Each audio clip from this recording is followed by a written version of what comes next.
What's up, squad? What's up, everybody? What up? What up? What up? What up? What up? No, we're ready. Yeah, we're ready.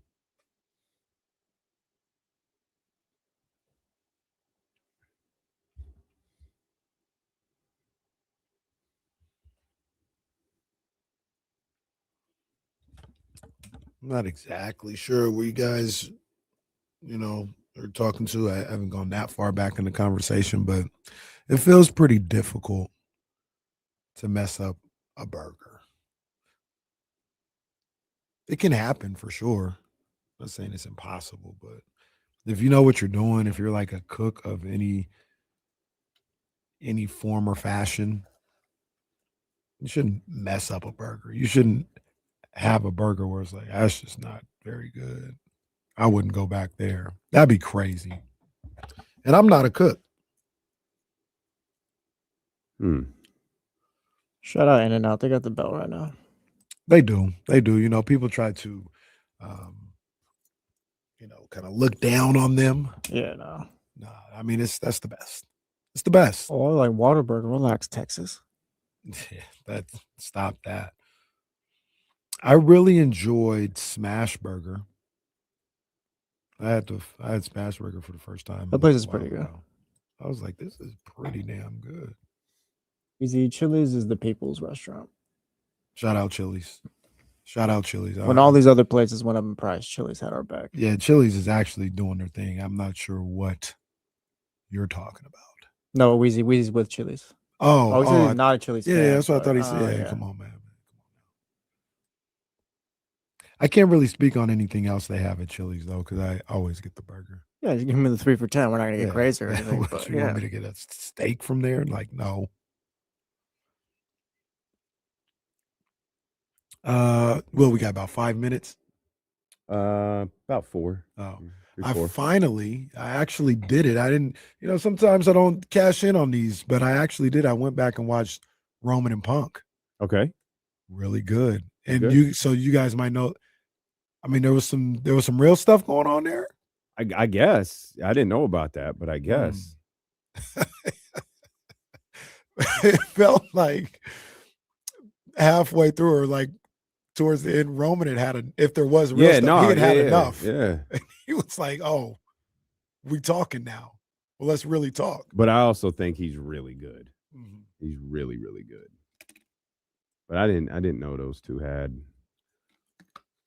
Because obviously knowing the backstory a little bit now, not watching it live, it felt like wrestling for a long time. And then Roman got pissed when he called him by his name. Mm-hmm.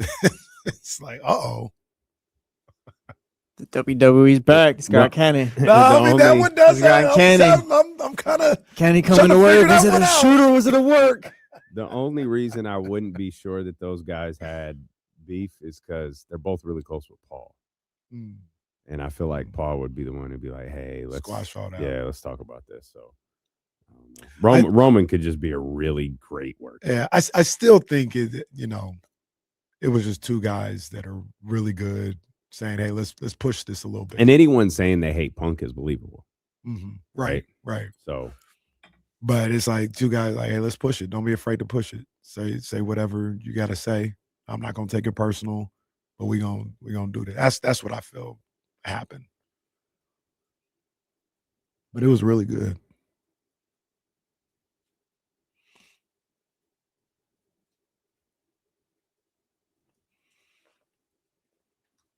Russ Dog, you're really good, with being in the chatty house and the comments that you make. That was a bad take. I mean, the Red Robin one? Yeah, I'm not gonna say they're really good. I'm not gonna say they're bad either, but they're fine. They wouldn't get mentioned in this conversation. That's all I'm saying. I can't remember the last time I went to Red Robin.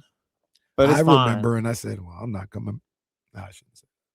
I remember last time I went to Red Robin. Anytime you have unlimited fries, there's probably a it's like unlimited 6 fries. It's not like unlimited fries, it's like 6 of them. little overcompensation there.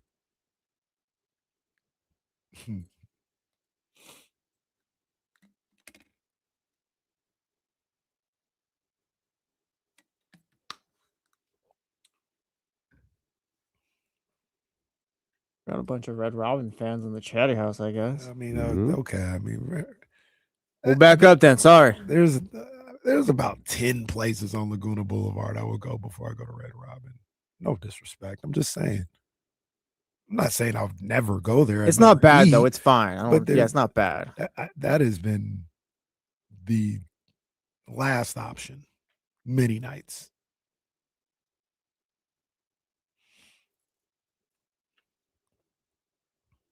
But once again, they're in that bowl. You can't mess up a burger. Like, it's fine. Like, if somebody said, hey, I brought you Red Robin, cool, I'm eating it. It's all good. It feels like if you put an egg on a burger, it's because the burger's dry and the egg fixes it.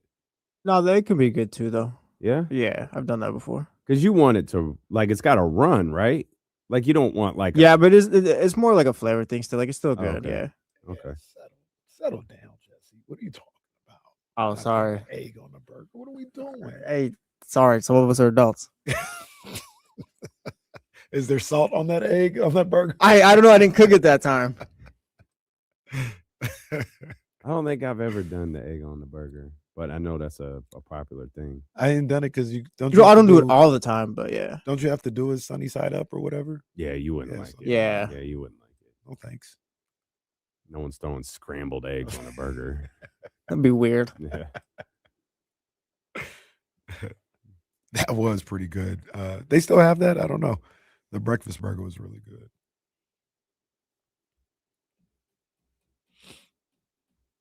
Western bacon cheeseburger, pound for pound, the best burger of all time. That's really just what, barbecue sauce, bacon, and Some onion onion rings. rings, yeah. Some good. I've never met anyone who didn't like that though. It might be. Don't sleep on the Big Mac though. Don't sleep on the Big Big Mac. Mac is fire. Don't sleep on the Big Mac and the Whopper. The Whopper's so, still there. The yeah, Whopper's the Whopper still was there. fine. The Big Mac, that was just Thousand Island dressing, wasn't it? Yeah, I think so. Father Time caught up to the Whopper. Let's not. I got a local. I got a Burger King by Don't the house do and my that stuff. But not the Big Mac? No, Big Mac is No. still fine. Don't do that to the Whopper. Don't. That's a little George disrespectful. Mike him. Don't do that to the Whopper. Whopper's still fire. Commercial's cooler than the Whopper at the burger itself.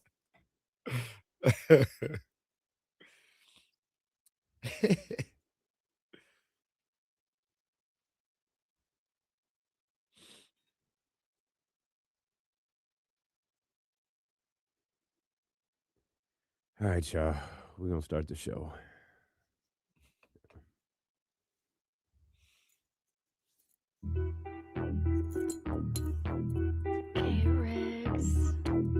Yeah.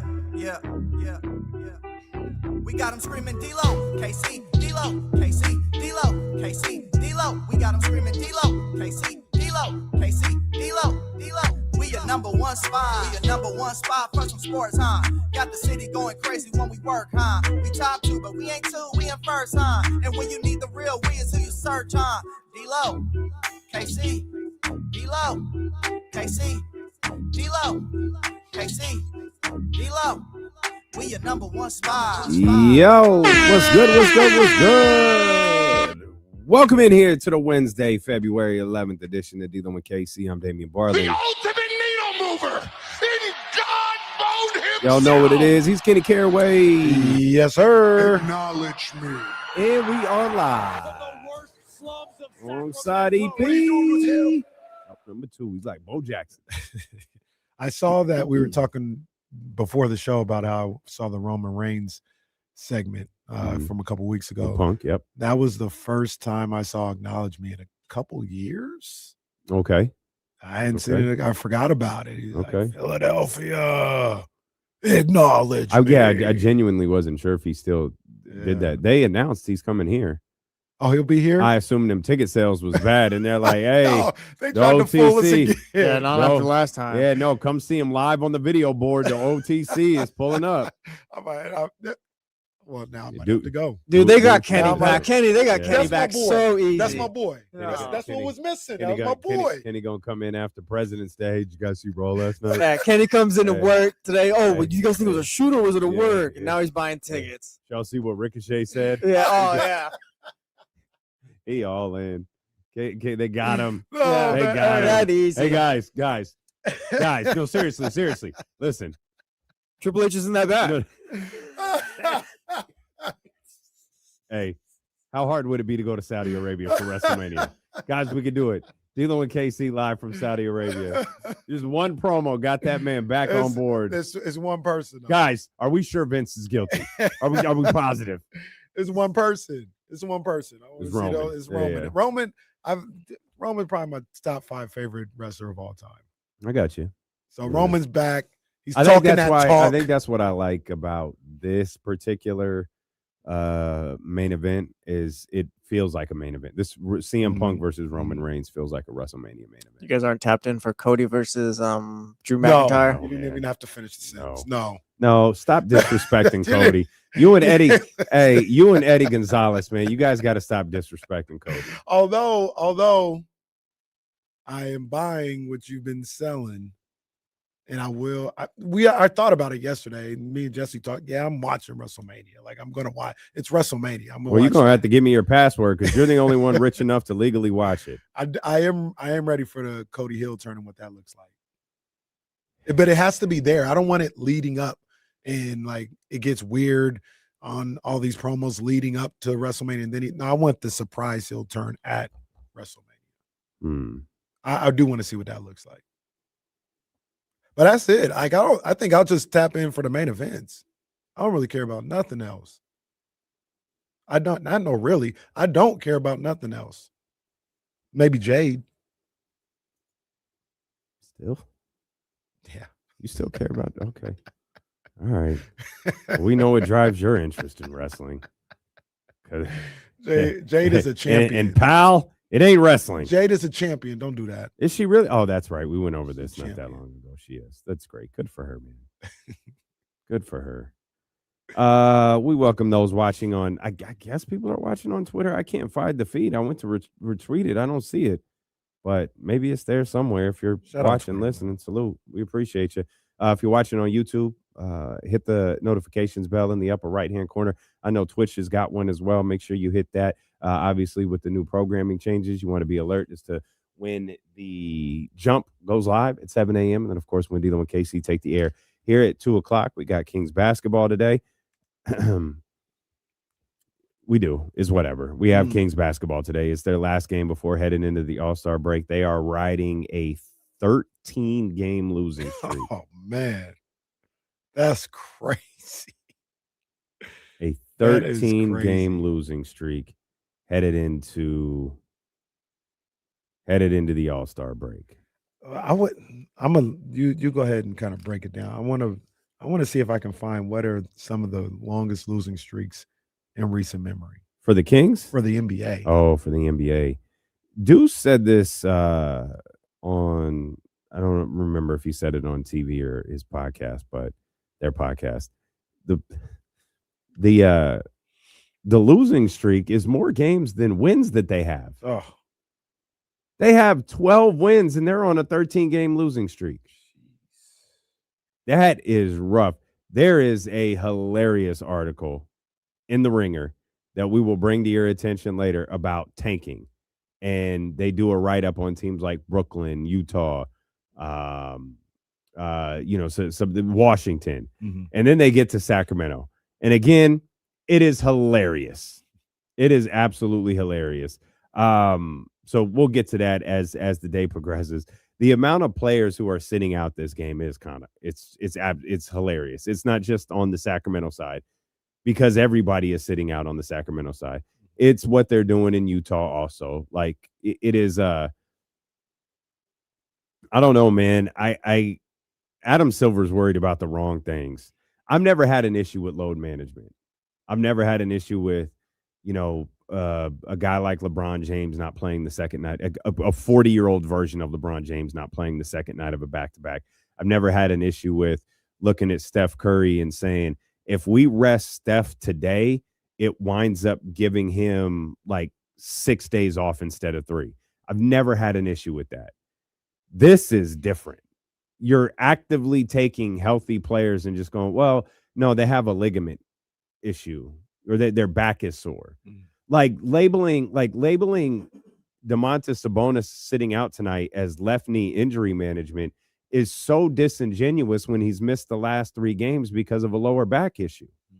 It's like you're riding the lower back issue, just stick with it, because switching to left knee management says to me, what the hell was he doing when he wasn't playing in the other 3 games? Was his left knee not being managed? No, man. And I get it. Like I'm obviously picking this. Like I get it. I know what we're looking at as a fan of the product. And as someone who covers this, Adam Silver needs to, this is an NBA issue he has to get a hold of. You said this shit. It's February 11th. And Washington has been on a trajectory all year. Utah has been on a trajectory for months. Sacramento, shout out to them. They weren't tanking. They just suck. Mm-hmm. And then you got Brooklyn. And you look at Brooklyn, you look at Utah. It's like Utah is the ultimate counterpoint to every tanking argument. Because it's like, bro, where are you going? What's this basketball team doing? Washington, for better or worse, like it or not, chose a direction. And they're going with it. Mm-hmm. What direction is Utah going? They don't have one. They absolutely do not have one. And when you talk about tanking, when you talk about losing, when you talk about going through these rebuilds, like Utah is the point where you look at it and you go, God, this could go really, really bad. Because we talk about Sacramento being far away. Utah's not close. They ain't close to anything. And now they paying Lauri Markkanen all of this money to not play basketball for them. It's a tough look for the league right now. No, it's a terrible look for the league. And I understand, like you mentioned earlier, like LeBron, second night of back-to-back, 40 years old, all this. Like, I understand it. I do get it. But as a consumer, I'm checking the schedule last night. Spurs Lakers on NBA TV. I think they normally would have been on NBC, but the Olympics and stuff. But Spurs Lakers. Oh yeah, I might tap into that. Oh, wait a minute. What's this? LeBron, Reeves, Luka ain't playing? Yeah. Click, turning this. I'm not watching that. And I love basketball. There's no need to. So as a consumer, like, yes, while I understand, hey, these guys can't play every game or the load management, all this other stuff, I'm not watching that. Yeah. Like they got the Thunder and Phoenix tonight. Booker and Jalen Green are out for load management as well. Guess what game I'm not watching? Yeah. And that's a problem. This is from your core, your P1s, like you and me. Like we'll watch any basketball game, and we're saying, bro, we're done. I'm not watching this game. What you think the casuals are doing? Mm-hmm. And somebody's got to figure out something. Somebody has to figure out something, because this is a serious problem. And I understand you want to protect the players, and the players want to protect themselves, injury, all this other stuff. Mm-hmm. But at some point, I don't know when it's going to be. Maybe it's not even this generation.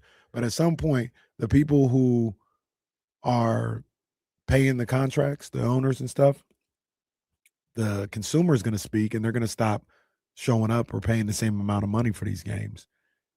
And the owners aren't going to take a hit, ultimately. Mm-hmm. It's going to be the players. Mm-hmm. So, well, the owners are going to take a hit, and they're going to look for a way to get it back. Exactly. They're going to take. But in the end, they're not going to be the ones to lose. Exactly. Because they never are. Right. And that's what I was getting at.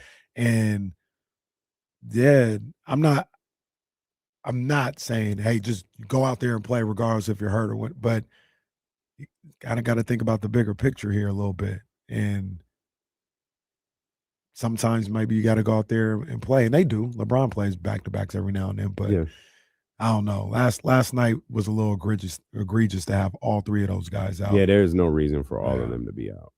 Yeah, there's no reason for all of them to be out, and that's still different than what we're talking about tonight. Oh, tonight's an embarrassment. Tonight legitimately is an embarrassment to basketball. Mm-hmm. Like, there's no reason for all of those guys to not be playing. There's no reason for all of those guys on the Sacramento Kings to not be playing. There's no need for all of those guys on the Utah Jazz to not be playing. Yeah. But like, we know what this is, and this is And to be fair, I'm telling Adam Silver, you need to fix this. Like, you need to get a hold of this. I don't know what the answer is. Maybe if you paid me more, I could work day and night to figure out what it is. But I don't know what the answer is. I wonder if But I know what you're doing isn't working. I wonder if the Jazz got a call because Laurie Marketing was rolled out, and then all of a sudden he's available today. So for rest. I think what has to happen is Adam Silver, you got to get a little tougher. Oh, I could not agree more. He got to Could get a not little agree tougher. more. He can't worry to a certain degree. At this point, he can't worry about everybody liking him. Mm-hmm. Owners, I got you what, an $11 billion deal, and I got 2 expansion teams coming. You about to get another. I think when the breakdown comes, it's going to be another $4 million a piece. I ain't got you all the money that I pretty much can get you at this point. Players, I've looked out for you a number of different times. And, we have a good relationship and a good rapport. But now I got to start protecting the league. I got to start doing what's best for the league. And if that means, hey, I'm going to start doing stuff in my own kind of discretion, so to speak, or if I feel some type of way, like Utah, I saw what you did the other day. Maybe I'll give you a courtesy call and be like, don't do that. If you do that again, taking a draft pick, that's just what I got to do. Mm-hmm. And I know how can you prove that? How can you prove? Look, I'm going with what's the clause they always say, the betterment of the game or the conduct detrimental to the league. I'm just going with that. And that is at my discretion.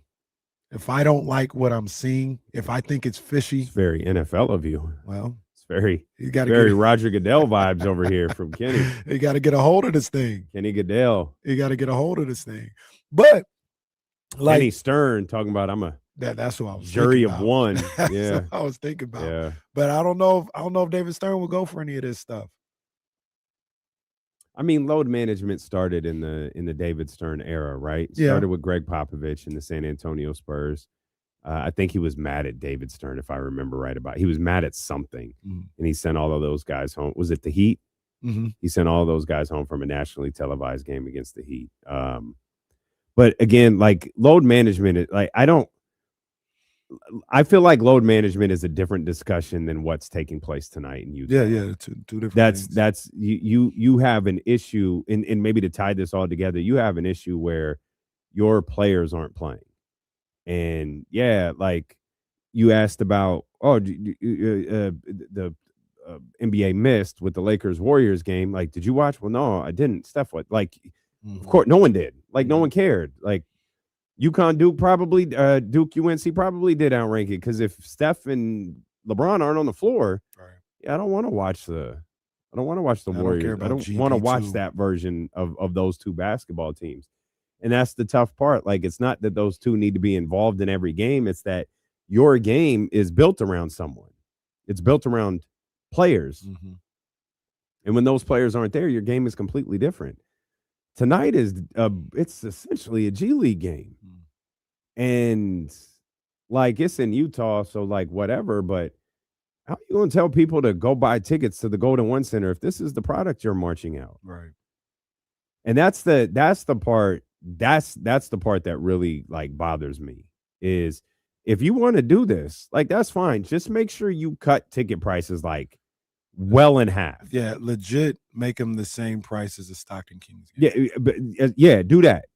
Because you're flirting with California Classic territory here. Because this isn't NBA basketball. Like, the prices that you're charging is because, hey, you're getting to see NBA basketball. Yeah. With so many guys from Stockton and wherever Utah is, their G League is, I'm seeing G League basketball. Yeah. So give me G League prices.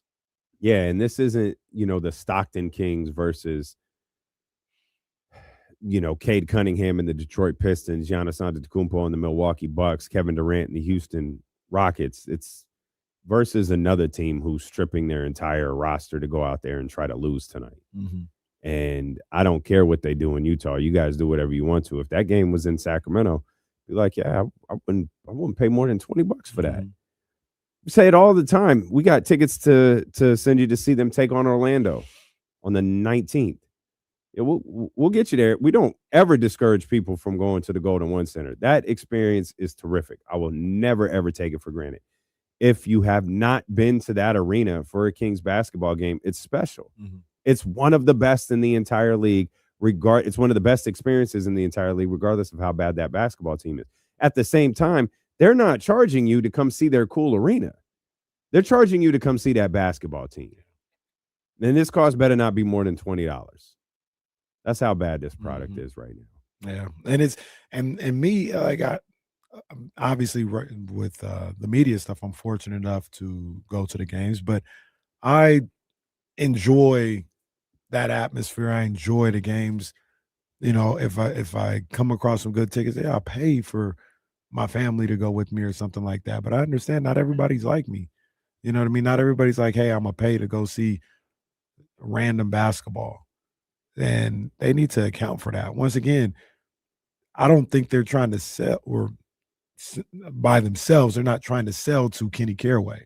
They're trying to sell to Cheryl Brownlee, you know what I mean? To Mama Barling. Like, hey, come out. She's not going to see, no disrespect. She's not going to see Daquan Plowden. Mm-hmm.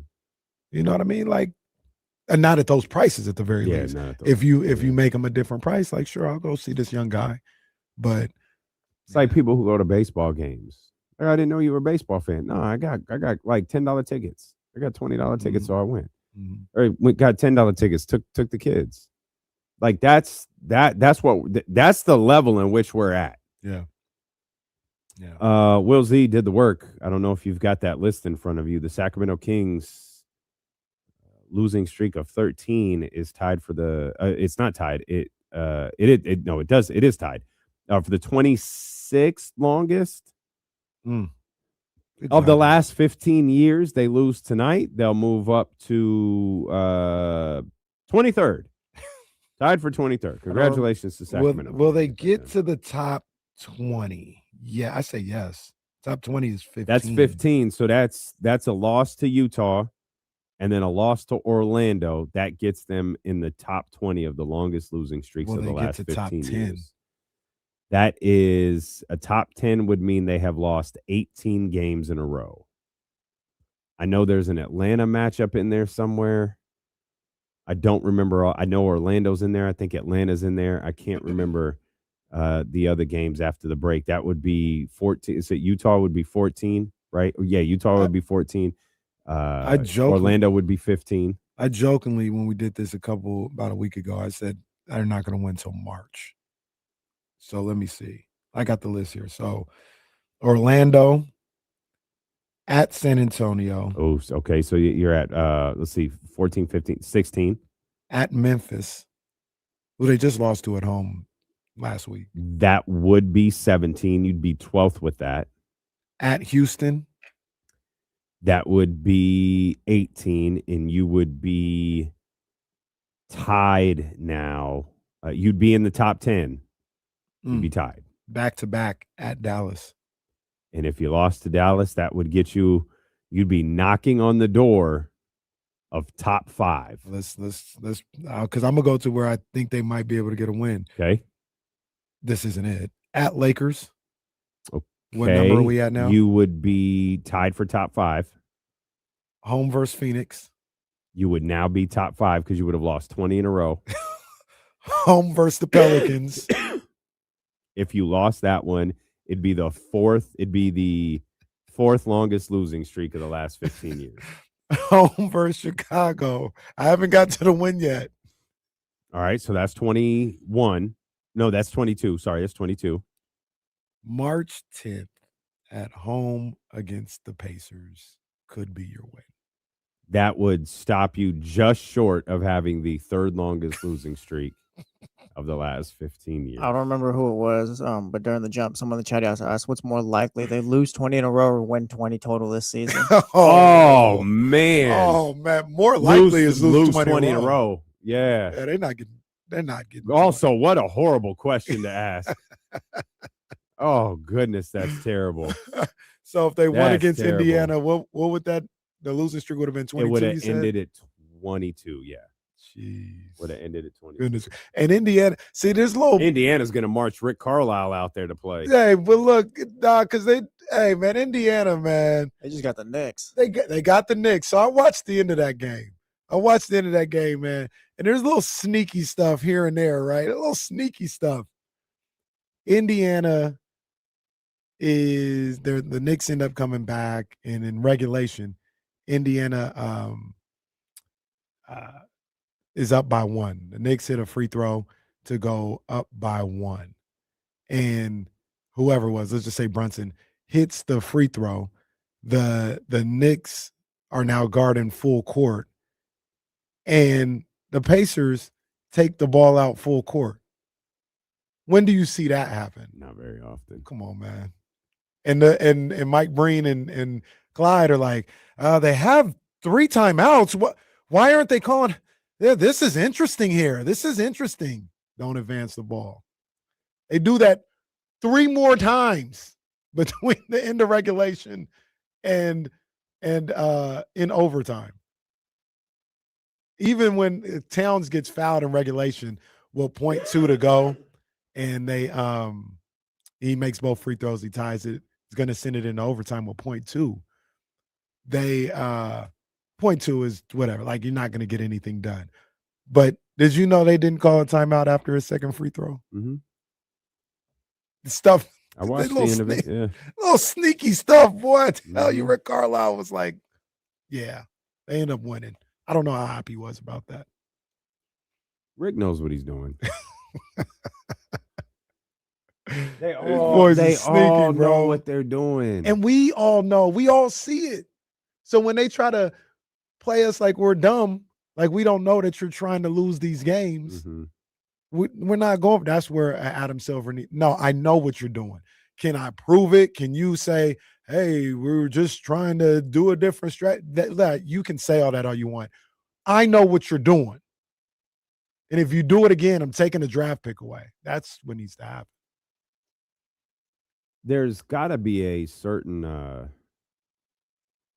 Lords of Las Vegas that you have to talk to, because there's a. I mean, and I mean, maybe that's silly. I'm sure Las Vegas takes all this stuff into account when they put all of these odds and stuff out there. Like, they know, okay, Indiana's trying to do this, Utah's trying to do this, Sacramento's trying to do this, Brooklyn, this is what they're trying to do. Okay, what about New Orleans? How are they operating? All right, let's watch New Orleans and Washington a little bit different. Let's see what they do. But I don't know why, but for some reason,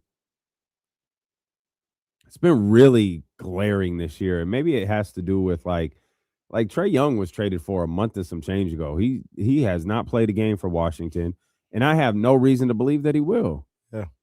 Like, Anthony Davis almost certainly isn't going to play a game for the Washington Wizards. His situation a little bit different, but still, he's probably not going to play a game for Washington. Yeah. It's like Zubac, worst ankle injury in history. He ain't going to play for the Pacers. It's like, okay.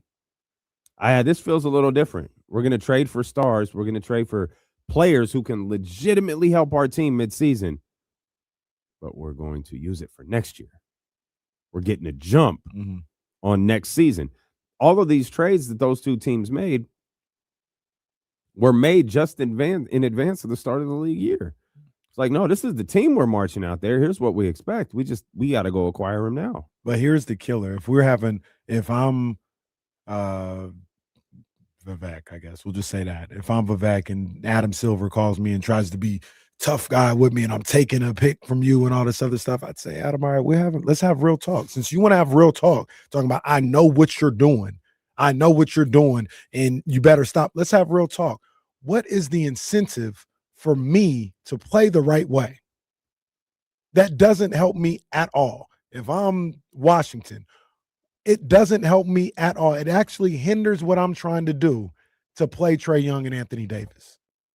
Because the sorrier teams get the best shots at the new good players.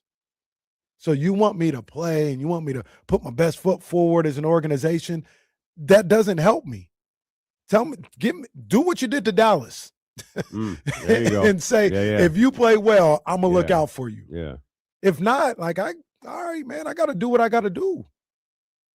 And that's where fundamentally, I wouldn't do any of that if I was Vivek. If I was Vivek, I'd say I started Zach LaVine, DeMar DeRozan, Dennis Schroeder, and lost all those games. man, they just, like you said, they just bad. Yeah, we are not a tanking. I mean, we might be tanking now. Mm-hmm. However, it was our ineptitude that got us here. Mm-hmm. Don't lump us in there with the rest of them. We're not Brooklyn. We tried. Right. We just failed. We're not Utah. We didn't purposely stink. We accidentally stunk. Yeah. But if I was those other teams, I'd be like, what incentive do I have to go out here and play these guys? It doesn't help me. It does not help me at all. I put a system in place yes. that has decentivized our desire to go out there and win these games late and finish 11th. What Washington is doing strategically is the right move. Mm-hmm. Competitively, that's a different story. Putting out a good product for your consumer, absolutely not. It's the wrong thing to do. But strategically for your franchise, yeah, don't play Trae Young and Anthony Davis at all. Get another top 7 pick, and then maybe we'll try. And like you said, it's the system that's been put in place that is really the crux of all of this, in my opinion. Yeah, Philadelphia's had, 2, 3 number 1 overall picks? How many, top 7 picks to get them in some way, shape, or form to the point that they are now? Adam, look at Minnesota. Minnesota has multiple number 1 overall picks on their basketball team, or they have used the number 1 pick on their basketball team to do something with it. Mm-hmm. Like Dallas was able to move off of Anthony Davis because they got the cushion of Cooper Flag, and it's like, yeah, Anthony Davis, Cooper Flag, that's not the same timeline anymore. Let's just get off of this deal, and we'll throw everything we have behind Cooper Flag. These teams that land the number 1 pick are rewarded. Like, if you do it right, you're in a good space. I mean, we could joke about that draft with Ayton and Luka and Marvin and all those guys, but like Phoenix is still here. Mm-hmm. Like Ayton was to a degree a part of that. Book was too. Obviously, Book much bigger part, but I'm talking about being the number 1 overall pick. Like he was a part of that. Yeah. And it helps you get to a certain point. So whether it helps you win a championship or not, that's another, story to be told. But those number 1 overall picks go a long, long way to you being to steal Scott Perry's line, a sustained winner. Yeah. We'll come back. We got the marathon on the way. 60 minutes of commercial-free sports talk. James Ham, our 1320 Kings insider, joins us next here on ESPN 1320.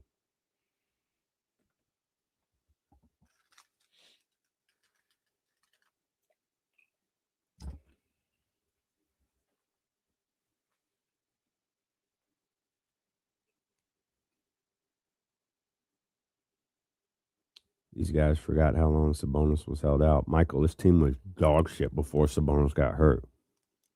This team didn't go to hell when Domas got hurt. Like, this team has sucked with him on the floor and with him off of it. And I empathize to, Doug for not having Domas and Keegan together. But, let's not act like this basketball team would be dramatically different if they had been able to march out their starting lineup. Would they be different? Sure. Would they be 12 wins? No, I don't think so. Would they be 30? No. Would they be 20? Honestly, dude, I don't think so. Are the teams required to send the league players' medical reports? I don't think so, Warren. I don't think so. I take that back, Warren. Unless requested. I don't think they have to.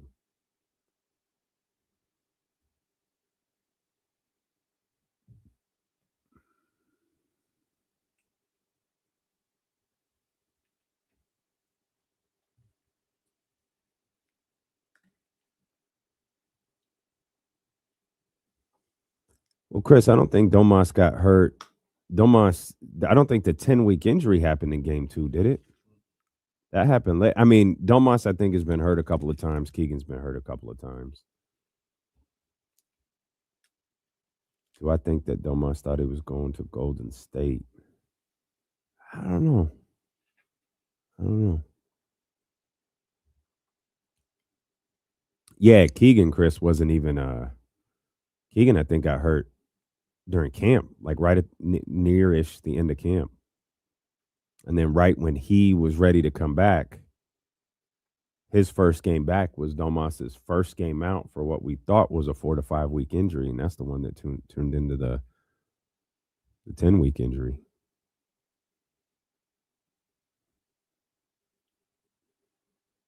Shit, at this point, it's a 13-week injury.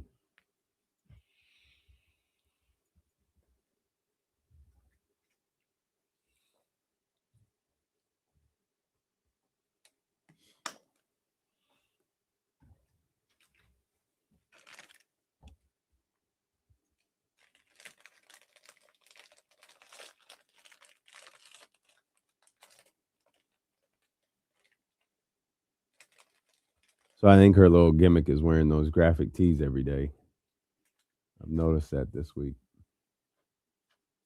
I like that one, that Wimby shirt.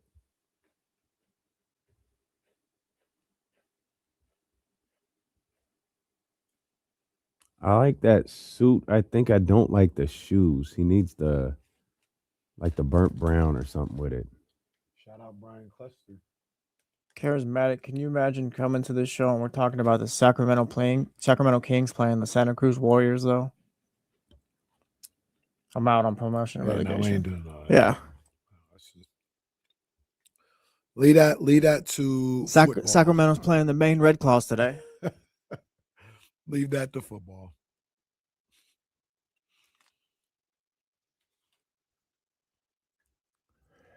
Bringing our man James Ham here, our 1320 Kings insider and host of the Kings Beat and the Locked On Kings podcast. There he is. What's up, What's Hammer? happening? What's going on, friends? James, this product we're gonna watch tonight sucks, man. No, it doesn't. It feels, or I'm not, I don't, leading the witness. Does it feel glaring to you that it feels like tanking has taken on an entirely new component this year with teams, Utah, not playing guys into the fourth quarter in games that they're winning, soreness injuries being upgraded to ligament damage and all of these like strange things that are happening across the league. Like, it feels really glaring to us right now. Oh, I think it's super glaring. I don't know. Like watching the Kings up until like maybe a week ago, maybe 10 days ago, I was saying, well, the Kings aren't tanking. They're just bad. They Mhm. just keep losing. Now it's like, all right, what are we doing? Like they didn't even take a couple of these guys on the road trip. A couple of them just stayed back. Like, hey, we're good. So, like, look, I don't know what it means for the second half of the season other than we're going to see a lot of the young players. And that's what I think a good portion of the fan base wants. Although I think that's probably the noisy minority. Like, I think most regular everyday Kings fans, they show up and they're like, hey, where's Domas? Like, why is Zach LaVine not playing? A lot of people, they get there, there are a lot of Kings fans who don't have social media, who don't have Twitter, who don't do all this stuff that we do. And they have no idea why these guys aren't playing. And so there's a murmur and they're like, hey, who is this Daquan Plowden kid and why is he playing? Why is he starting tonight? So, yeah, I think it's a really dark place for the NBA, but also like, look, this is the rules you're playing within. You know that this is how the NBA set up their draft and everything else. And at some point, you got to play within the confines of their rules. Do you think it is Adam Silver's number one problem right now? This tanking, the integrity of the game, and it's not new. It's something that we've maybe had to deal with for the first time here in Sacramento in a long time to this degree. But I mean, it's probably a 20-year argument that's been going on, and it's something that they've had to deal with for a long time. But do you think this is the integrity of the game aspect of it? Do you think it's the biggest problem that Adam Silver has? I don't know. I mean, I think the biggest problem is that you've created a culture where it's superstar driven, and those stars gravitate towards huge cities where they have better opportunity for, for movies and commercials and endorsement deals. And so you've created this, it's a star driven league.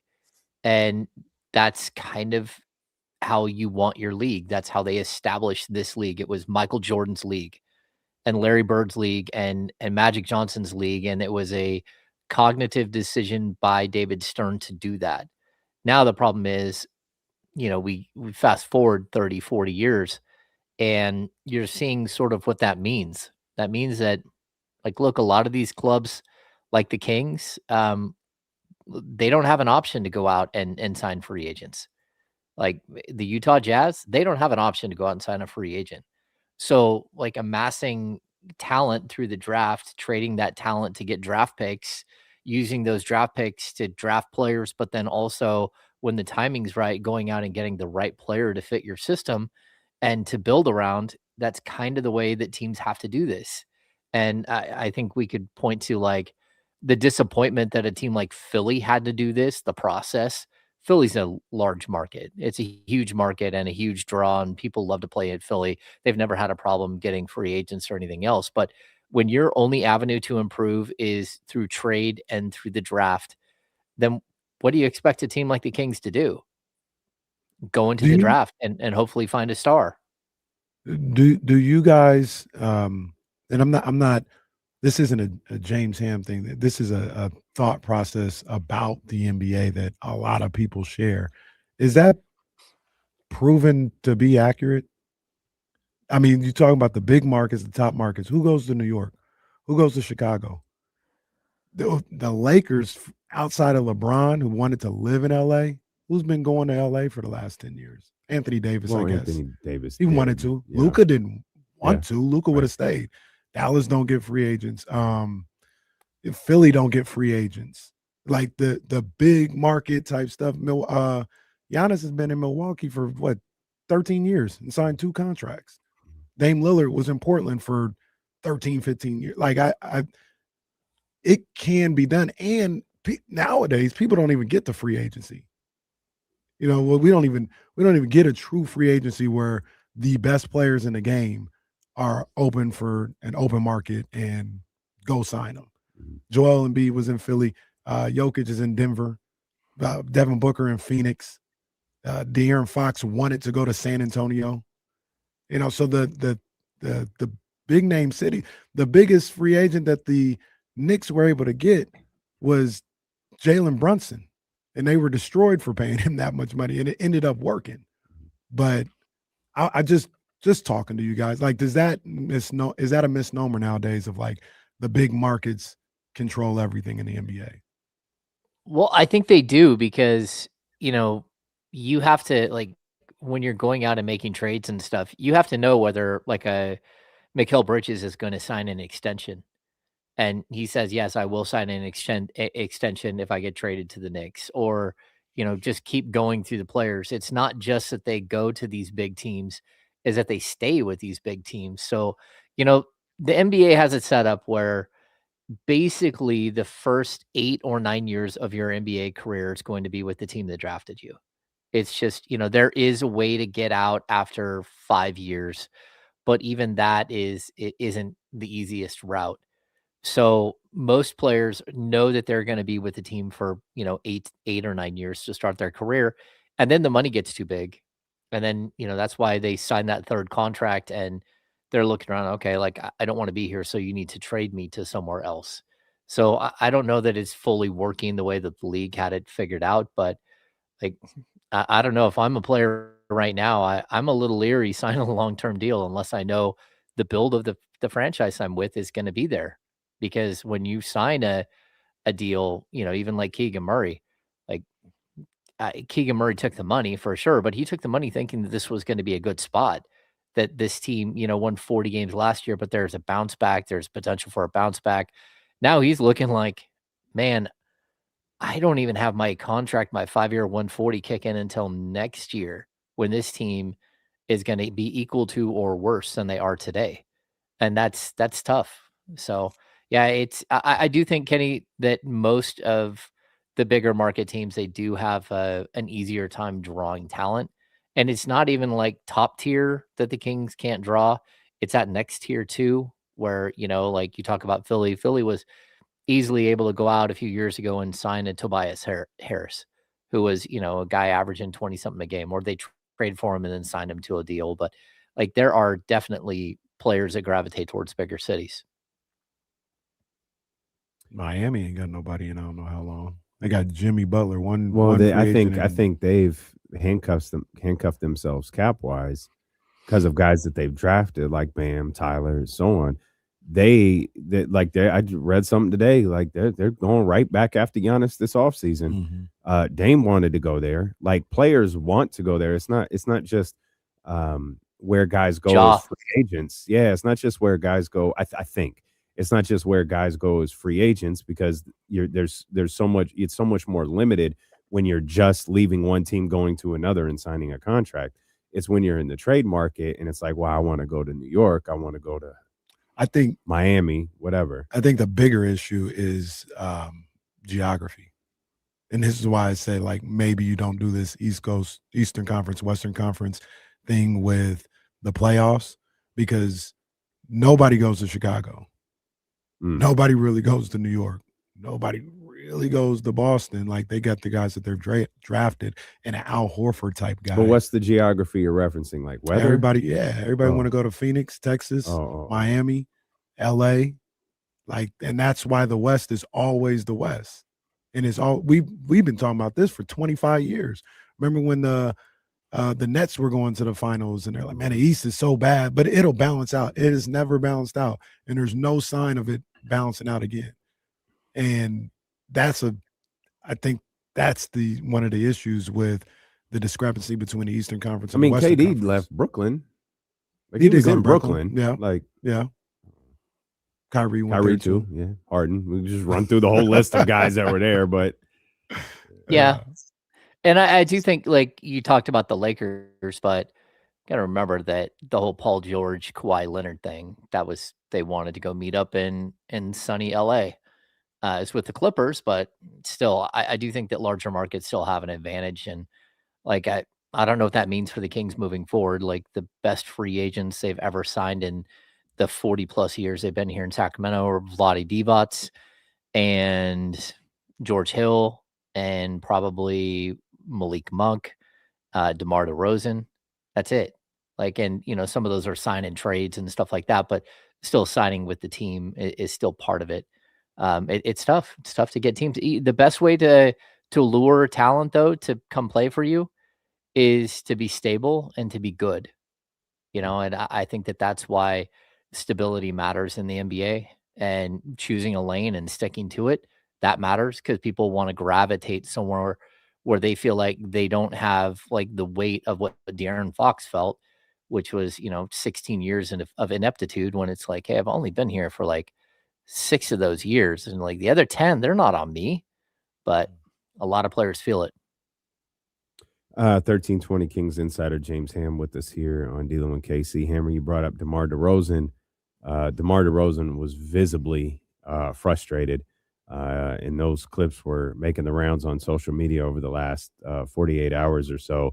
What did you think of DeMar's very open reaction to the way that basketball team was playing the other night?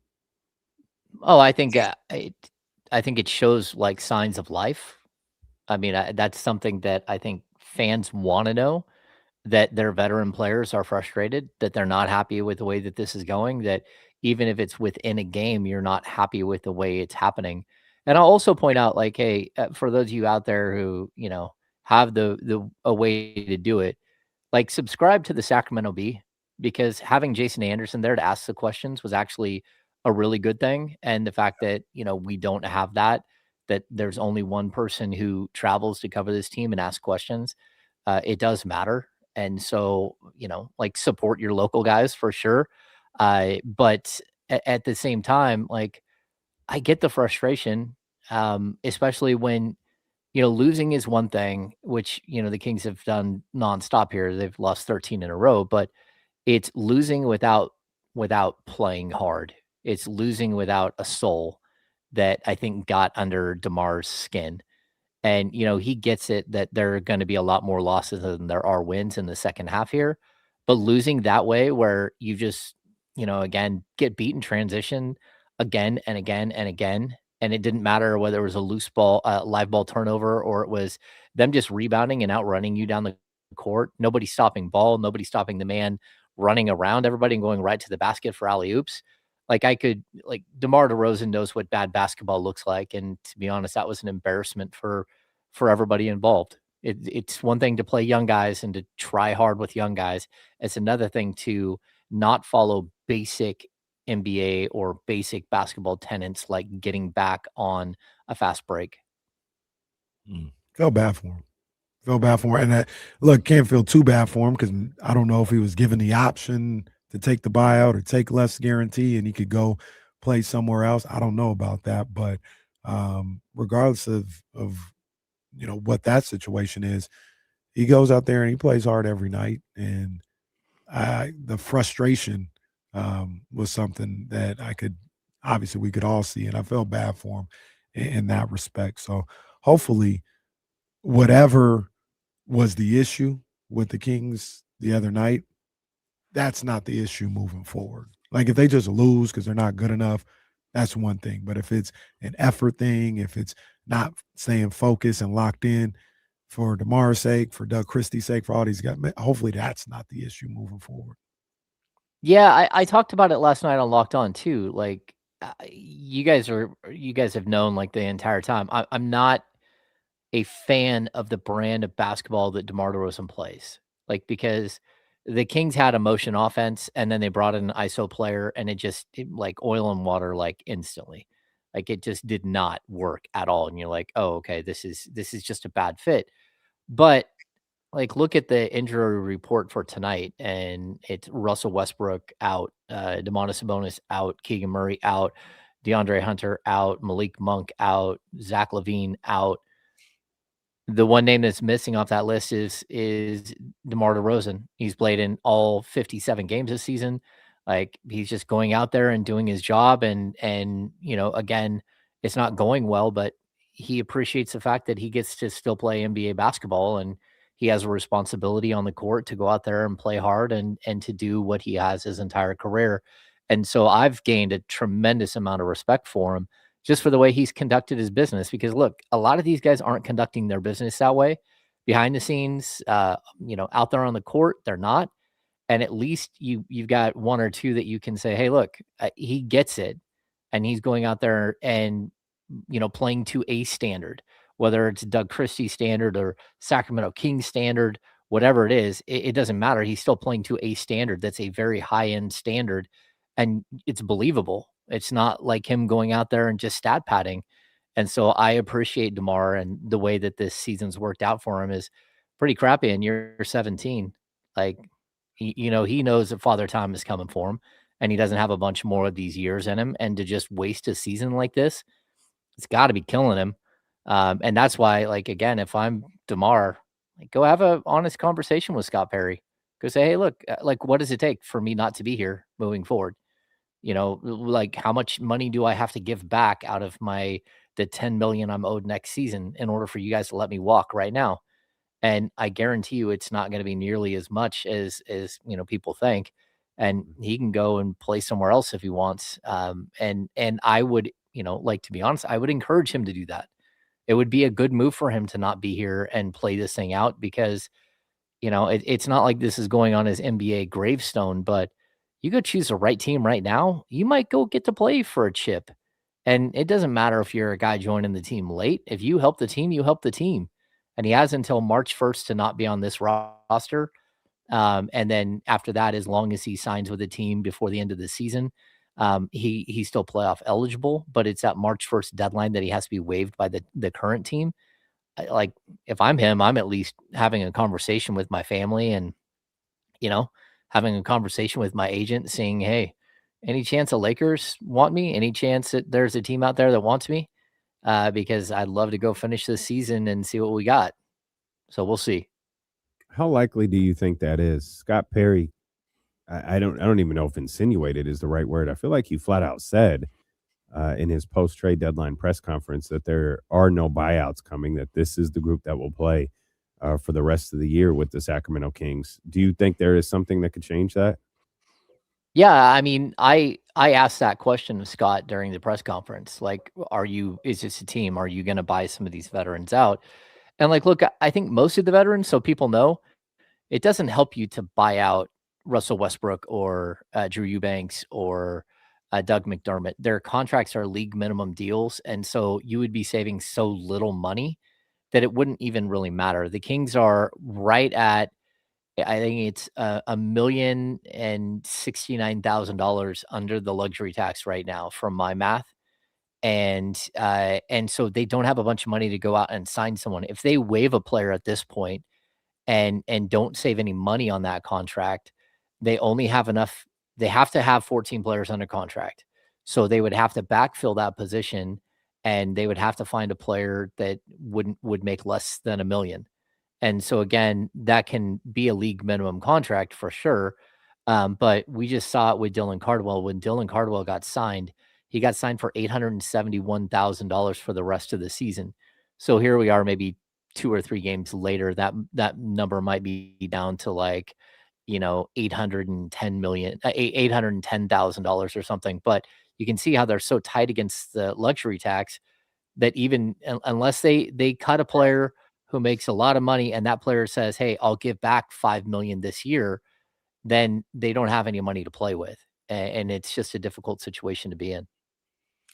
James, do you think my prevailing thought when the DeAndre Hunter deal happened and all this other stuff was, oh yeah, they're going to move some guys. They're going to get guys off the books because they don't want to be a second apron team or a tax team or anything else like that.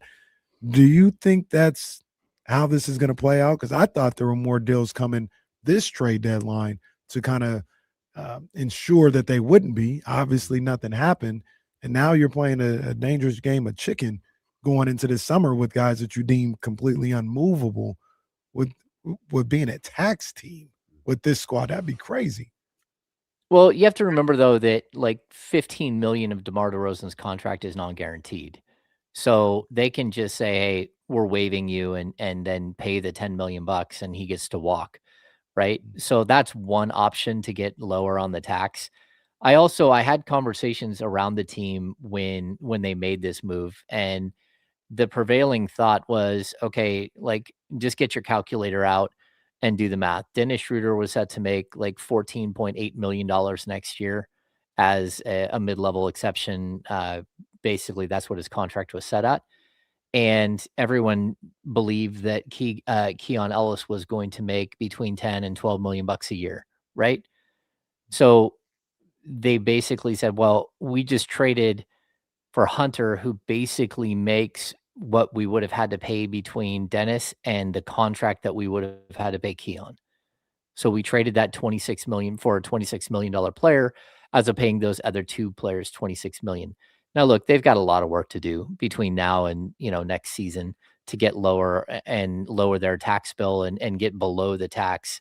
But I do think that there are ways you can do it. And, when we get closer to, the start of free agency, when we get closer to the draft and stuff, we're going to see more movement from teams around the league. And the Kings hope to be part of that. They hope to be part of it, the group that maybe collects a first round pick for this year's draft. Just they didn't do it in February. They did it, in June, right before the draft happens. And so I still think that there are ways that you can improve this roster. And remember that teams that are out there right now that maybe are like 13, 14, 15 seeds, what if they finish strong and all of a sudden they're 20th? They're the number 20 pick in this year's draft after the draft lottery. And they look at their pick and go, well, the pick lost some value. Maybe we would make a trade for player X or player, Y and take on some other contract that we wouldn't have done in February because we thought our pick might be better. So they're always like everything's changing all the time in the league. And that's what you have to kind of keep your eye on. Like, how do the Kings fit into an always evolving landscape? Hammer, the game we saw on Monday versus the Pelicans felt a lot closer to what we're going to see moving forward from the Sacramento Kings. I know the Clippers game was fun. I know the Cavs game was fun. I know Kings fans felt some life there and thinking like, oh, we get to watch these young players get out there and figure things out. Man, we could really, man, this might not be, go out there, compete and lose. Go out there, compete and lose. And I think, unfortunately, Hammer, there's going to be more games where you go out there and you don't compete and you lose, like the game we saw on Monday versus the Pelicans. I think we're going to see a lot more of those than anything we saw against the Clippers or the Cavs this weekend. Yeah, I hope that's not the case. It's very possible that it is, but I mean, when you're going out there with young players at every position, it's a problem. Like the And that goes inconsistency back of to what we players. were talking about Monday, is evaluating all of this. Yeah, yeah, and it's tough even to evaluate some of these players. Like just because they're getting more minutes doesn't mean that the minutes are in the right situation. I watched the other night, and our friend John Bull put out a note on Blue Sky of, here comes Devin Carter, and watch the plus minus. And they put him in the game, and it was instant. It was like in the first minute and a half, it was in -3. And then you turn around as a -6, and then a -10, and -12. And you're just watching it stack up the second he walks in the game. And it's fine. You want to point fingers at Devin Carter, but at the same time, the other guy that was playing with Devin, unfortunately, for him, was Dylan Cardwell. And so you're watching Dylan Cardwell's box score look, plus -23 and -22. yeah, it ends up like looking like, oh my gosh, they're horrible. They're so ineffective. They're just bad players. It's like, no, sometimes it's with who you're playing with. And that goes for both Devin and Dylan in that situation. It's possible Devin Carter plays with Max Reno and he doesn't run that negative. It's possible that, Dylan Cardwell runs with Russell Westbrook. He doesn't run that negative, but we won't know because they played together and whatever they had going wasn't working at all. And so it's always like a very difficult thing to manage, like what it is we're supposed to expect here. But what I do think that we have seen is going specifically to Friday and Saturday is a group of players that were playing hard. And that's all at this point, I think, is people who cover the team, is people who are paying for tickets and stuff. I think that's all you can expect. Like, just go out there and show me that you care. Show me that you're trying to end this losing streak, and not that this is, something that is fully 100% intentional. I really think they should abolish plus minus. Just if there's anything that we've been doing this show 5.5 years, is there anything that gets me more upset than when people bring up plus minus? No. It angers me. It really does. It's a bad word. Drake disrespect. It's a bad word. As a matter of fact, on NBC's broadcast, they have that on the stat line. Like, oh, Caruso now has 13 points on 5 of 7 from the field, 2 of 3 from beyond the arc. He's a +8. Oh boy, I almost, like the Super Bowl people, they throw stuff at the TV. I almost did that. Why are you, James, are you a pro plus minus guy? I think sometimes it matches the eye test, and you can look at it and go, oh boy, that fully matches the eye test. I think other times, I think the danger of it is sample size. Like, one game is not enough. What you realistically need is like 15 games. And even then, you probably need more than that. And then you have to start relating who's playing with who. And is it, again, is it Malik Monk's fault that he's playing with a second unit that maybe isn't doing well every single time they step on the floor? Or is it the fault of the players that he's with? And those are always, it's a much deeper question. But I do think there are times where you watch a game and you're like, oh boy, they put that player in the game and it all spun out instantly. And I do think, like, box plus minus, offensive, defensive box plus minus, watching how a player impacts a game when he's on the court versus when he's off the court, I mean, it does help. But again, you need a much larger sample size than one game.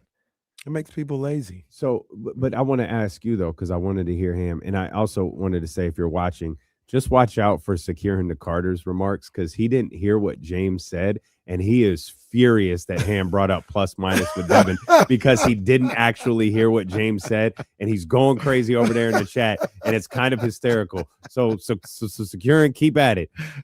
Why do you hate the stat so much? Because it makes people lazy. No, but tell me what it is about the stat that because drives you attribute team success or lack thereof to one individual. And you use that to, and usually it's used to determine whether or not that individual is good at basketball, they did their job or not. Like I can sit down with somebody and Devin Carter's was minus 23 or whatever, and we could watch Devin Carter's play, and I can go in there and say, after watching it, I watched all his possessions. He didn't do anything wrong. His defensive rotations were on point. He made the nice extra pass. He might have went 0 for 1 from the field or something like that. But watching the game, understanding what you're watching and saying, well, Devin Carter didn't do anything wrong, but he's got a minus 20, and people label that as, oh, he was an issue. And that's the narrative around the stat. That's fair. Is the issue. But me. What if you're a slightly better thinker than that? Let's say you're a basketball player. The game ends and you get the box score. It's a game your team lost by 3. And you look at the box score and you see you were +9 when you were on the floor. You don't think there's something to take away from that? Or a game that your team loses by 4, but you were -17 or -13. You don't think there's anything to take away from that? I'm sure if you're watching, and once again you're diving into things, you can take, I'm not trying to dismiss, but you could take something out of anything, right? But if I was +9 and I was 0 of 6 with 4 turnovers, I can't look at that +9 like I played well, like I contributed or did my job. I just happened to be with the other guys who picked up from my bad play. It feels like that scenario is incredibly unrealistic. I mean, I could be wrong. It just doesn't feel like that doesn't work. If I was on the, maybe that's a Draymond Green stat line when he's with Steph. Just hypothetically, if I was on the floor and I was 0 of 3 from the field and I turned the ball over 3 times, but I'm out there with SGA and he had 22 in the fourth quarter, I probably have a plus next to my name, right? I didn't play well. I missed my shots. I turned the ball over, but I'm playing good defense. So maybe that's what kept me on the floor during that time. I don't know, but I didn't do much, but my plus is probably like +11 because SGA carried the load. And there are times, like James said, where it does match up with the eye test. Like this guy played bad and he's a -18. You know what I mean? But that's when I say, well, I'll just use my eyes. I don't need the plus minus. I saw that he didn't play well. That's all. Yeah. And even, I mean, look at the game the other night. The other night, like of all the starters, what, Russ was a -2? That's it? Right? I think everybody, and if you think he played well, I don't know what to tell you. I mean, he played great, James. Taking 17 shots in 21 minutes, like that's not what this should be about. Like this has to be the most threes Russ has taken in his career. In a season, he has taken so per many game. Probably is. Yeah, he has taken so many. The marathon continues here with our 1320 Kings insider and host of the Locked On Kings podcast. It's our man James Ham. We're dealing with KC on KIFM, West Sacramento, KRX, QHD2 Sacramento, ESPN 1320, always live on the free Odyssey app, live on iHeart Live, smart speakers everywhere, 1320 AM, 98.5 FM, HD2 as well. Hammer, it's the Kings and the Jazz tonight, or at least some version of that. It's February 11th, man. Like, and we're talking Daquan Plowden minutes, like big time Daquan Plowden minutes. Do you have things that you look for on a night to night basis with this team right now, or do you just sit down with your laptop open and go, all right, let's just see what happens? I think like sitting down and writing 6 quick thoughts, it's always extremely helpful to like formulate your thoughts, because I'm watching for 6 things are either good or bad from a game. and how they stand out. And so that's kind of how I'm like my process of what I'm watching. And, again, I think if we go back, rewind to the last game, it's like there are positives you can take from a game like that. Max Reynaud is a guy who has been very soft as a rebounder. And he goes out there and had 20 boards. And then, of course, they took a board away from him after the game and dropped him to 21 and 19. Like, that was something that I didn't think we would see this season. That just like I didn't think we'd see Neat Clifford score 30 in a game. It's happened now. Now expectations start to evolve. And again, it's like, okay, Max, how many double doubles can you get down the stretch? Because we know you're not good as a defender. You're trying to get better and all that stuff. But what you are good at, I need you to see. I need to see you get better at that. I need you to get better at scoring around the rim. I need you to get better at blocking shots or better at scoring, better at grabbing rebounds. These are things that you can start to see that, like, look, they get it. I think it's also like it also teaches that you got to watch for players who are wildly inconsistent. Like, if let's just say that Neat Clifford is a guy who some point is going to average 20 points a game. I don't think he is. But what I don't want to see is him score 30 one night and 10 the next, and then 30 and then 10 and then 10 and then 30. Like, man, you have got to level this thing out. Like, it's okay to have 15 and 25, and then you start to narrow that gap how you got to 20. But you need to show me that you can be more than just like blind luck on one night where shots fell. And so it's something that, as you get stronger and you're trying to work through what has been a very disappointing season, that's what I start to key on. Like, again, Daquan Plowden had a great first game. His second game wasn't good at all. And so now it's like, hey, man, I need you to show me that whatever that first game was, it's closer to who you are than the second game. And that's how we're going to have to judge a lot of these players throughout this season, in my opinion. And, hopefully it works out where they start having better, more consistent games where, again, like at Devin Carter, we're seeing less and less of the confusion on the court when he's out there. Like, hey, man, stop running over and trying to take the ball from Neat Clifford. He's got this set. Like, go ahead and run some other thing, go stand in the corner or go get ready to come off a screen or something. But what you're not supposed to do is go stand by him at the top of the key. And all of a sudden you have two defenders standing there guarding the ball.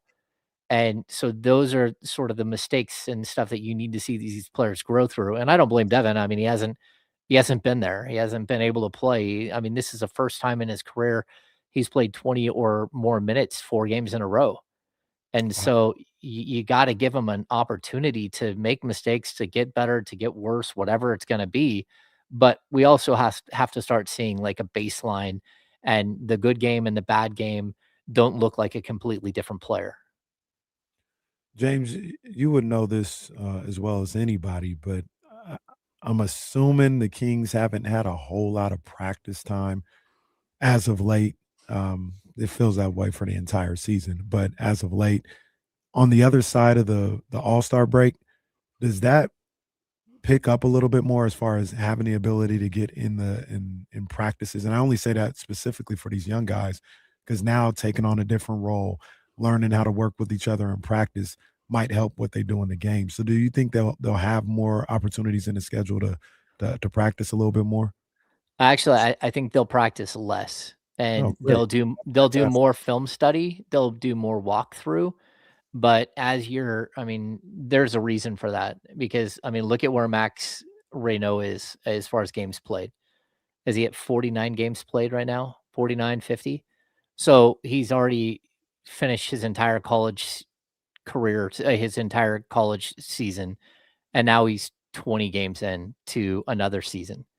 And so, some of these young guys, because they are being asked to play a whole bunch of minutes, they're going to start falling apart.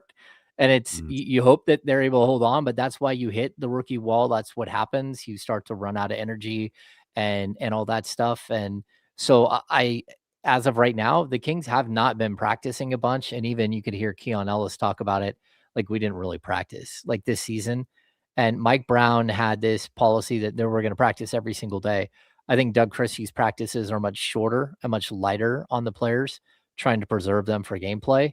it hasn't helped at all because these players have been injured all season long. But also, like if you were listening to some of his post game when they're on the road, they didn't get to practice at all on the road on that long road trip all the way through January because of the weather. Like they weren't able to get gyms, they weren't able to move around cities or get there early enough to do stuff. And so there has been a huge reduction in sort of on court game action. And again, like normally if you're a good team and all of your starters, all your veterans are playing major minutes, the young guys are sitting over there playing pickup afterwards with just the young group of players, and then some of the assistant coaches and training staff and stuff like that. That's how they're trying to stay fresh.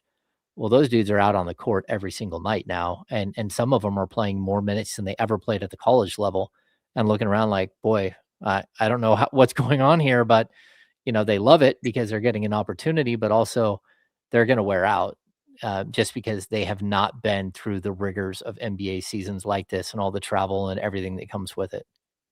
That's a tough tightrope to walk. Not practicing, preserving legs, all of that. And then, I know the number is 47. That's how many games Max has played. Like, I know, but this is your life now. Yeah. You got to push through this. You got to get out there and work. I understand in the case of, DeMar DeRozan, if you were playing DeMar, Levine, probably to a certain degree, Domantas Sabonis, Russell Westbrook on a nightly basis, that's where you manage practice really, really closely. But these other guys, especially the first year players, it's like, no, this is your life now. You've got to get used to it. And we've got to find a way to get better. And it's the thing we were talking about, it's the conversation that goes into, next year's head coach, whether it's Doug Christie or someone else. Do you know how to coach young players? Do you know how to coach veteran players? Because there is a distinct difference in coaching those two. And I don't know the answer. Like I don't know the answer to any of that. Like I feel like Doug is doing a really good job with these young guys. Is there one, Hammer, through the course of this god awful season of these young players that's really, really surprised you? As far as the young guys? Yeah. Oh yeah. I mean, it's clearly Dylan. Like watching a kid who, didn't do anything in 5 years at the college level. I think he played in 166 games. And in all of those games, he had 4 times where he had 10 rebounds or more. And right now, I think he's at 9 at the NBA level. Like, I've never seen a player who wasn't a rebounder in college and get dinged for not being a rebounder at the college level, come into the pro game, and all of a sudden is not just a rebounder, he's a beast. And everyone's going, holy cow. Like, they literally found one. And it's just weird that, he went unnoticed for so long. And, it's one thing to, go to a school like Auburn and they're bringing in, 1 or 2 top tier talents every year that are going to get the bulk of the shots and the bulk of the attention. But to basically be there for 5 years and never stand out as somebody who could perform at like an extremely high level. I mean, you can look at his stats. There aren't a lot of games where he played more than 15 minutes. And all of a sudden here he is at the pro level going out there and grabbing double figure rebounds in almost every single game. We're now expecting him to get 10 or 12 rebounds off the bench playing 20 to 24 minutes a night. Like his rebound per minute mark is just crazy. So that's the player. And the other thing I'll just continue to say, like, he came into the league, he didn't have a jump hook at all, and we watched him hit a jump hook over Brook Lopez on Friday night against Clippers. Just went right up and over the top of him with confidence. He didn't have a floater. You can go back and watch his college stats.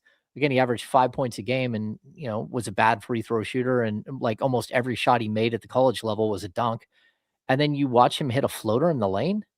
So I think what we're seeing is the evolution of a player that, for whatever reason, had kind of like just taken his role and maybe played to it too much and just said, okay, well, this is who I'm going to be. And now he's just like this gigantic 6'11" moldable piece of clay.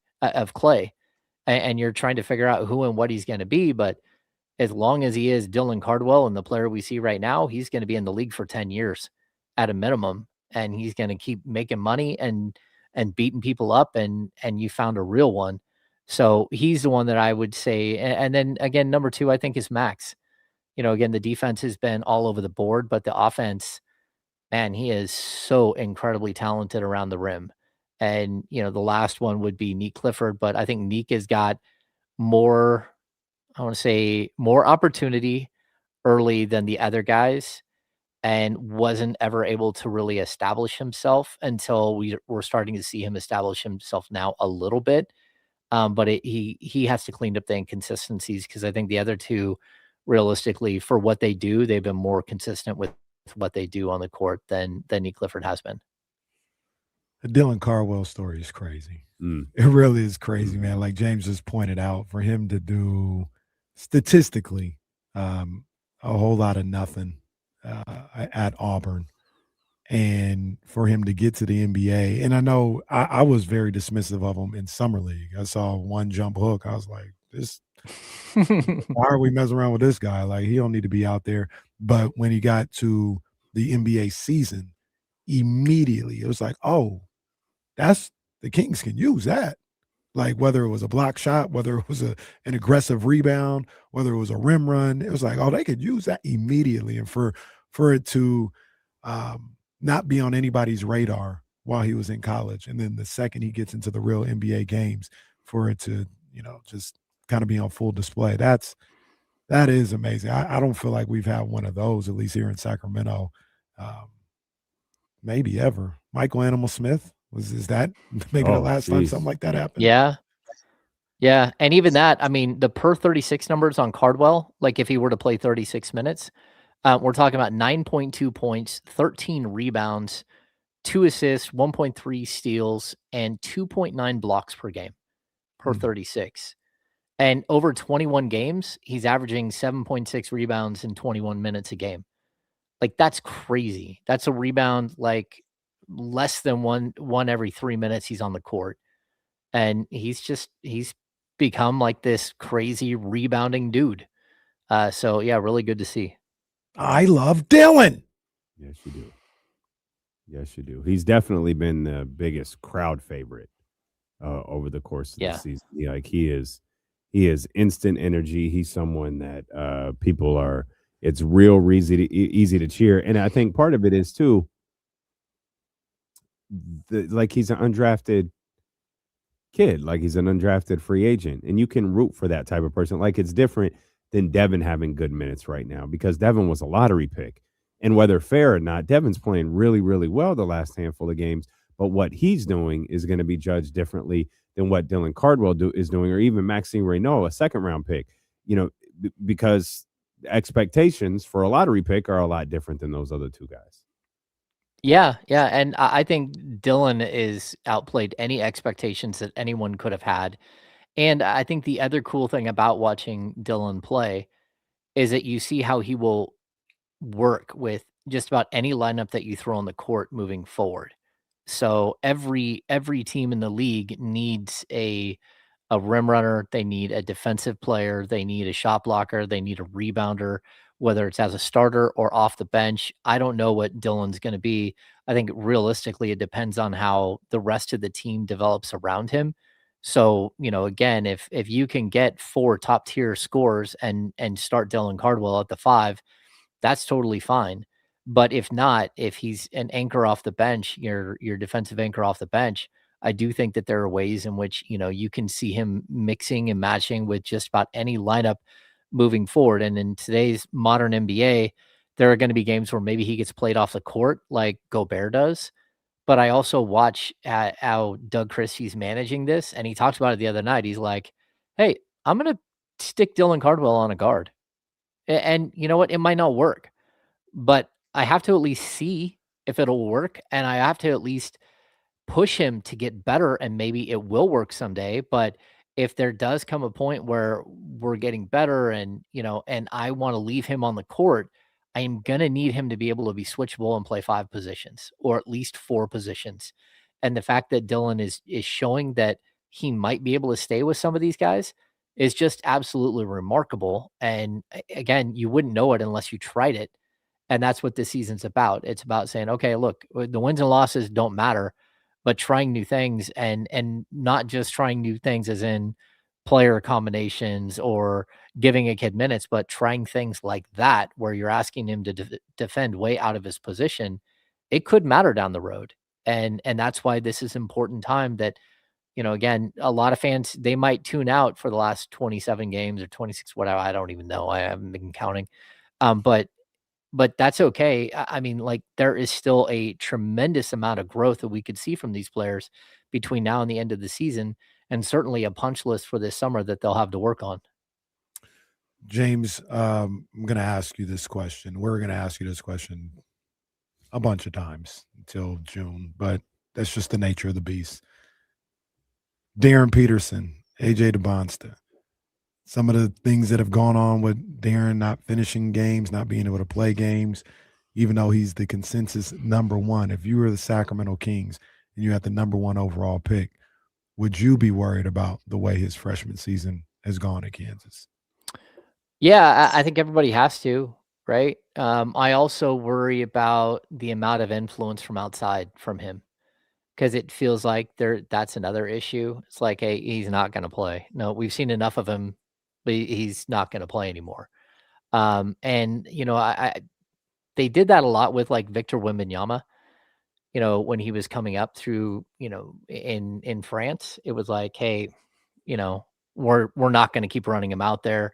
We're going to err on the side of caution. And maybe that's what they're doing. But to me, it certainly puts question marks, because when he does play, he's absolutely incredible. And you just want more. And then to have him either sit out the second half or sit out the next game or sit out against top tier opponents, the whole time you're like, okay, what exactly are we doing here? So there's some frustration there. I also, when you look at him versus Devonta, he's just so much further along as a prospect. I mean, he looks like a 25-year-old, out there as an 18-year-old. Like, everything that he does is so mature and so, like, refined. And then you look at Devonta, and half the time it's a hot mess. But man, is it fun, because he's got all the tools and he has all the confidence. And you can see where, like, 3 years from now, he might be one of the better players in the league. But it's going to be a really tough thing to judge the whole time. And I think, again, if you land the number one pick at this point, it would be really tough to draft anyone other than Peterson, because you're looking at a guy who looks like a superstar at the next level. The other guys might get to superstar status, whether it's, Boozer or Devonta or Wilson. But that Peterson, if he's healthy, is going to be incredible at the next level. And that's where it's kind of tough.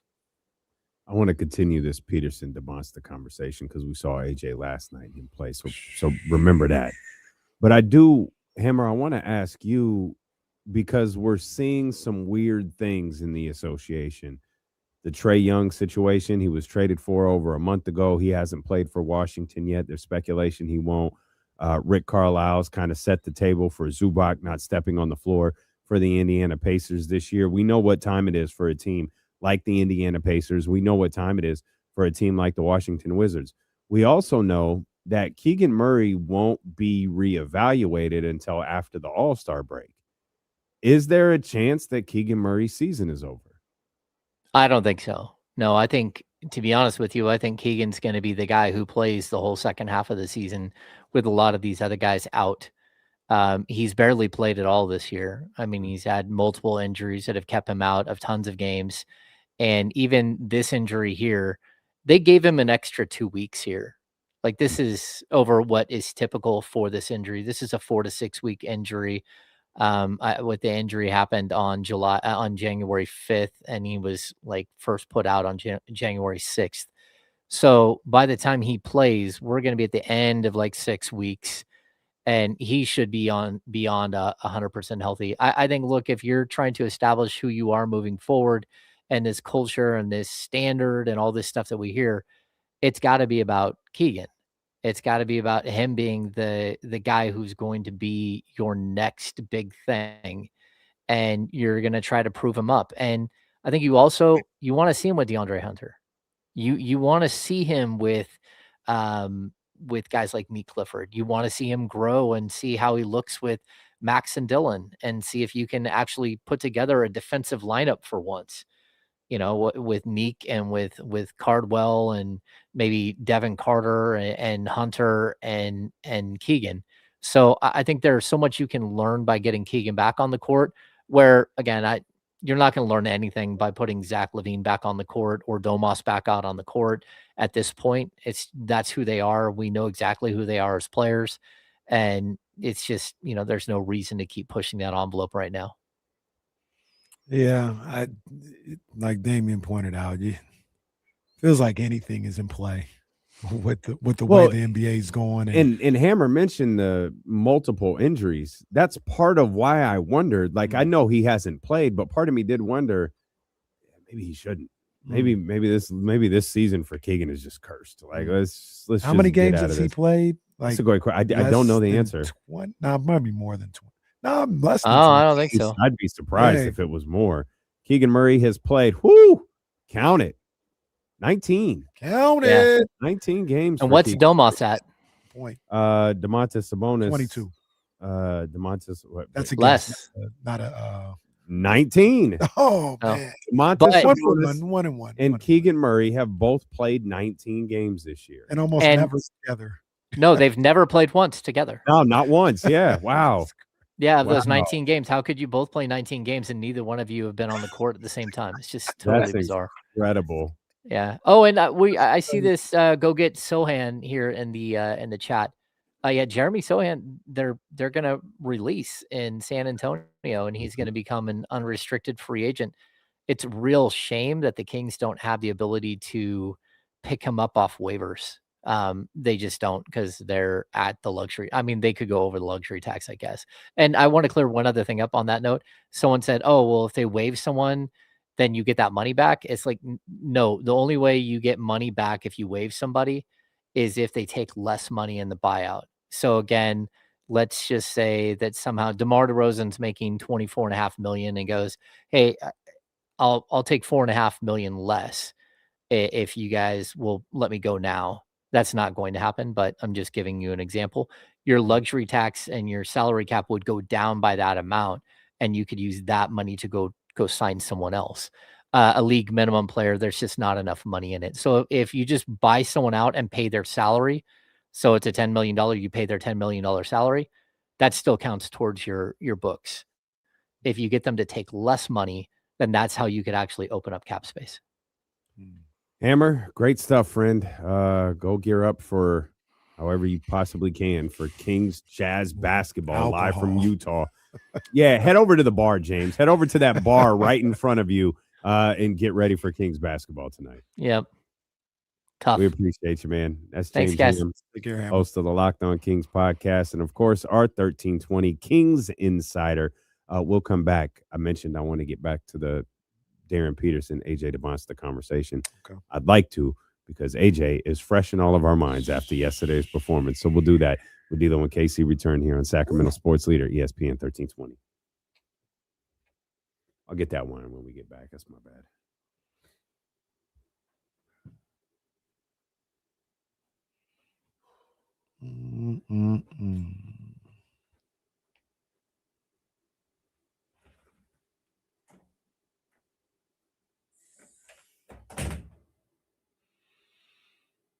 What was I about to? Oh, that's what I was about to look at.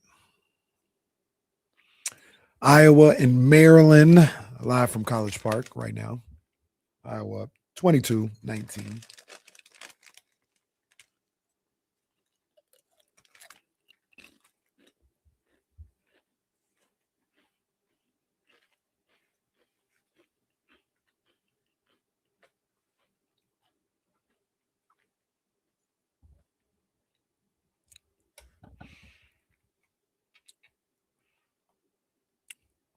It's a good question. I probably still would.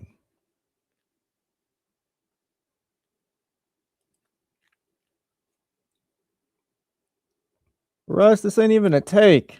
Red Robin is not terrible, but it's not the best. You're not even you're not even standing for anything. What does that even mean? What is the take there? Yeah, it's not bad. It's not good either. Russ sending 10 toes down. That's hilarious. Yeah, I don't know what to do with that, Russ. I agree. How about that? I agree with everything. It's not the best. I somebody gave me some, yeah, I'd eat it.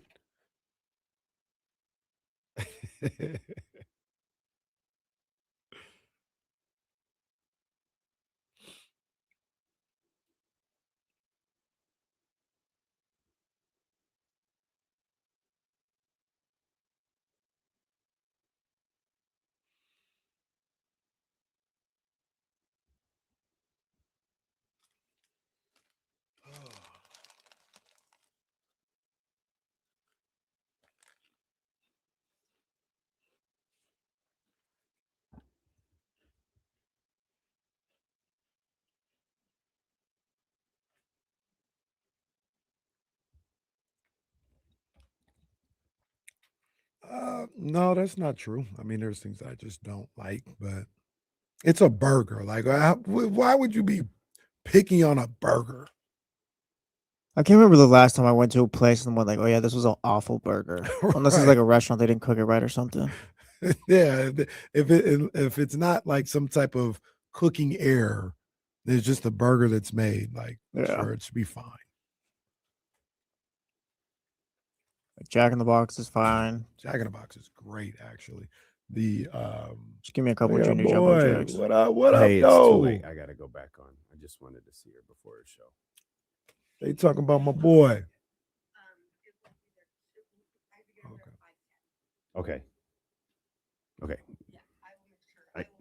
Hey, radio, I gotta go. Like, we're on the radio. Okay. No, I understand that. Okay, I have to go. You can honestly continue the call if you want. No, I mean, yeah, no, it's good. No, I Yeah. wanted to see the baby's got a dance thing tonight that I can't make, Yeah. and I wanted to wish her good luck. But You want to go back to break? No, I don't want to go back to Or break. I have just to, wish her luck on the show. Yeah, it's well, fine. she's not even on the video. Like, She where can is get on the video. Yeah, Where is she? we got time. Yeah, we're here. We're good. What you want to talk about the Kings? Well, Kings Jazz? You want to break that down right now? no. Players aren't playing. More at noon. Well, we're on 2 now, pal. Hey, is she being supervised? Oh, for the love of God! Oh, for goodness sakes! Hi, baby. Okay. Oh, all right. She's on James Ham's internet, I guess. What a mess. Okay. All right. Good luck. Bye, baby.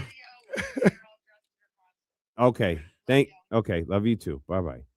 Boy, Here we go. that went poorly. No, we go. No, that was perfect. Goodness gracious. She's probably like, "What's a James Ham?" That's probably true. She hasn't met Hammer before. That's funny. Oh man. Yeah. Good stuff. Yeah. I mean, you guys might get some of this with the new time slot. I mean, You will, whether it's like, Reese's games or recital. yeah. Like, hey man, I gotta see what's going on. Excuse me. Yeah. Excuse me. I gotta watch this. Yeah. FaceTime is up on the court. Let's go. Yeah, hey, look, we got to get by, man.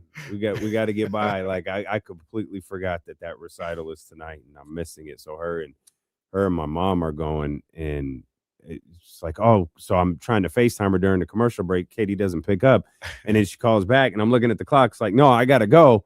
And then there's that bad internet connection. So it's like, all right, great. Oh, that reminds me. Guess what happened to me yesterday? Guess what happened to me last Okay, night? stop. Does it involve a dead animal? This is like the third time this week something's happened. No, yeah, Or around something KC, has been yeah. dead. No. Or like The has frog and the attacked bird. you. Is there an animal involved? No animals involved. Okay. This is a very, very proud All moment right. of mine. Okay. All right. So normally, like when I would go to sleep, when Ryan would go to sleep, I'd sit on her couch and she'd lay on my chest.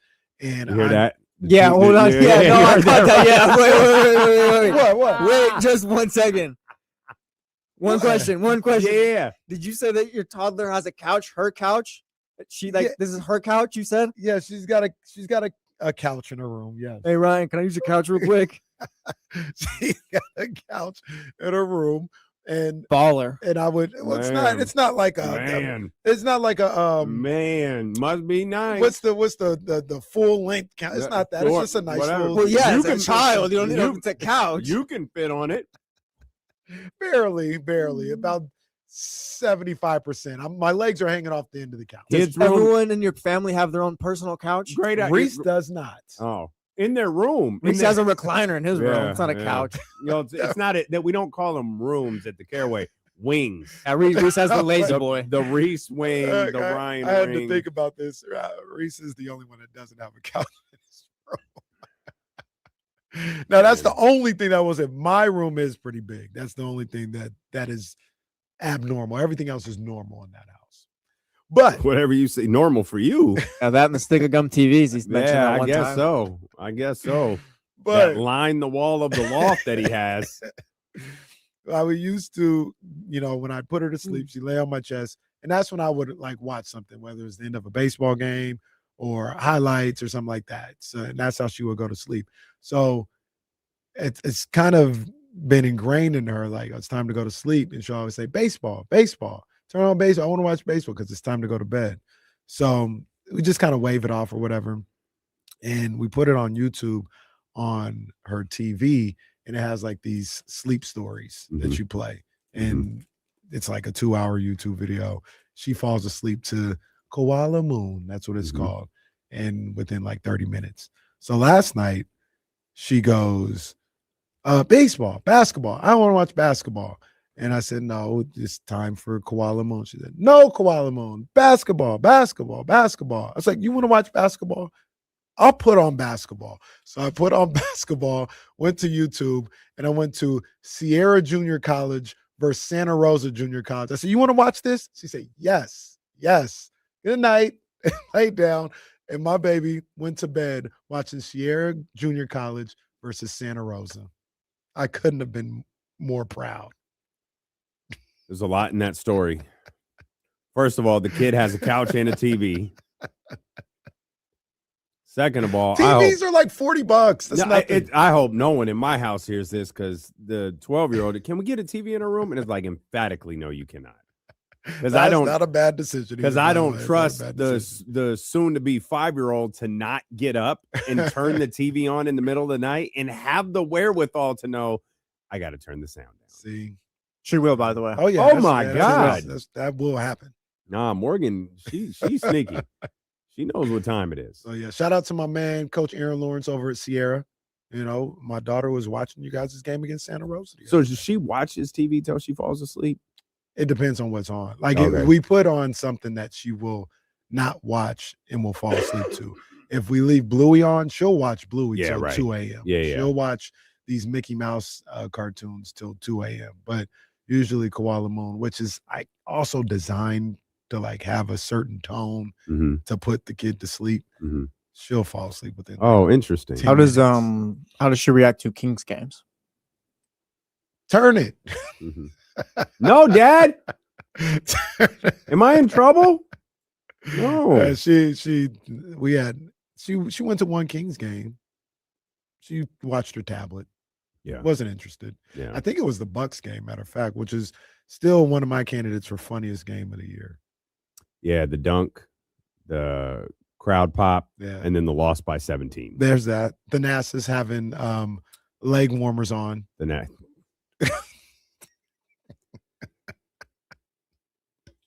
That dude, boy, that's my boy, Thanasis. He better be. The Nets is a bit unstable. He touched. He a lot like Isaiah's doing. He's a little touched. Oh, dude, we got the.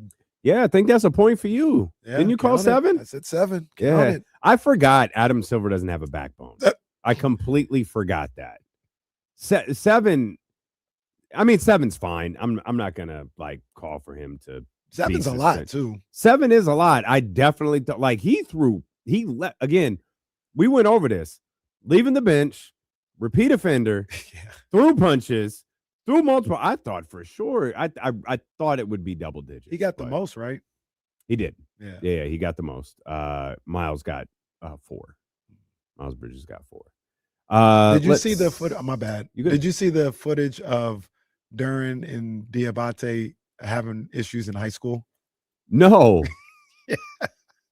They got. I saw the clip from the courtside fan where they like landed in their lap. I saw that one too. But yeah, somebody pulled up a clip from one of their high school games where they had an issue. They didn't fight, but they was talking crazy. So they've had issues. For Sometimes you got to fight. Like it is what it is. Let's see what TC talking about here at 916-909-1320. What's up, TC? Yes, sir. What's up with my two brothers? Not much, man. How you doing, big dog? Man, I'm just vibing, bro. You know me, just vibing, taking it one day at a time, just being easy about this season, right? I'm just trying to always find something good. I know I'll be super optimistic, right, bro? But at the same time, D-Lo, at the end of that conversation yesterday, is because I'm a Kings and a Niners fan, bro. But if we're talking about teams, I'm a Sacramento Kings, bro. I'm from Sac. You know that, D-Lo. You get me? So that's why I'll be a little more optimistic. I'll be optimistic with the Niners, but that's a whole nother story for another day, bro. The way I feel about the Kings, I used to be the same way about the Niners, bro, until I fell out with Kyle Shanahan, dog. And it just, you feel me? But that's a whole nother Hold story. on. No. It's too much for Hold the on, air. Terrence. No. You had a falling out with Kyle Shanahan? Feelings-wise, bro, and it's just true colors in the whole situation and how he went about his business, bro, in the situation. Just, yeah, we fell out. We didn't fall out personally. Me and him head to head. Oh. We probably would do if I met the guy. But Okay. we didn't. Okay. But I'm here to talk about the draft, bro. Like, that Okay. dude, Kenny, I know you've seen a dude Brazil, that center from Arkansas. I keep going back to Arkansas. Nice. I know they got eight clubs. I know we got Malik. Mhm. And with that center, bro, 6'10", Anthony Davis prime, dude, blocking. What he had last night, 6'7" block. I know that's a lot. They beat What the I'm brakes saying off of is that LSU last night. Poor David Patrick. I know if we could steal him, either late second round or undrafted, and add him with Cardwell with our lottery pick, bro, we cook it with grease. I'm looking at a lot of college basketball, but I like that kid, bro. He's a guy that we need on the team moving forward. I like him too. He's a good ball player. TC, give me a second. I know you're gone, but give me a second. I'll figure out, because this is what we do now in this Kings season, is where he's projected to go in the mock draft. Can you imagine Kyle Shanahan going, yeah, I just hope one day me and TC can bury the hatchet.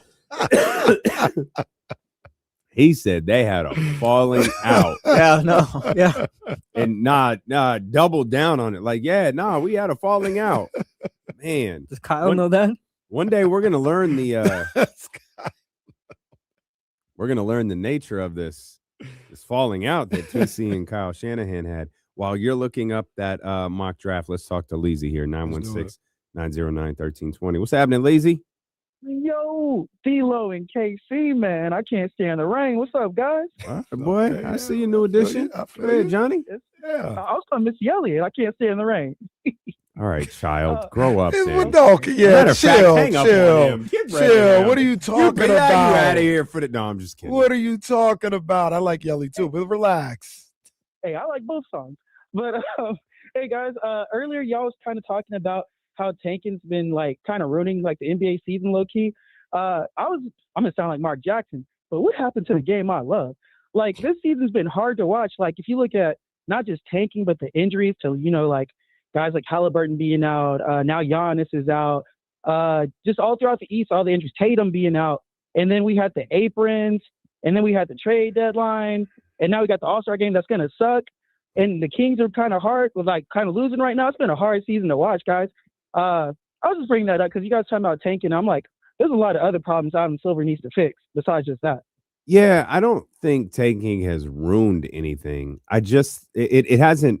Tanking hasn't ruined my enjoyment of basketball, what these teams are doing. Like, I'm not sitting down. Like, I have to watch Sacramento. I don't have a choice. Right. They happen to be playing Utah tonight.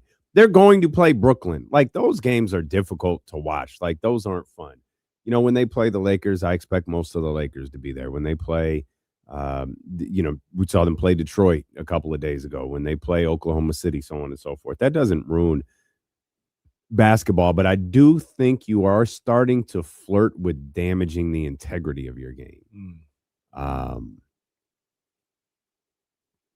don't, in football, it's the process is so much shorter because that you get to a point where it's not even like we're out of it. It's more like, hey, we have a shot at the number one pick. And that's normally in really the last couple of weeks. Like, it's not something that starts happening at Halloween. Mm-hmm. It's not even something that starts happening at Thanksgiving, right? It's something that happens when you can see the end of the season. And I don't agree with it in football because of just the shortness of those men's career and the physicality of that game on a week-to-week basis to send guys out there who are taking games off of their career to go out there and play for a team that is just hoping to land the number 1 overall pick. Like that's something different. It's also there's no lottery odds. Right. So if you're the Raiders and there's, two win teams and then there's 5 win teams, those 5 win teams are not in this conversation anymore. Mm-hmm. It's really just down to like 1 or 2. And most people aren't torpedoing the last month of the season in the NFL because they're trying to get the 4th pick of the draft or the 5th pick of the draft. They're going to trust their system at that point. Wherever it falls, right. It falls. You really only see it with a handful of teams the last few weeks when you have an opportunity to get number 1. But with basketball, like you said this yesterday, and it's the beginning of February, dude. Like like we're not at the All-Star break yet. And this is what we're talking about. Like this, it's not going to change. It's not going to get better. There's not going to be Trae Young isn't going to play after the All-Star game. Anthony Davis isn't going to play after the All-Star game. None of these guys are playing. None of these guys who have been acquired in trades or anything like that. None of these guys who are, nursing injuries. They're not going to hurry back to come play for these teams. And I wonder, again, it doesn't ruin my enjoyment. I will find a basketball game I like. But I do wonder if it's starting to crack the integrity of the league a little bit. I think it is. And you said something there that I thought about right before you said it. It's not going to affect you. It's not going to affect me because we watch all types of basketball. Sure. But there are people who are just Kings fans. Yeah, just sure. like Absolutely. the Kings. Yeah. And or just Utah Jazz fans. They don't watch the college games or League Pass, all this other stuff. Like I just like watching the Kings. And if that's not a good game, I'm not really interested in the product. And you're at the beginning of February. And look, we could trace this back to Kings Wizards, which was like 2 weeks ago. Mm-hmm. So I don't know if that was the beginning of February or the end of January or like February, whatever. But at that point, it was a situation where they're like, this is a waste of time. So you're dealing with people who it was February 1st, Sunday, February 1st. That was the Wizards game that they lost. Mm-hmm. So you're dealing with, starting at the beginning of February, completely having your product be a turnoff to a specific group of fans. Like I said, if somebody just likes the Kings and this is the product that they're putting out there, or this is the effort they're putting forth to see winning basketball, they might be done with the NBA for the rest of the season. Yeah, Daquan Plowden played 24 minutes in that game. Devin Carter played 15. Isaiah Stevens played 19 minutes in that game. Neek played 29. You did get big minutes from Zach LaVine and DeMar DeRozan in that one as well, but that was the game where the Kings lost 116-112. That was also the game where those two that I just mentioned, the two veterans, LaVine and DeMar DeRozan, took a combined 40 shots. 42. Took a combined 42 shots. They were. Yeah, they had a combined count 67 points. 67 of the 112 that the Kings scored that night on February 1st versus the Washington Wizards at Capital One Arena were scored by Zach LaVine and DeMar DeRozan. I don't think we have seen them. Let me take a quick peek. Yeah, DeMar, Zach. We have not seen them. DeMar, Zach. Let me check again. I don't know if we've seen Zach. Yeah, we haven't seen Zach, period. DeMar. There's Daquan Plowden playing 40 minutes. That's crazy. That's a wild set for Stockton. Meek Clifford, 37. For Sacramento. Oh, Sacramento. Geez. Yeah, he played 39 minutes and 50 seconds versus 39 minutes and 27 seconds against Cleveland. He played really good. They have not. Too. He did. DeMar and Zach haven't touched those minutes since that game. In fact, I think LaVine might have only played one game after that. He played Memphis, and I think that's it. Oh, he played versus the Clippers. He played 18 minutes versus the Clippers. Sorry. And now I've just seen him in warm-up suits. Yeah. Nice ones too, by the way. Throwback, kind of the swishy material Nike joints. Very nice. Yeah. Well, they're probably Like New Balance. 90s vibe. They're probably New Balance, by the way. He's Is he a New Balance guy? Yeah. New Balance tried to make a push, but I feel like it's like kind of died relatively quickly. I mean, they're still doing their thing. Number one, Still Kawhi? it's still Kawhi. It's Tyrese Maxey. It's what's my girl's name? Cameron. Maxey's New Balance. Yeah. Jamal Murray's New Balance. I knew that one. Cameron Brink is New Balance. And okay. I saw Cam and Jamal do a video together. the one, Shohei Ohtani, is New Balance. Yeah, but his payment is deferred until 2030. Glad you finally acknowledged him as the one too. That's big for me. Oh, he's the one in the National League. Brother, we're past that. I mean, we're past that. We only talk Bonds and Ohtani on this show. What is a judge? The reason why I always All know right. that is Ryan loves that song they do. Hey, hey, hey. Dun, dun, dun, what you got to say? She always stops whatever she's doing to sing that song for their commercial, and all their athletes are in that commercial. Okay. Hollywood swinging. Mm-hmm. Hey, hey, hey. It's cool in the gang, yeah? I think so. It's got to be cool in the gang. Yeah. That's a huge L for your boy if I'm wrong. That's cool in the I gang. Hollywood think it swinging. is, but I gotta admit, I'm not sure. I just know the song more than anything. We had a lengthy discussion about Darren Peterson yesterday, how people may be starting to overthink this thing with Darren Peterson and the amount of games that he's played and so on and so forth. All of that was happening while AJ DeMonster was playing. And in the middle of that conversation, AJ DeMonster was at 18 points. In the middle of that game, AJ was at 18 points. And you talk about consistency. He scored 18 in the second half too. That man finished that game with 36 points yesterday. And I feel like it's going to be a season-long. Oh man, I know. But did you see what AJ did last night? Oh, I know. But did you see what Darren Peterson did last night? I think there's going to be a constant back and forth about those two guys based on how they played the night before. Yeah. And it's AJ's turn. Yeah. Because he was bad last night. That's all it was. I mean, off the top of my head, I think this is how it went. Darren played Baylor on a Friday night, and I think he had 23 points. I think he had 26 points in 23 minutes, 11 to 13 from the he was crazy, right? And they blew him out. That's why he played 23 minutes. I don't think it was because he got pulled. And then I think the next day, I think AJ went for 40 against Utah. So then it changed. And then they played each other, and Darren did what he did when they played each other. Yeah.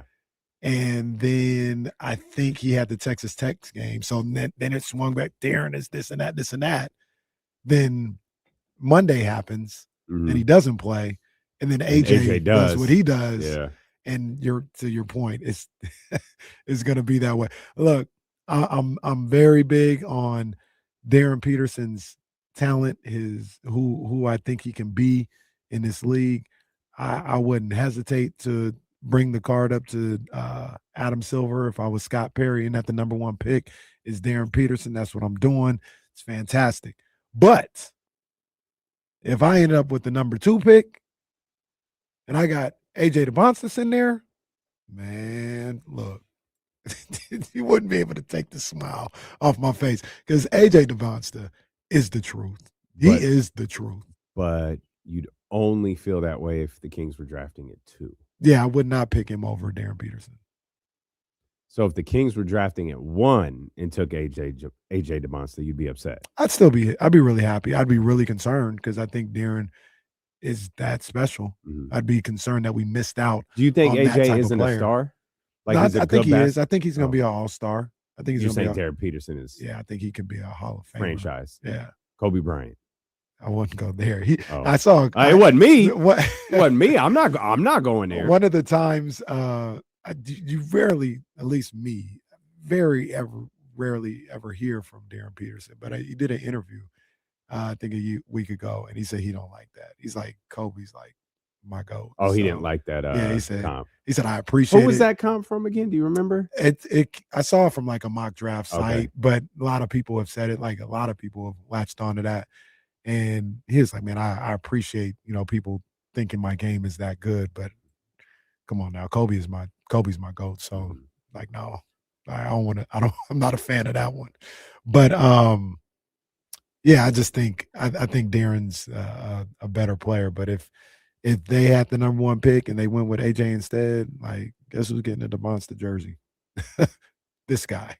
There's probably more young men becoming NBA players who will say that Kobe Bryant is their GOAT than LeBron James. You agree? Yeah. I think that's not a conversation. I mean, I don't know. Maybe it factors into the greatest of all time conversation, but I don't feel like people look at LeBron James and go, no, I want my game to be that, because LeBron is just so physically unique. Kobe's different. Kobe is a prototypical basketball player. Great shape, but he didn't look like LeBron. Right. And I feel like if you asked all of those kids in the draft, all those young men in the draft, more of them would say Kobe Bryant is their GOAT, their inspiration, their whatever, than LeBron James. I would agree with that, because Kobe just, when you think about working on your game and trying to achieve a certain level, I mean, Kobe's bag was crazy. He had it all. So for the majority of these guys, like, you're not working on the LeBron back down and then finish with the left hand type deal. Like, you're not really working on that. You're not physically strong enough to do it either. No, little things that you pick up from LeBron, which is interesting enough, is the chase down. Like, everybody, he's brought that back into the fold. And I would think about his passing ability, but I don't even know if that's something you can work on. Like, that's guy, to me. Interestingly enough, the chase down, Jordan's best highlight from the Wizards years. Well, I mean, AI did a crazy situation where if Jordan played with the Wizards, this is what he would do to Ron. Bro, that's Jordan's only highlight from his Wizards career. Are you crazy? Oh, there more? He didn't play in the All-Star game and hit a game winner until KG fouled him? No, hold on. Now he played for the Wizards. Yeah. Yeah, you admit it. No, finally. Look at this guy. AI. Yeah. Look at this guy. AI. Hey, Allen, what does Allen Iverson have to do with this? Yeah, he crossed up Mike. We'll come back. I want to. Okay, we'll come back. We were talking about AJ DeBonsta. We're talking about Darren Peterson. We were on Tank Watch yesterday. One of those teams did the Kings a favor. We'll talk about that. A couple of what if scenarios on the way, and a particularly interesting what if scenario put out there by George Kittle as it pertains to the San Francisco 49ers. We'll run all of that for you. It's D'Lo and KC, brought to you by Sky River Casino. Get in on the action. Sky River Casino is the place to play with 2,100 of the newest slot machines and over 80 table games. Sky is the limit at Sky River Casino. And you could go celebrate the Lunar New Year with our man Kevin out there this weekend. He's going to be out there at Sky River Casino. Fresh off his trip from Vietnam, he's going to be out there celebrating at Sky River. So if you're looking for something to do, you're going to be off Monday anyways. Go hang out with our man Kevin, and we'll come back with more on ESPN 1320.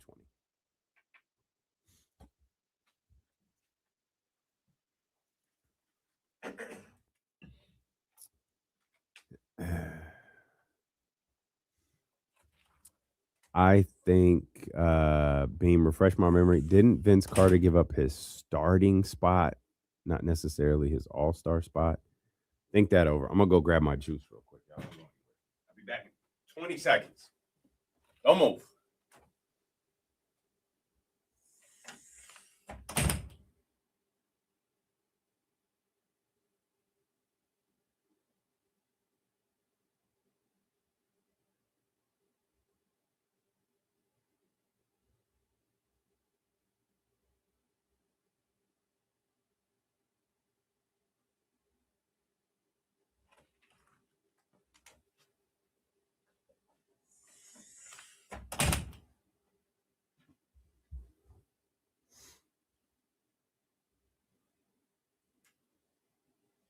had my regulars moment at the juice bar this morning. I've been going every day to grab these on my way to work.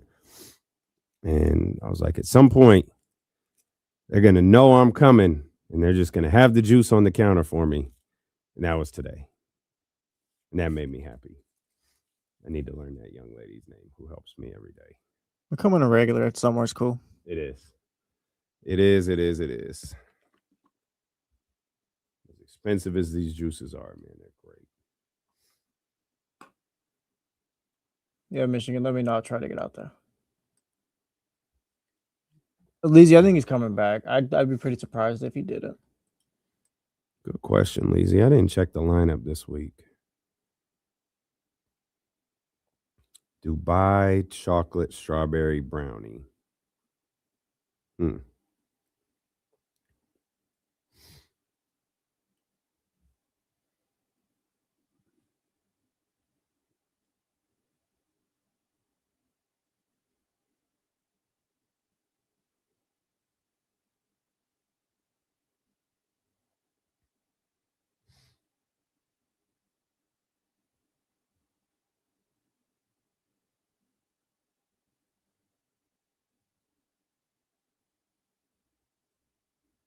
The whole lineup is trash, but that cookie looks interesting. That's not a cookie, it's a brownie.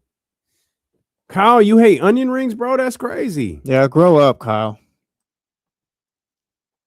Exactly, Steven. Exactly. Grow up. Yeah, Kyle, grow up, man. I was a child and I hated onion rings too, and then I turned 18 and was like, oh yeah, no, these are actually good. That's what happened.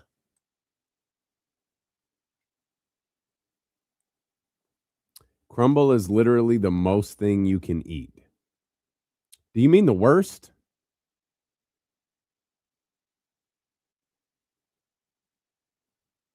Crumble's like too rich for me. It's too much of a cookie. Well, our thing, you can't eat them. You can't eat it like it's a cookie. You gotta cut See- it. You gotta cut it into pieces. Yeah, I don't follow rules. Okay. All right. I ate one crumble cookie here, a whole, and it was just the chocolate chip one. I thought it was gonna fucking kill me. Like, I ate the whole chocolate chip cookie. I thought I was cooked. Yeah, we had the s'mores one here that one time or whatever. I think, or maybe it was my brother. Oh, I gave me remember that. s'mores, yeah. Yeah. Let's see, with that one, I just had like a small piece of that.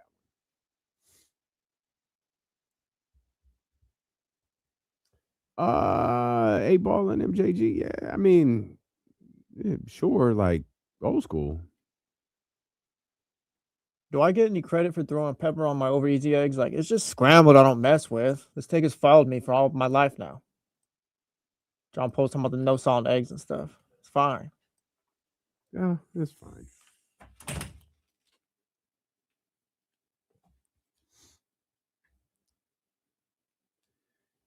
We were on Tank Watch yesterday. We saw the Indiana Pacers accidentally beat the New York Knicks last night. Much to the frustration of Rick Carlisle.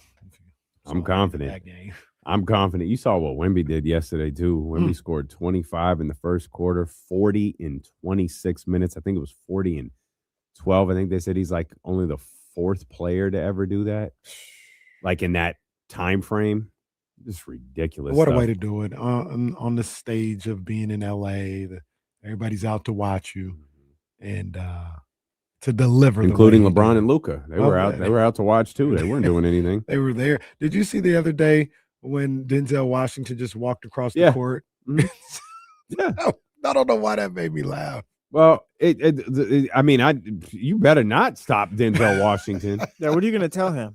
Like, well, he shouldn't be stopped. But did you see how it was going? It was like in the middle of the game, and Denzel's just sitting there.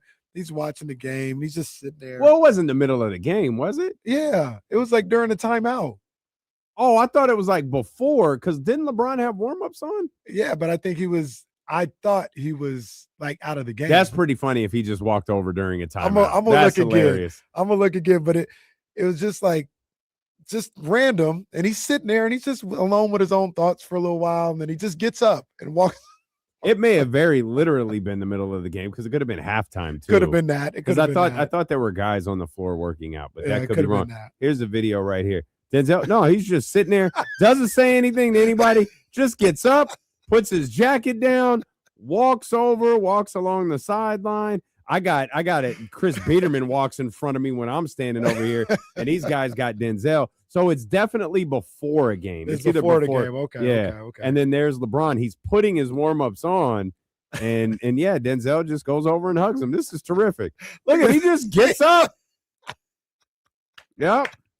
Let's say hi, LeBron, real quick. Let me put my pants He up. didn't even say that. He just walked over. He's like, hey, you know what? I'm gonna go see LeBron James. Just walked by. Look, walked by all of the security guards and just walked over to that boy and said, "What's up, baby?" Look, you see the guy. Oh boy, go back like 4 seconds. Watch my man in the red. Watch my man in the red. He thinks about it. Now get your boy. No, it's good. Boy, it's good. Boy, that Staples Center usher, he thought about it. You think he threw thought LeBron about off it. at first? Like LeBron's like, wait, why is this fan coming up to me right now? I'm sigh of relief. Yeah, He's yeah, like, huh? no. What? I'm sure because LeBron got approached. LeBron's gotten approached a couple of times on the floor. Yeah, that one in Cleveland was crazy. There's a story behind the guy in Cleveland, the one who with the come back home sign. Yeah, LeBron, he didn't know who he was, but you know, if everyone remembers, the kid runs out there with the sign, and LeBron is essentially like, "Hey, I see you. Take it easy. Like, I see you. I see you." And the NBA was really, really upset about that. They were upset at LeBron's response to it. Then that night, real quick, what were they upset about with his? because LeBron was like, "Hey, like it's cool." Like he was They wanted him to essentially punch saying, him? "Well, no. I think they wanted him to ignore him." Oh, Whereas he was like, "Hey, chill, like be easy with him. He's harmless. Gotcha, It's all good." gotcha. He I don't want to say he knew who he was. He knew of him. And then not that they were together, but the guy with the sign was at the same club that they were that night in Cleveland, and LeBron gave him the salute. He gave him the acknowledgement and went back. That's in one of like Windhurst's books, I think. You know, But that's where I learned that the league was really upset that LeBron was like, "It's cool, man. It's good." You know what I just heard? It was all a work. What was that whole scene? The scene. That's what I just heard. I don't think it was work. No, I think that kid still got firmly in trouble. But Speaking of getting in trouble, them people at the Super Bowl, they should have got a couple of knees to the ribs. oh, absolutely. The runners. Yeah. Yeah, they should have gotten. Did their you see ass that whooped. guy when he had his meta glasses on? Yeah. He should have a couple of right there, little fist to the rib there. If What are you doing? my feeling is like, yeah, I have bad feelings on social media and that type of stuff. If you're doing something for social media, like this is why you're doing it, you should get your ass kicked. Like those people who come up in front of you like with a phone because they're doing a skit. Oh yeah. Oh, I Smack that get phone to away, beat yeah. the hell out of you for doing this. At the very least, I'm smacking that phone away. And I'm not responsible for what happens. Don't do it. Don't be disrespectful. Don't be disrespectful. But yeah, you're running out there with your meta glasses on and you catch a cleat to the nose. The ones happens. that always make me laugh is when they try to do the skit. And maybe this is a work too, but the person is not in on the skit and they're about to like beat him up. And he's like, "It's a skit, bro. It's a skit. It's a skit, bro." Oh, yeah. They smack him up. Oh man, some of them they're not gonna come across a person that's gonna stop at some point. Christian, there was that crazy lady in the 80s who used to run onto the court field and kiss players. I remember. And what's funny is they used to put those on like dazzling dunks and basketball bloopers. Like it was funny. So endearing. It's sexual harassment today. In the 80s, it just gets you on the blooper video. Oh, don't tase me, bro. Who was Don't Tase Me, Bro again? Oh man, where was that? Oh, Don't Tase Me, Bro. That was a classic. Hilarious. That was a classic. Don't tase me, bro. I can't remember where that. See, and then Kyle mentions the kid that gave Carmelo a hug. See, that was the one where it's like, hey, this is not funny. This could be a plant. Be on the lookout. Like, look around. Like, take it easy, Carmelo. Like, hey, that's fine. Make sure the kid gets back to his seat. But hey, head on a swivel, dog. Remember when the Timberwolves security tackled that girl before she tried to get on the court? I think she was a about to protester. Yeah, yeah, she was a protester. and he I saw her remember like that. out of the corner of her eyes, and Yeah. Like Brian Urlacher. She was or like, something just was got she her. trying to handcuff her? I think she was trying to handcuff herself to something. Yeah. Yeah, I remember that. People can't be. Yeah, don't be doing that, man. Like in all seriousness, like I don't want nobody to get hurt, but you got to know you can't be doing that. Like you cannot do that. That's out of bounds. No pun intended.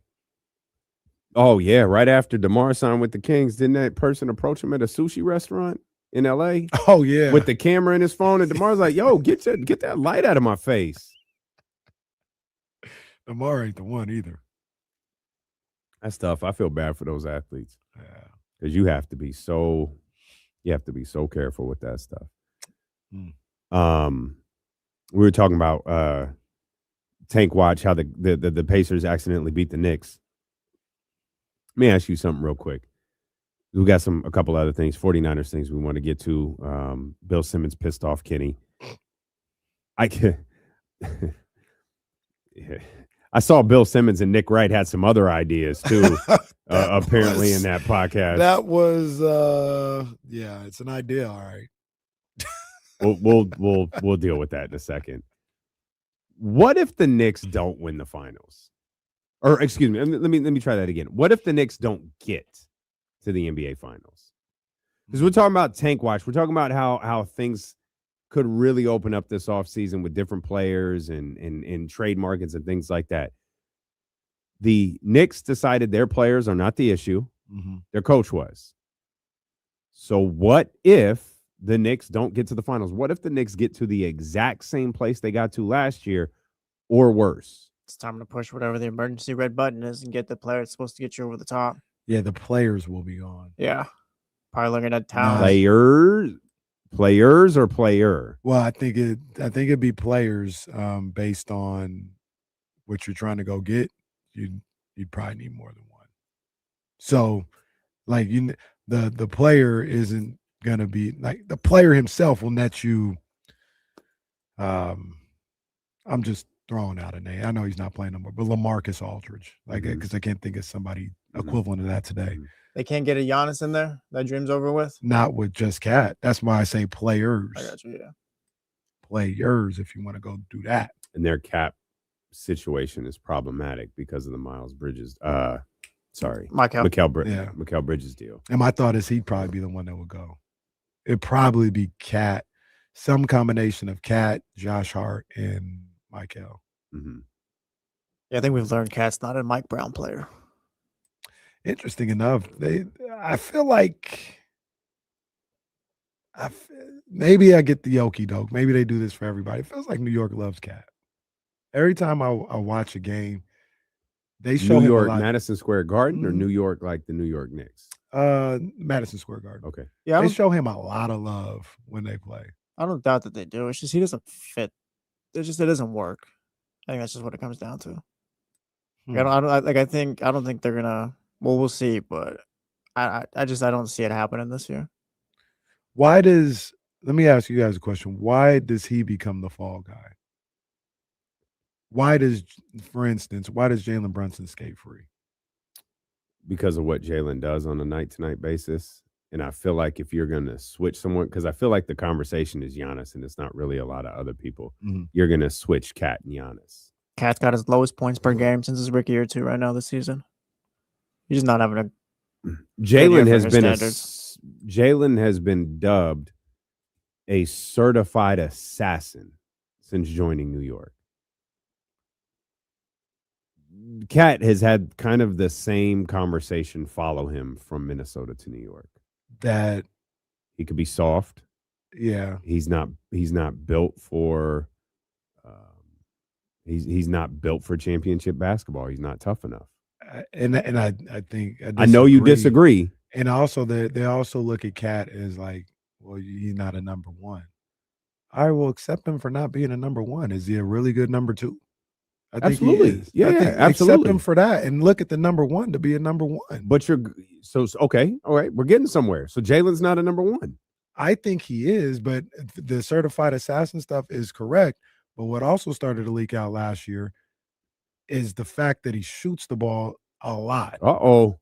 Kenny Caraway, number nerd, usage rate. I disagree. Not that he doesn't. Well, no, he shoot the ball does a shoot lot. the ball Yeah, a lot. he does. But I don't think that's necessarily Their a problem. Yeah. But especially in that Pacer series, it's like, bro, he just shooting. He ain't getting nobody else involved.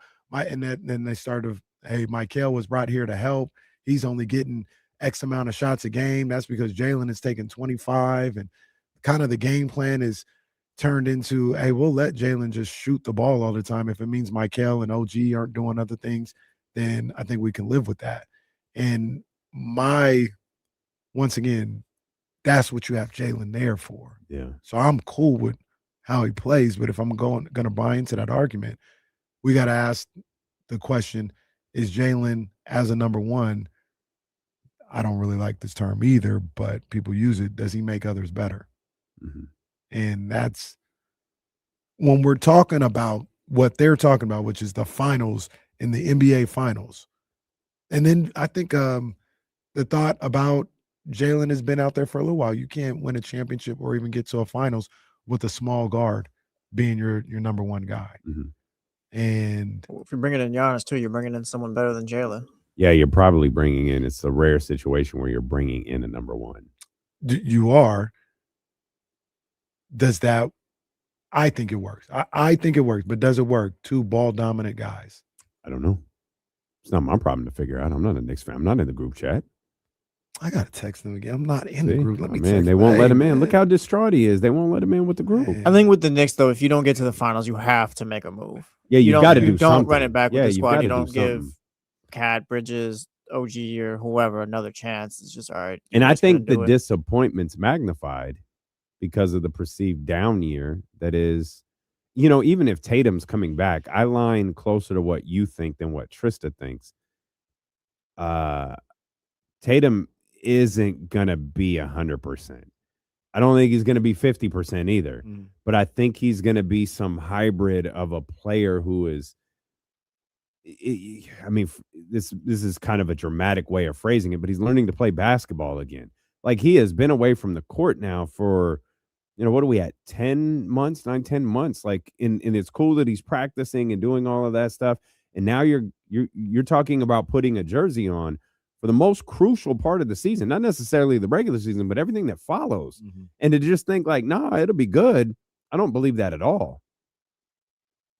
I don't know what he's going to be able to bring you, but regardless of what it is, this Celtics team right now, or this Celtics team in 2 months with Jason Tatum on it, I think will still be lesser than the Boston Celtics next year. And then you Indiana's obviously going to be a very different basketball team. You look at what is a perceived down year for the Eastern Conference that feels like, different time, different place. I understand, but Dame Lillard goes down, Tatum goes down, Tyrese goes down, and it's like, well, God bless those brothers. Hope they can get back healthy. This is the Knicks conference next year. Mm-hmm. What Detroit's doing is terrific, but they're not. No one's going to care until they start winning playoff series. No one's going to care until they knock off Boston, or they can knock off Cleveland. Cleveland made a move that's like, hey, we've got to get back in this mix somehow. So let's do it. But still, this is built as the New York Knicks conference to lose. And if they lose it, I just wonder what's next. Yeah, I mean, and I don't think Mike Brown would be one and done, nor should he be. That would be crazy. Yeah, it would. That would be crazy. He shouldn't be if they don't make it, but definitely I think Cat would be out of there. And they'd make a hard push at Giannis. Mm-hmm. I understand it. I'm gonna ask a question that I feel I understand and know the answer to. Mm-hmm. But like, say they didn't make the finals this year, why does something have to change? Like, why can't continuity and working a couple years together? You fell one game short last year and decided you had to change. I don't. Your owner also put the expectation out there this year. Yeah, that's the other part. He said it out loud. But the something had to change was a guy that, in all honesty, like was on the hot seat for the better part of 2 years. So you got to the point where like you could have already been like, going into these playoffs, if like we don't get to the finals, I'm firing this guy. Like I'm kind of tired of it. So you made that change. He was the Bills coach. Yeah. Like we call that, like when the Bills lose, Sean McDermott. He's gonna, when they lose, he's gonna get fired. You think that was the case with Tom Thibodeau? I think so too. I think the year prior, because the year before is when they lost to the Knicks, or excuse me, lost to the Pacers in Game 7, or was that maybe 2 years ago? It doesn't matter. That year, around like Christmas and stuff, I remember vividly we were on the show talking about, Thibodeau probably a loss away from getting fired. Yeah. Like it's been going like that for a while. So I say that to say you made a change that you were already leaning towards making for a couple of years. And this is the way kind of sports goes, society goes, or whatever. Like, give Mike Brown 2 to 3 years with this group. It shouldn't ride all on this season. He just got there. Maybe the beginning of his the first year with Cat is a little rocky, but maybe they can find some common ground and get into the second year. It's just the way kind of sports goes. But I never. If it was really understood. If it was a younger group, maybe, but we know who all these guys are. Like we know who Karl Anthony Towns are. Chances are, like, yeah, him and Mike Brown are not gonna figure that out. Like what Towns is gonna play defense and do the things Mike Brown says. Like I think just knowing what this team is, it's like the East is weak this year. If you can't get it done here, then yeah, it's probably time for a move. But maybe Mike Brown figures out something.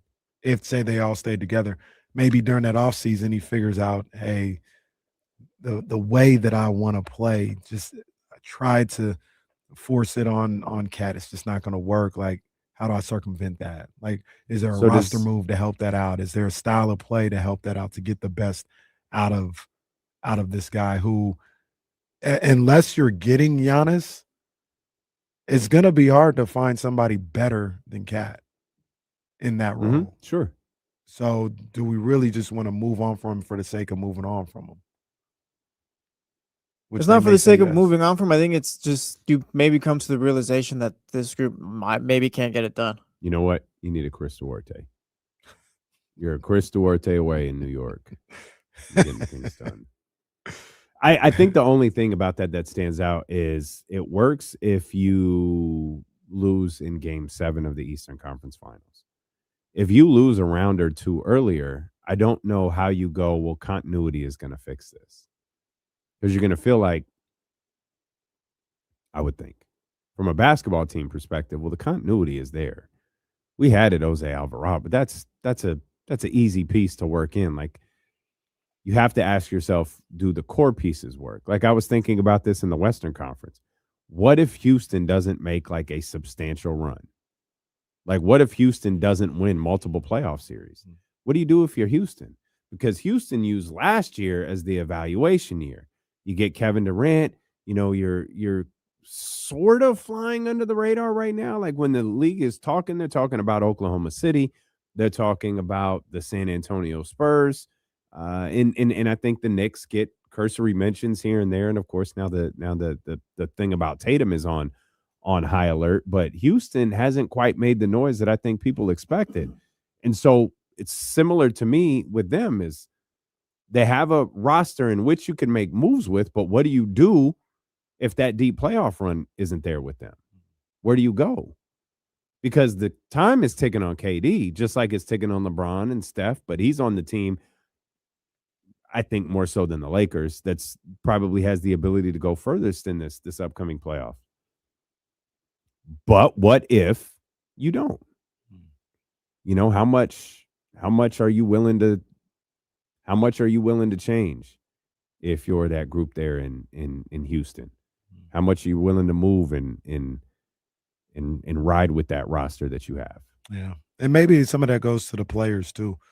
The level of impatience, because, you know, we see all the time right now with guys, if it doesn't happen in a year or two, we know we just can't get it done. That's almost like, and they did make changes. They made significant changes, but it's almost like the Kings of the early 2000s, right? Like we just can't get it done with we and it's a little dramatic, but we lost Game 7. at home in the Western Conference Finals, I don't think we can get it done with Chris. Like, maybe we need to move on from him. Like, let those guys continue to play and learn and grow. But do you together. think the league is in a different place today than it was 20 years ago, 26 years ago? You mean like mentality wise, like to stuff like that? Mentality wise, yeah, operationally. Like mentality, not just players, mentality, organizations, mentality, owners, everything is like quick. I'll ask you a question. I'll answer that with a question. Do you think after 2002 that we would be on here or people would be talking about the Kings and be like, you might have to move Chris Webber? No. You don't think so? No. I don't think so. You think anybody on that team, you got to move that guy? Vlade? God, what would it have been like the day after that game? Would we be talking about the Knicks and that, though, if Giannis wasn't available? Yeah, maybe that's part of it. Maybe so. Maybe that's part of it But what because if they are a team that's linked, I guess. Yeah, like I don't think we're like talking about, yeah, they got to go get another Bridges type or anything like that. Like we're talking about, yeah, you got to go get someone better than Brunson probably. But we're talking about that like with, you kind of brought it up with Houston. Like that might be, KD just got there a year ago and it's like, do you maybe, and you're right. Like is Sengun, like do you move on from Sengun? But to Jesse's point as well, now that I think about it, this is a 33-19 team, by the way. It's for Giannis, right? Like you're not just saying move Sengun for just anybody. You're saying like, do you go make the Giannis play now? So maybe it's just because Giannis is the one that's available. Yeah, for the Knicks, it's like if you don't get to the finals or you come up short, it's been pretty much, do you make the Godfather offer for Giannis or just make that move? It's like, all right, maybe you get a superstar elsewhere. Would Peja have gotten the most heat? Who would have gotten the most heat after that game? I mean, we're talking about singular shots. It might have been Peja and Doug, but Peja was also hurt. Well, like playing. Peja was hurt, yeah. And I don't think they would give a lot of flack to Doug. I mean, just the way things go, it would go to Chris. You know, Bibby's the one taking the shots late. You're not taking the shots. Stuff like that. It would probably go to Chris. Chris got a lot of heat for that team when things didn't go well. I think unfairly too. Because even in that series, I mean, Chris got to the point in that game 7 where he told Vlade, I think, or maybe Vlade fouled out or something. He's like, hey, move, I'm guarding Shaq. And he tried to guard him, you know, but he might have missed a lot of free throws that night. So he might get some flack for that if that were to happen. We'll come back. Sorry. Alternate universe. What did George Kittle say that has 49ers fans wondering what's going on? And what did Bill Simmons do that pissed off Kenny Caraway? Find out next. Sacramento Sports Leader, ESPN 1320.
Rain came out of nowhere.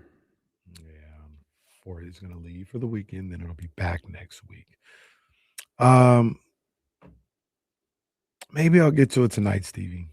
I have it in my save to watch later on YouTube, but I haven't seen it yet. So how do we feel about the Ring camera that can recognize your dogs, I guess, or whatever? You see that commercial? If your dog gets lost, they can connect with the other Ring cameras or whatever and just recognize. Did not sign up for that. No, absolutely Did not sign up for that. They're trying to hide Yeah, what I they're do really not. trying Yeah, to do. No, exactly, I am yeah. not stupid. I am not stupid. You can always look out for your dog. No, you're trying to look out for me, brother. I know what you're doing. Mm-hmm. Last night on YouTube, I usually watch like these. I guess it's usually like real estate people, but it could be historians or whatever. But I saw a video on Los Angeles. And did you know that Los Angeles, how did this go? Los Angeles County, I think I'm saying this right, has 88 municipalities within it. Okay. That's a lot. Like 88 basically cities within it. How many does Sacramento have? Mm-hmm. 8. Sacramento County, you got Elk Grove, Sacramento. Roseville's not in Sacramento County, right? No. Placer County.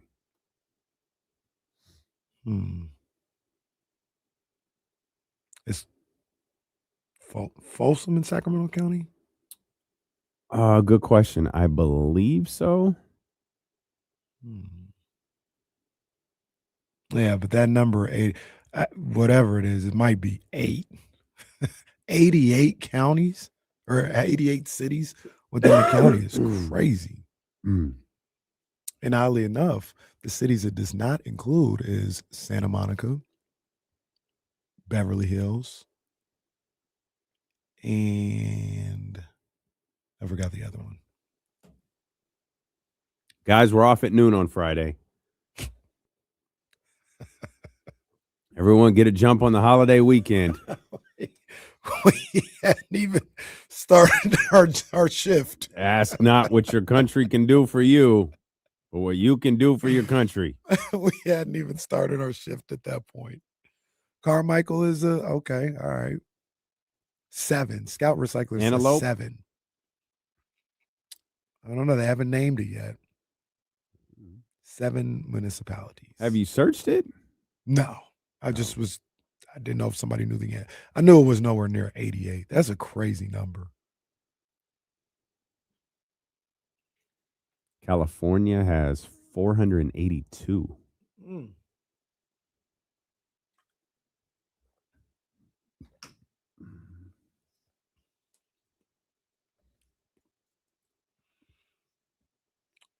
Well, shout out Scout. He was right. We were discussing the number of municipalities in Sacramento. That's a shoot. That's what we were doing during the commercial break. Facts. And the answer is 7. Sacramento County is made up of Citrus Heights, Elk Grove, Folsom, Galt, Ileton, Rancho Cordova, and the city of Sacramento. City of Sacramento. And this is a callback too. We could get rid of all of these and we could be like New York City if they got rid of those municipalities and became boroughs.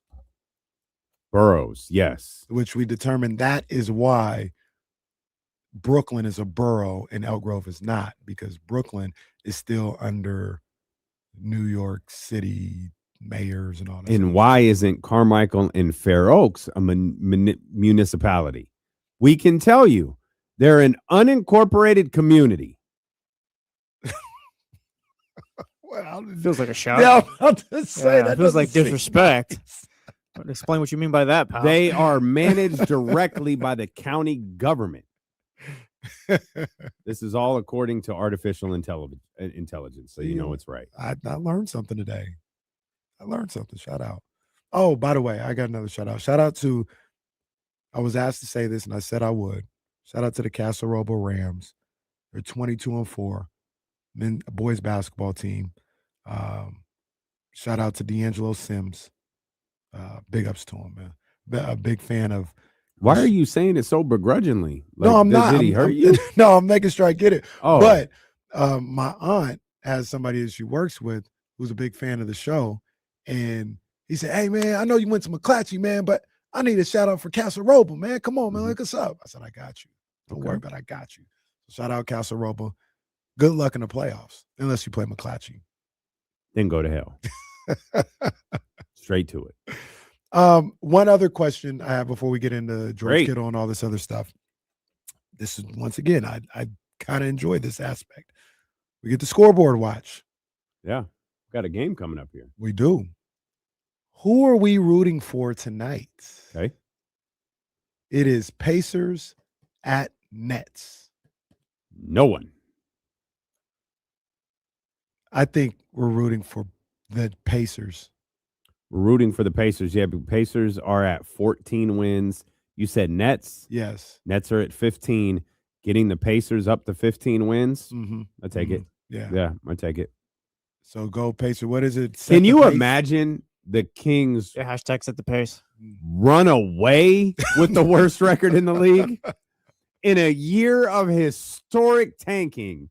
Can you imagine if the Sacramento Kings run away with the worst record in the league? Better get him the first pick. I'm about to say you run away with it and get Yeah. the third pick is crazy. Hey, That's how I'm looking at. First or second works for me. Third, I would be a little disappointed.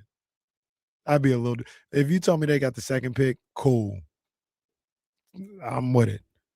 Third, I like those. I like Cam. I like Caleb. But that's the first drop off. You'll end up with a good player, no doubt. But it's like there's two guys here. Yeah. That's the drop off is when you get to third. It's not a free fall, but the first two are different than the next three. it's tough to have a season-long project in which you are not rewarded with an A at the end of it. I'm like picturing it just on TV. Yeah, and the fifth pick brings out the envelope and it's that damn Kings logo. Man. Can you imagine? Mother's Day would be over. they're going to ruin Mother's Day. Mother's Day will be over. Absolutely ruin Mother's Day. Unbelievable. I think the answer to your question is the Pacers. We're rooting for the Pacers. Make it 2 straight tonight. Let's do it. Set the pace. Come on, Aaron Neesmith. And Brooklyn's messed around and won 2 in a row. Look at these guys. New Orleans has won 2 in a row. New Orleans might get up to like 20 wins. This is so bad. So the Jazz have won. Brooklyn's won 2 in a row. The New Orleans Pelicans have won 2 in a row. Washington, they're doing it right. They've lost 2 in a row. Indiana, they've won 1. And the Sacramento Kings have lost 13 straight. Did you know Tankathon is like focused on us now? Like on their Twitter?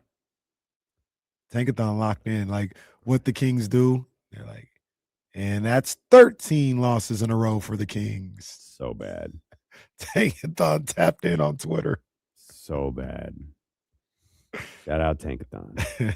Shout out. Did you see George Kittle kind of hinted at a Deebo Samuel return to San Francisco? I saw that. I saw that maybe about a week ago as well. Another conversation that was had, and so he's just repeating it. Oh, okay. Yeah, Here we go. I mean, George Kittle. Let's hear it.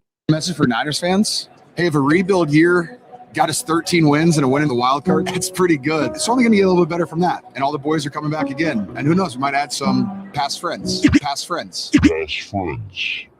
Wow, who we talking? I know, I hung out with Deebo last night. That was fun. You like that? I love Deebo. Are you kidding You want me? him back on the Niners? I love Deebo. That's all. I love Deebo. We'll keep it. He podding a little bit. A little bit. He podding a little bit. A little bit. Now, I kind of feel Go ahead. I kind of feel like that's if the way he was talking, almost on some NBA stuff, feels like a done deal. Now, you know how I feel about Deebo both ways. Deebo's not a free agent. This is a trade, right? I think he's a free agent. I think he? I think he can get out of the he can be a free agent. I think Okay. that's why it's coming up.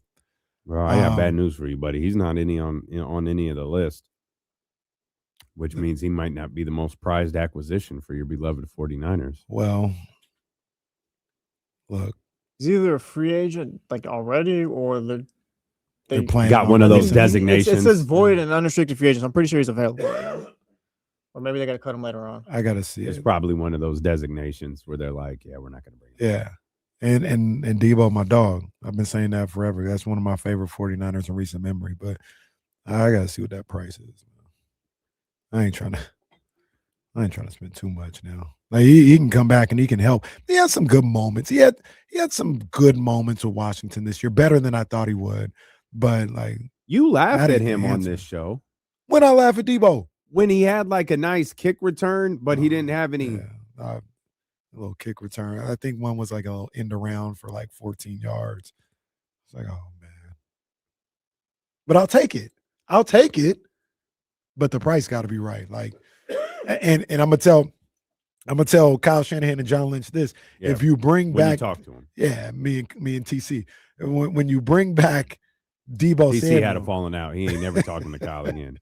When you bring back Deebo Samuel, don't try to talk to me like, look what the offseason's done. Don't do that.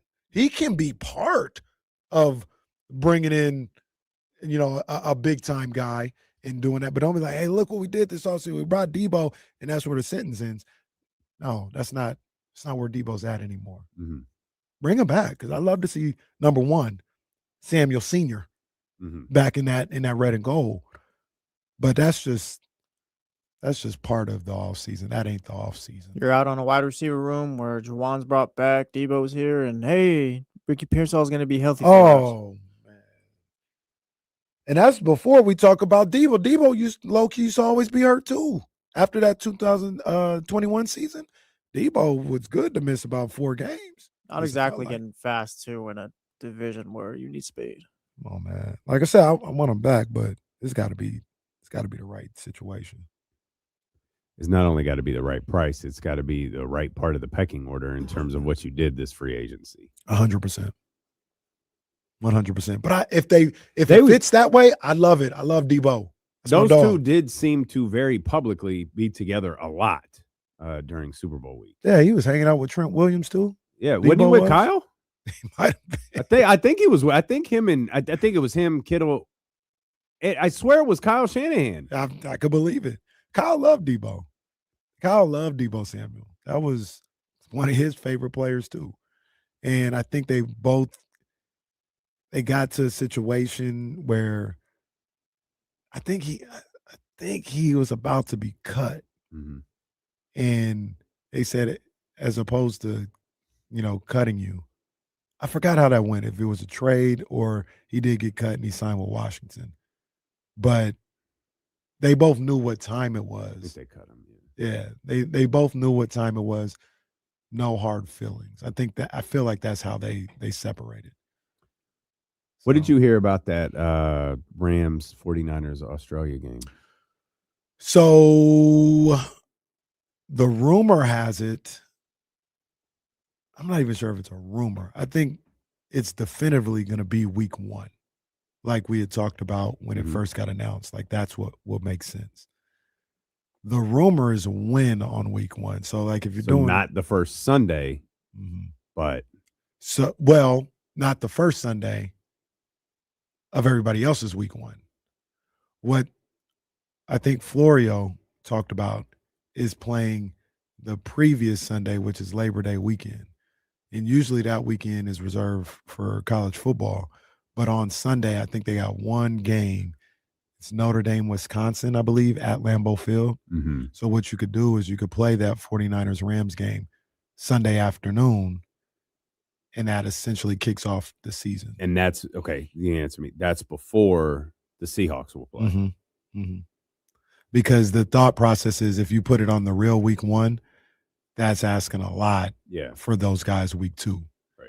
And it's a situation where they would essentially have 2 buys. Mm-hmm. They'd have the week 1, right, the traditional week 1 buy. And then they're it's like the baseball games where they go overseas to play the baseball and then they come back and then it's like they're off for like 2 weeks or whatever. In this case, they'd be off, that I guess it would be 2 weeks, but they'd be off for that first, Thursday. Mm-hmm. There's probably going to be a Friday game, and that might be the Dallas Cowboys. Well, so that's what's throwing a monkey wrench. That's right. On this. They can't do Friday this year. Yeah. That's right. We read that. Yeah. So I think Dallas is just kind of randomly going to go to Brazil. Yeah. I don't think that's going to be the standalone game because they can't do Friday. Mm-hmm. Did you know? I did some research on that. Did you know that's like a law? That's why I did. That's, Yeah, but I don't that's crazy. understand why it's kicking into effect. Like why it's this year and not last year. Because I remember the article we read was like, no, there won't be another Friday night or whatever. Yeah. The dates, the calendar dates allowed the NFL to skirt it for X amount of years. Because I think it's from is it from September to December? It might even be from August. Like the law says let's just say for argument's sake, it's September to December. They can't play on Friday and Saturday. And the way the calendar landed the last couple of years, it didn't fit into that. Mm-hmm. There was a late Labor Day or something like that. So they were able to play August, whatever, and they took advantage of it. Mm-hmm. And yeah, that's not going to happen. This calendar doesn't fall that way this year. Even with the Black Friday game, mm-hmm. they were able to play. The guy said, if you notice, those were 3:00 Eastern starts, mm-hmm. and that allowed it not to be a Friday night. So that's how they were able to play on Black Friday. They might do the same thing this year, but that's why they don't have 5 p.m. starts or 8 p.m. starts, because they can't play Friday nights in December or November and December. Do you know when that law went into effect? 1961 or something Very like that. nice. The Sports Broadcasting Act of 1961. Yeah, we need to update that. Let these NFL players Well, play on I don't know Friday. why. I mean, most laws that were enacted in the 60s not really relevant anymore. They've been thrown out. Why are we sending divisional games across the world? Growth. Yeah. Jesse, we've got to grow the league because the NFL isn't profitable enough. Then We have to send grow it across the 49ers world. Falcons out there then. Not a divisional game that's going to mean something. That could mean something. The only reason I don't have an issue with it is because it's going to be week 1. Like it, and that's fine. It's LA. In this case, the Niners aren't losing a home game. Well, they are losing a home game, but yeah, I'm fine with it because it's week 1. I don't like the middle of the season international games, and that's what I was hoping to avoid, which I'm hearing the Niners won't avoid.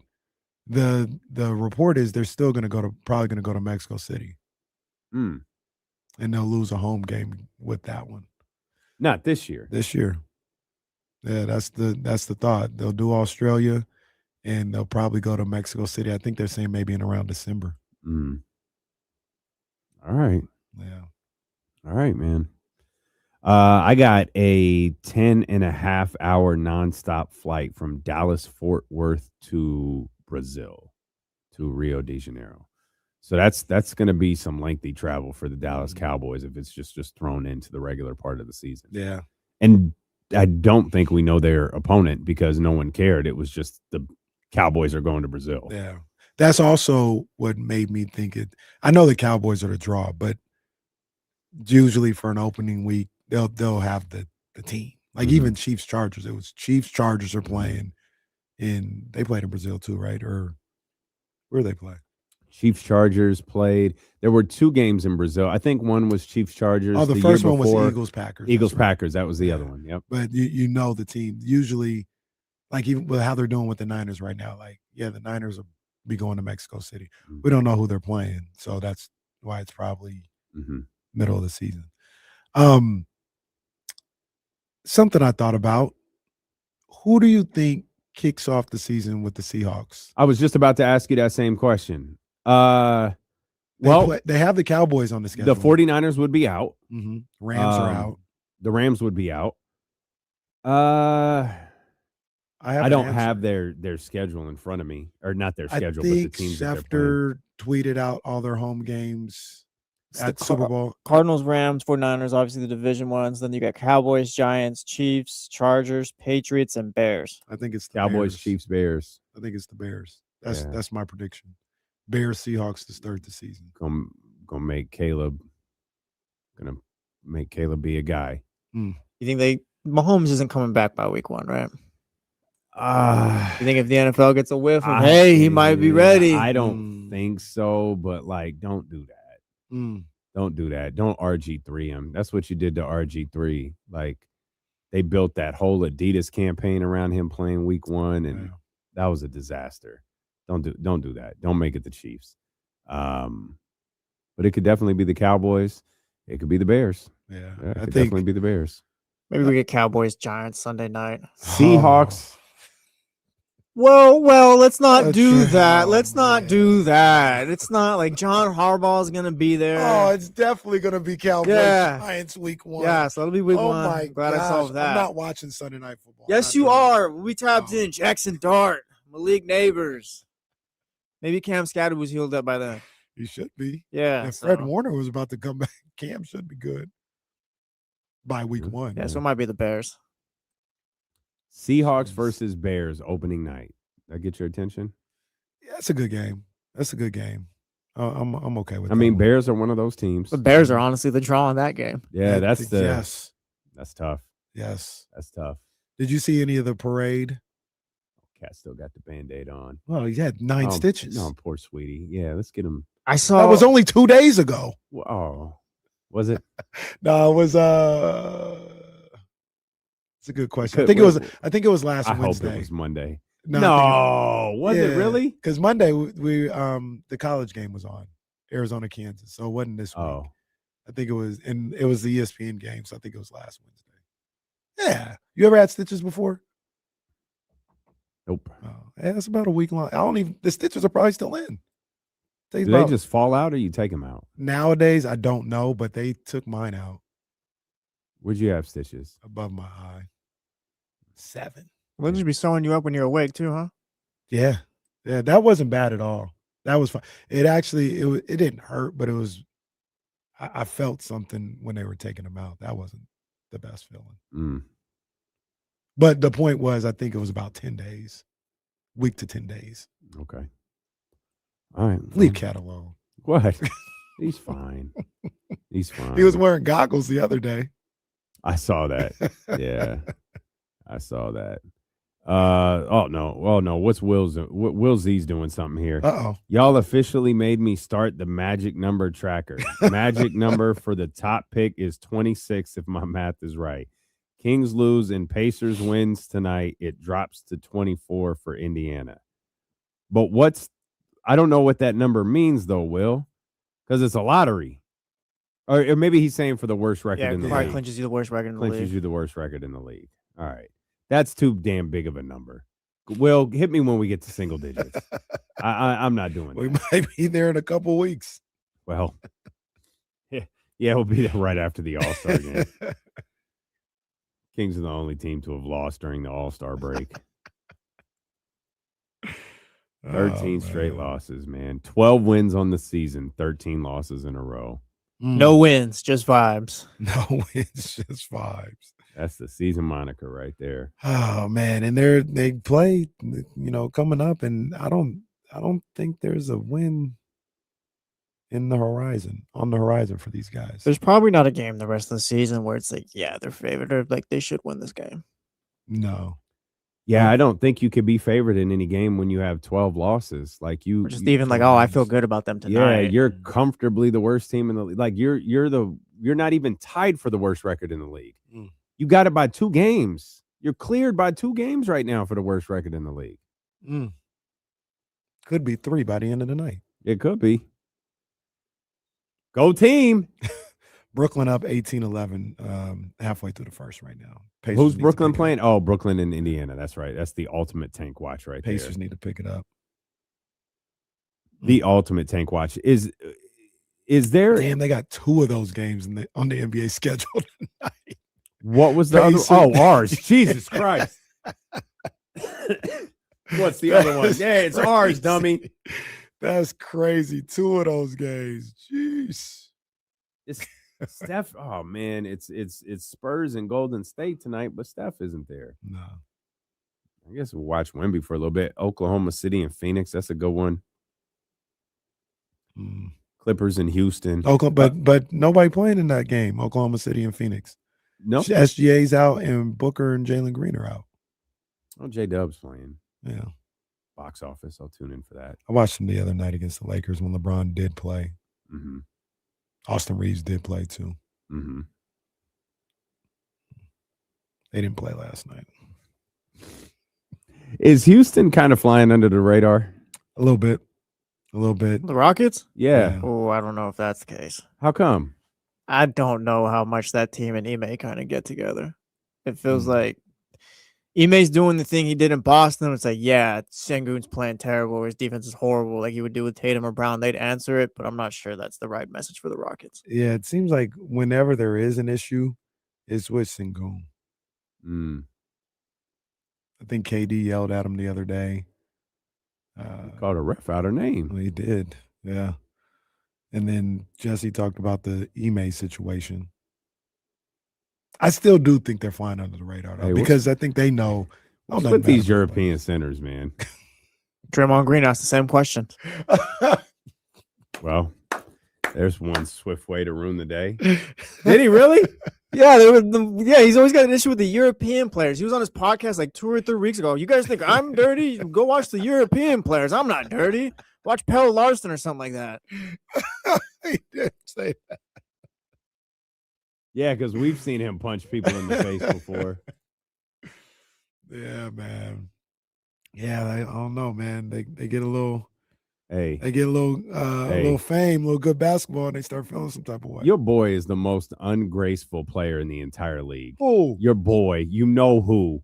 The Knicks and Sixers are on the team right cook. now. You know exactly who I'm talking about. Did you know him and Jordan were engaged? I didn't know that. Him and who? Jordan Woods. I didn't know they were engaged. I didn't know that either. Yeah. Bro, look at your man. Look at your man. Look at that. Look, Cat. Bro. Oh, dime. Stop. Oh, This is why they want him out of there. He said. He looks so. There is not a high-level professional basketball player that looks goofier than Karl Anthony Towns does when he's playing basketball. That boy Cook, man. Sammy got to hit that. 76ers should stick with these jerseys too. I was going to say they got your jerseys on. No, let's not say that because the red, white, and blue is very nice. These early 2000s uniforms. No, look at Mr. America over here. Give me the red, white, and blue jersey. Hey, I was the Kid Rock concert this weekend. No, I'm Mr. America. Oh, these are fire though. Kid Rock Kenny over here. The underrated part of this is the tank top version. I like the tank top version. Usually when AI went to the finals, they had the cutoff sleeve version. Not a fan of it. I like the tank top. They should bring back the sleeve jerseys. Those went great. LeBron yanking it off. Bro, your boy. Yo, Cat is comedy. Look at Cat is hilarious. There is not a a funnier player in this league than Karl Anthony Towns. We'll come back. I still want to get to what Bill Simmons said that really upset Kenny. And, well, this Jonathan Kuminga situation could have been avoided if someone hadn't taken too much food from the who family took all the area. food? We'll talk about it. Steelo and KC here. Final hour on the way on Sacramento Sports Leader, ESPN 1320. Jonathan Kuminga's people acting like sales.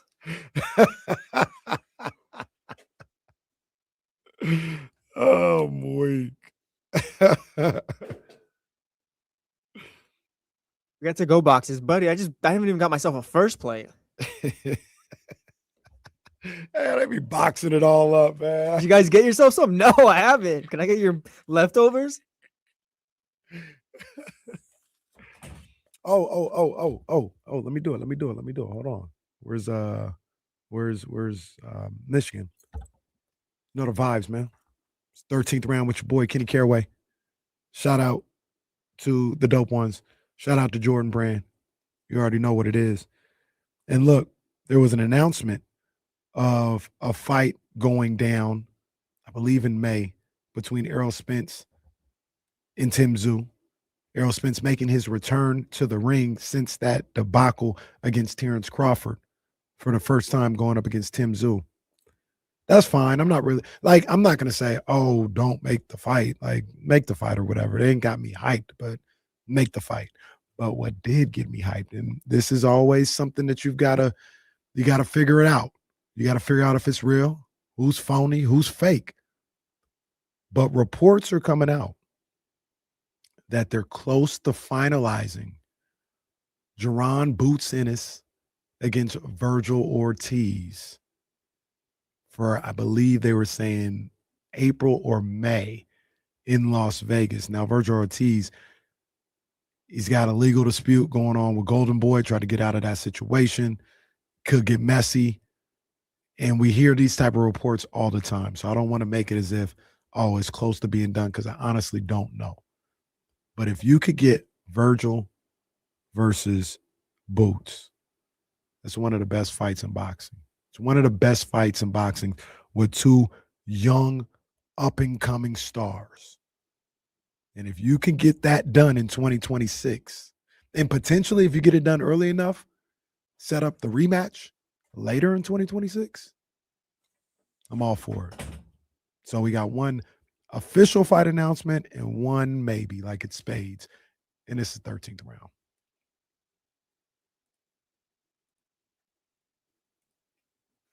Oh.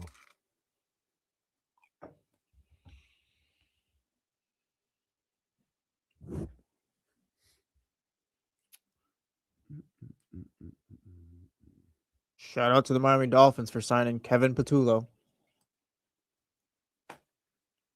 They just hate me.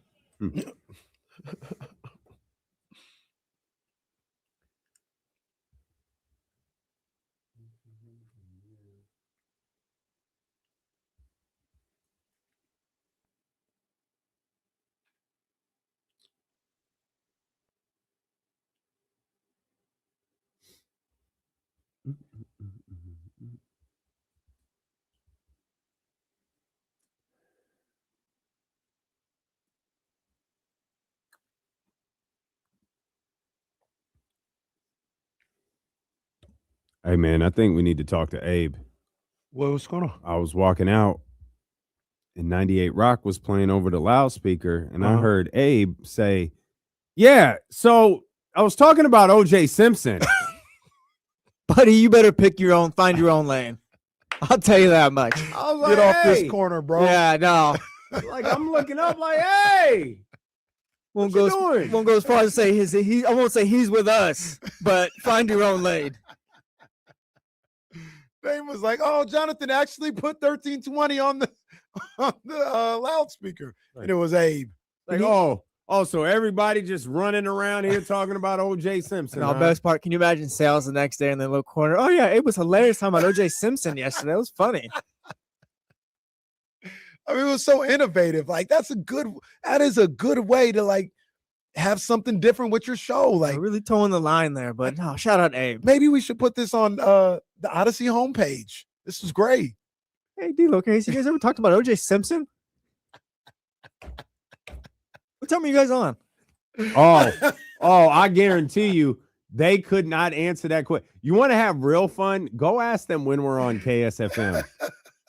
You could blow their mind. They have no clue. You guys are moving to 2 to 6? How's that going to affect the show on KSFM? Bro, get out of my face. Get out of my face. Forever. Get out of my face.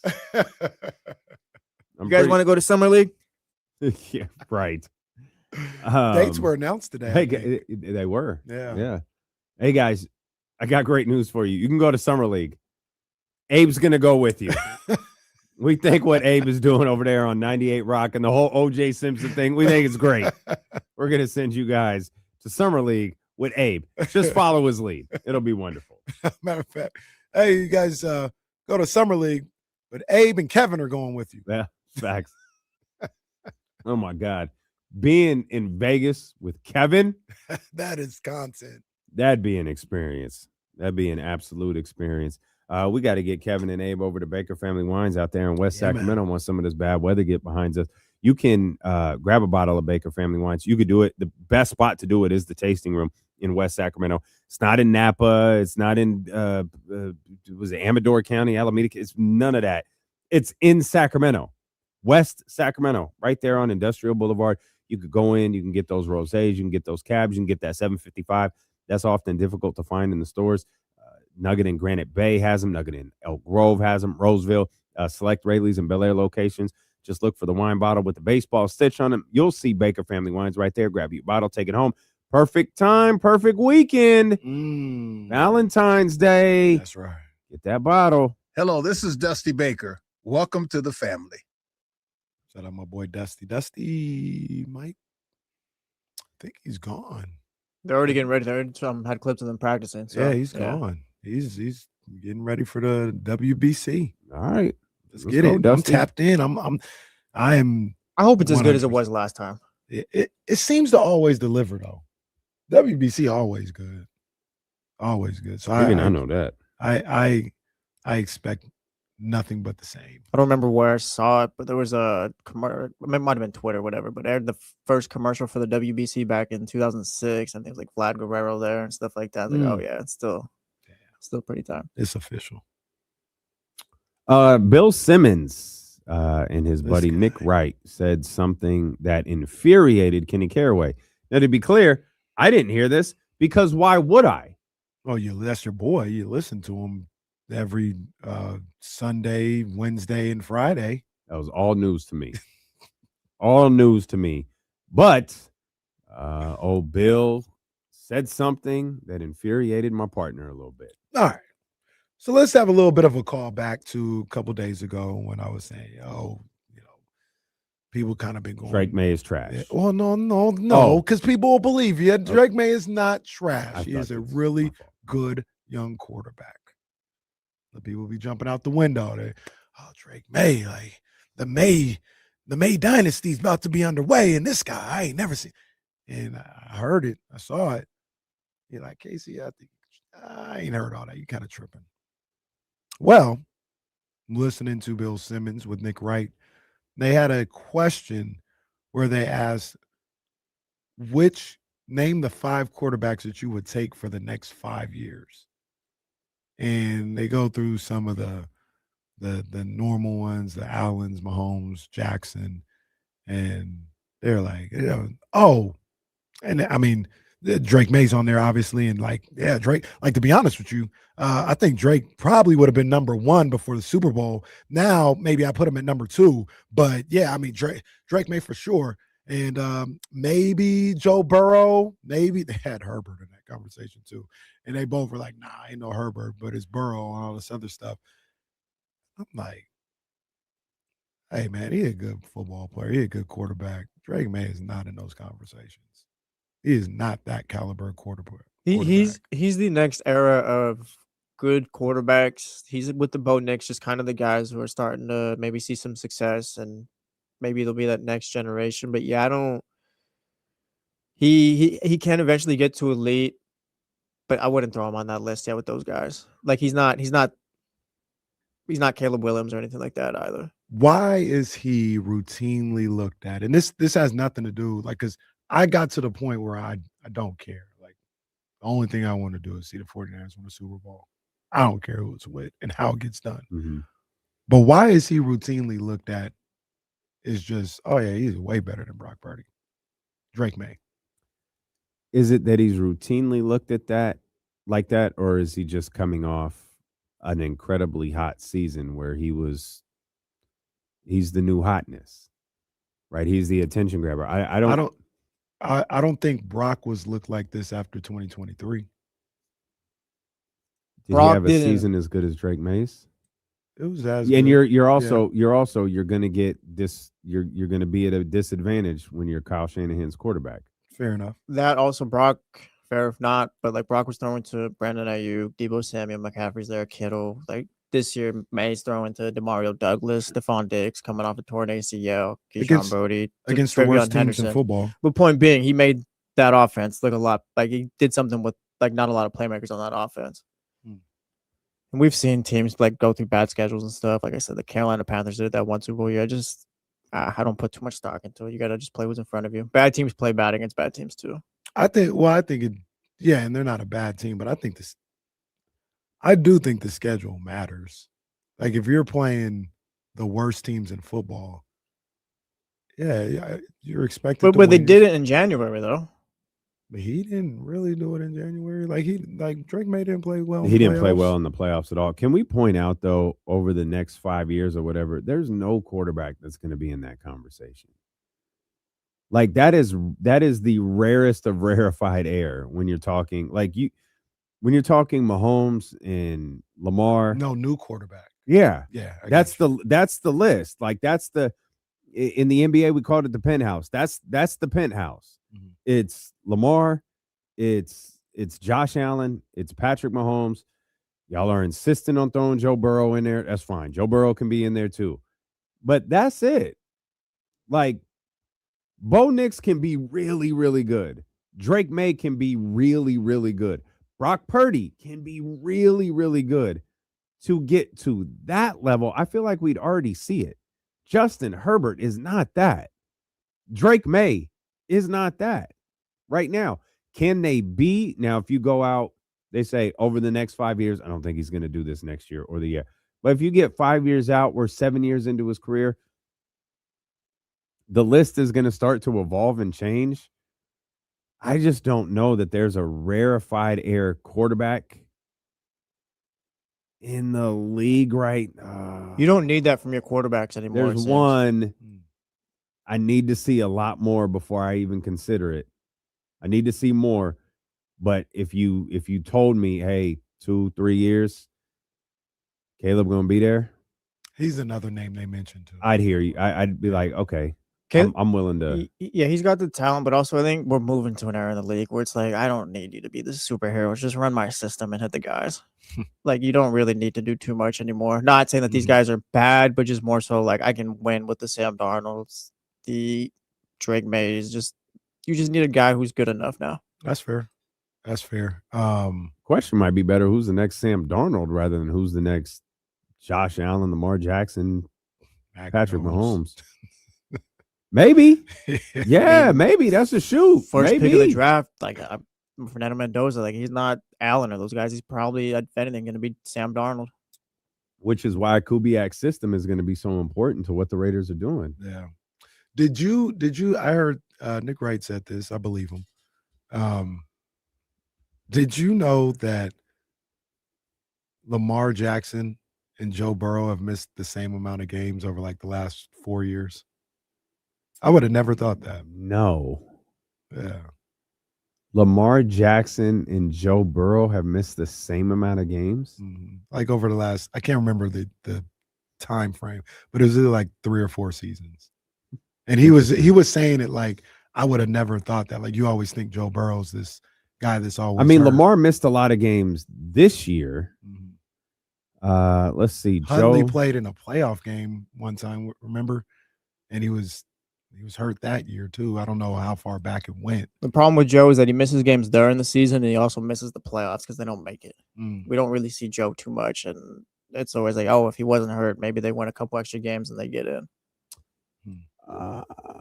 So let's see. Joe played 8 this year. Lamar probably played 8, huh? Lamar played 13. 13. It felt like he was out forever. Joe the year before played 17. Lamar played 17. Joe the year before played 10. Lamar played 16. And Joe the year before played 16 and Lamar played 12. So maybe if you did the last, and maybe it's not the exact 5 years, number. so that's close. It's like a game or 2 off, maybe. If you did 1, 2, 3, 4, 5. So 67 to 70. If you just do Joe's whole career, Joe Burrow that would has be unfair played. to Lamar though, because Lamar didn't start for a long time. He didn't play games. Yeah, but for Joe's career, he's played 77 games, and that is 6 seasons. So if I stretch Lamar here to, that's 6 seasons. Now I'm just pressing buttons. God bless it. There's 6. 85 to 77. I don't know what your boy's talking about. Well, I mean, it is closer though. Like, I don't think you would have thought it was a 5 to 7 game difference. Sure. You know what I mean? Yeah, I guess. It's close. I wouldn't have thought that. I would have been like, oh yeah, Lamar's played 25. But I yard think games. Jesse's point is right. Like we've seen Lamar play in the playoffs. Mhm. Joe Burrow, he misses it a lot. Or because Huntley played in the playoff game against Cincinnati, right? That was Lamar wasn't able to play. That's when the guy got the fumble, 99-yard return. Yeah. Yeah. So like when Burrow plays, it seems like they get to the playoffs, and except for this year. But it was just man, it was closer than I thought. I feel like Lamar's always there, and Joe isn't, but it's a little closer than Yeah, I mean, we because we live in the moment and we talk about it and like, oh, Joe Burrow's unavailable. Oh, what are the Bengals going to do? And then that no, is there any real chance Joe Burrow's playing for a different team next year? I think so. It could be a Really? Yeah. A what? A Ram. Yeah. Well, not next season. Yeah, The not following next season. Yeah, following. He's going to be a Bengal in 2026, but Mhm. 2027, yeah, I Oh, wouldn't okay. be shocked if he's playing Okay. somewhere Yeah, else. I was. My fault. No, it's good. Okay. Yeah, next So season. Stafford out, Burrow in. Yep. Yeah. Okay. That would, they'd probably give them 2 picks just Kyle because. Shanahan. No, we're going to talk to Joe Burrow tomorrow. Actually, we're fine. No worries. Yeah, no, let's talk to Deebo will come back. It's okay. Deebo will be back. Yeah, if they bring back Deebo, it's a little concerning. Did you see Derek Carr is a name to watch this offseason? Keeps getting thrown around. I've seen it a few more times this morning. a name. I mean, he was really good when he broke down the game. A name to watch on like the networks. No, like to Derek, actually be on the field. Yeah, Derek Carr can be the next Sam Darnold. I think he's coming back. There's a little too much smoke, I feel. Maybe How old he is just, Derek Carr? Maybe he just needed a break. It felt like Derek Carr stepped away a little early. I Derek, just searched up Derek Carr on Twitter. First 2 tweets. Derek Carr on why he loves Aaron Glenn and the New York Jets fans. Hey. And then there's another one. The quote: "The Jets should go with Derek Carr as their bridge quarterback next season." Derek Carr is only 34 years old. Oh, he's not old at all. I always thought There's articles everywhere, including NFL.com. Derek Carr potential landing spot. He's gonna be a Jet, dude. 4 future teams if quarterback decides to unretire. What are the teams? Jets probably won. What are the other 3? We've got Steelers. We've got the Minnesota Vikings. Damn, everybody hates JJ. We've got the Miami Dolphins, and we've got the New York Jets. Jesse, what you think about that? Derek Carr. Sure. Whatever. It's either you're successful or you get the first pick next year. I always thought The Jets literally have no one playing quarterback for them right now, I think. You got Quinn, right? Yeah. Or no? Yeah, we got Quinn and one. But I always thought Raider fans were a little unfair to Derek Carr. Who was unfair? Raider fans. I think they like Derek Carr. Just once he hurt his back, I think everyone kind of acknowledged he wasn't the same since. Yeah, he had that problem where he kept reaching out for the goal line and would fumble. No, don't do that.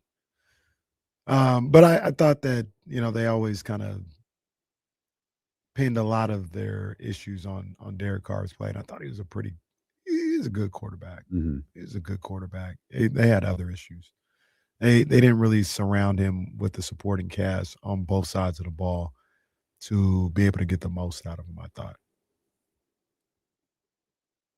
Derek Carr coming back would certainly be an interesting thing. Talking about quarterbacks and top 5 and Bo Nix and Drake May and all that. So guys like CJ Stroud, Jaden Daniels, they suck now. No, there's just questions. So, and we talked about this earlier. So Jesse, if they would have had this, if Nick Wright and Bill Simmons did this last year, Jaden Daniels on that list, right? Yeah, and I think he still is. I think I'm not going to hold the too. second year against him. Like CJ's different. CJ had a great rookie year, and since then has not looked good. But like Jaden year 2, I'm not going to hold that against him yet. If he looks bad again year 3, then maybe. But And he was hurt. So are you most out of on last CJ? year. I'm not on CJ yet, but like he's got to do something this year. Otherwise, yeah, he's just stop another the Justin fight. Herbert. Damn, Justin Herbert always. This is Justin always Justin getting Herbert's last trashed, chance bro. too. Justin Herbert always getting trashed, man. Well, with Justin Herbert, if I got to point to your new offensive coordinator being the reason why you might be able to figure it out, you're probably not the quarterback everyone thinks you are. He got beat up a lot in that playoff game. Like, he got beat up in that game. would Justin Herbert's family take too much food from the family room? I don't think so. But we don't I don't know that know. for We don't sure. know. Like that that for could be the sure. problem in Los Angeles is someone in Justin Herbert's camp is taking too much food from the family room. That's crazy, bro. Now, That's crazy. as someone who Hey, has he's got 2 plates. Plate watch. Get him. hey, as someone who has been in one of those family rooms who packs the little plate to go, yeah, you start clocking like who's got 3 or 4, tubs with them. Everyone knows it's 2 slices of Yeah, pizza like, each. bro, what you doing? Wait a minute. Who? So, for those who aren't caught up on this, ESPN, Ant-Man, Anthony Slater wrote a lengthy column on Jonathan Kuminga, the Warriors, and the years of turmoil surrounding those two. Mhm. And one of the lines that has gotten a lot of attention is that the Warriors were going to Kuminga and telling him that someone in his group was taking too much food from the family room. So the NBA, and this was something that the Maloofs did for the W when not every team in the W did this. Mhm. After games, the Maloofs have a family area where if you had one of the little family passes, you go back, get food, wait for your person to come out of the locker room, whatever, before you guys leave, do whatever. Or you just go in there, y'all sit down and eat, whatever. Obviously the Warriors have that also. And so what happens sometimes is not all players want to sit there and eat. Sometimes they pack up food and leave. Sometimes their crew, whether it's them, their person, whatever, kids, whatever, they pack up their little to-go things and they're on their way. Every once in a while, I might have been packing food for me and Kara. Yeah. And maybe once or twice, I clocked someone getting like 4 slices of prime rib and putting that in this, and then like taking like a bunch of cookies, putting them in a different one, and just stashing a bunch of food in like 5, 6 to-go things. Mhm. And you wind up looking at that person a little sideways, like, who you feeding with all that food? So I'm not saying that. I'll just say, if I'm the Golden State Warriors, I understand. I will say, I'll say this, that. I understand. being on the outside of these things, right? Golden State Warriors, if you don't get another tray of chicken strips and shut the hell up, No, but like here's go here's get the some thing. more food so First of this all, isn't an issue. See, that's why you on the outside. It's not chicken strips. It's Go the good stuff. Go get No. more steak. Nope. You're the Golden State Warriors. No. You're evaluated at $11 No. billion. Nope. What I want you to do, Jonathan, because clearly you're Jonathan Kuminga in this situation, is get your busted ass cousin out of my family room and get some food for you. You're this person, you're that person, but get your goofy ass cousin out of here who keeps taking all the cookies. No, go to that damn wine cellar and go get some of the steak from there and bring it in here. No, And leave me, me- and my people alone. Jonathan, he took 5 bags. I'll take another one. Make it 6 and go get some more food. well, that's why you playing in Atlanta. They won't treat me like this in Atlanta. Bet you they do. I bet you they do. Your busted ass cousin coming here again, No, taking all the food. once again, Maloofs, Kings, Monarchs era. Yeah, like we got to watch every plate that comes in and out. I get Yeah, it. We didn't know how dire that was. I get it. I understand Ate it. the Maloofs right into the poorhouse. Joe Lacob and the Warriors? Hell no. Go get another tray of pizza and shut the hell up. What if Draymond Green's kids couldn't have pizza and steak and cookies that day because Jonathan Kuminga's third cousin took 4 bags of food No, with him? they can, because your ass went to the kitchen that KC walked through as he was at the All-Star game, and you went and got another tray so everybody can eat. Yeah. You crazy? The Warriors? The Warriors? This is also one of like the weirdest reasons for like, oh, Nah, that's pretty funny. Yeah, we're gonna release this information. That because we hate shows this you- player. Like, yeah, he kept taking too many chicken strips. That shows you how petty this whole thing Yeah. is when you got to throw in. And his people were taking too much food from the Like, family. oh, the right? horror. Like, no, I don't care that Jonathan Kuminga's cousin or brother, whoever, was taking extra food. But yeah, if you want to let us know, that's cool. Tyler Two Screen says, "Damn, this second apron is cutting deep these days." It's like Moneyball. They got to pay for the soda in the vending machine. Yeah. Soren brings up a great point. Draymond's kids aren't eating because Draymond is in the man cave crying with Steve Kerr. Oh, hey, I wish I could have been. Hey, Steve, when you and Draymond were crying about him punching Jordan Poole, what? Well, who told you I was crying? Which punch was that? Was that Nurkic or was it Jordan That's Poole? man. I genuinely It was don't I think know. it was Nurkic. It was I think Nurkic because he recently. wasn't Yeah. sorry for Jordan Poole. Because I think the story was like just one of those crying, like, why do you keep doing this? Type So of thing. yeah, Yusuf Nurkic was the man cave. Yeah. Yeah. Jordan Poole, he just didn't care. He's like, The let me Nurkic show you my one- documentary. The Nurkic, you're right. The Nurkic one is really funny because when you go back and watch it, he knows. Like when he's running off the court, he's like, "Oh man, I did it. Punched This, the crap out He's of like, I did it this time." Was Jordan Poole the Crap. best of that young group? The Kumingas, the Moody's, and all that. I think he was.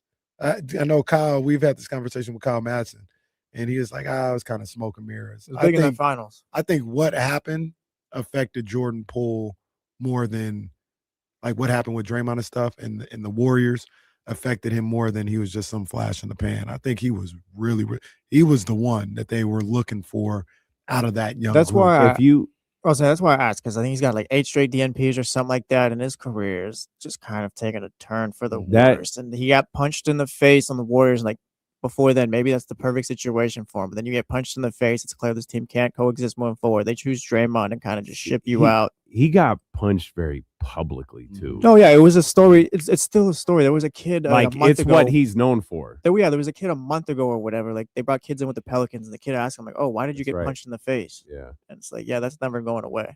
Yeah. that's tough. Is he better than Moses Moody? Sorry, scratch that. Let me try that again. If Moses Moody and Jordan Poole had gone to 2 separate organizations, which one do you think would be better? Jordan Poole. I think Moses Moody's really I good. think he is too. I thought Jordan Poole was on pace to being borderline. I don't want to call him a franchise player because I don't think he's like a number one like that, but a one. Maybe an all-star. Yeah. He was on pace to be in that. And he just that situation changed him, man. Yeah, because you get punched in the face, like you're in a good role, then you get punched in the face, like you don't want to leave necessarily, but it's not going to work for you there, and you get shipped to a situation where it's not the best for you or anything like that, and And you're being blamed for what happened. yeah, Mhm. now you're a joke despite like you were wrong. He still I'll came be back- honest. I'll say this about Jordan Poole. I don't know how I would feel if like Abe punched me and the company didn't do anything. Mhm. Just Abe just kept doing the show like they No, yeah, literally what did if nothing. They did nothing, and then what if they just sent you out? Like Right. yeah, like and then like all of a sudden I'm getting blamed for the bad vibes in the building. Right. Like I don't know how I would respond to that. And Like, you don't think it's a little awkward going to your next team, like oh, Jordan Poole's here, he's the one who got punched. Like that's Yeah, a story. That's on Yeah. your resume now. Like that's how people look at you. Like you talk Yeah. about the little kid and stuff like that. It's and he still found a way. I know points isn't everything, but he still found a way that next year to average 20, Mhm. even in that situation. So The victory lap coming up next with either one KC, and I assure you that victory is anything but. We'll explain on Sacramento Sports Leader ESPN 1320.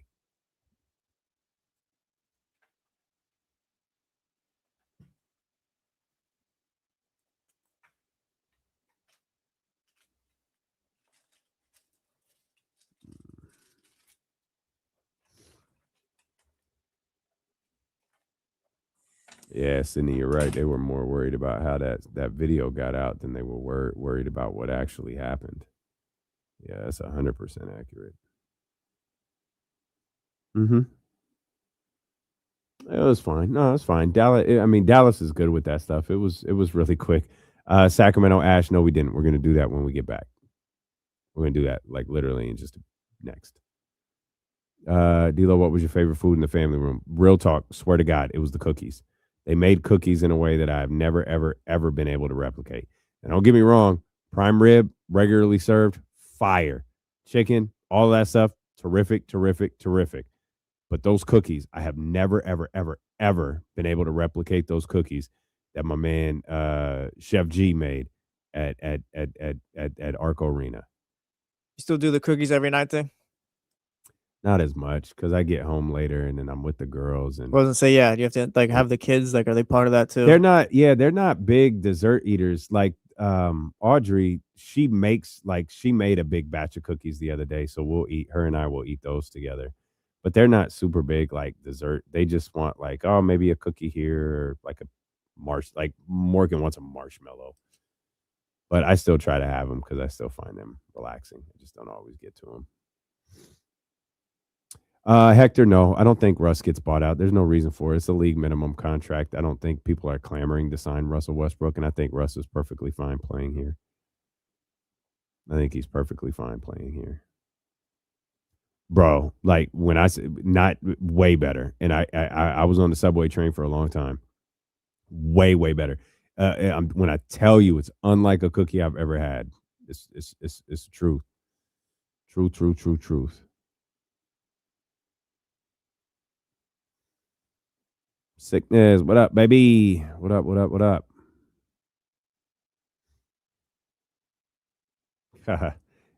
That's funny.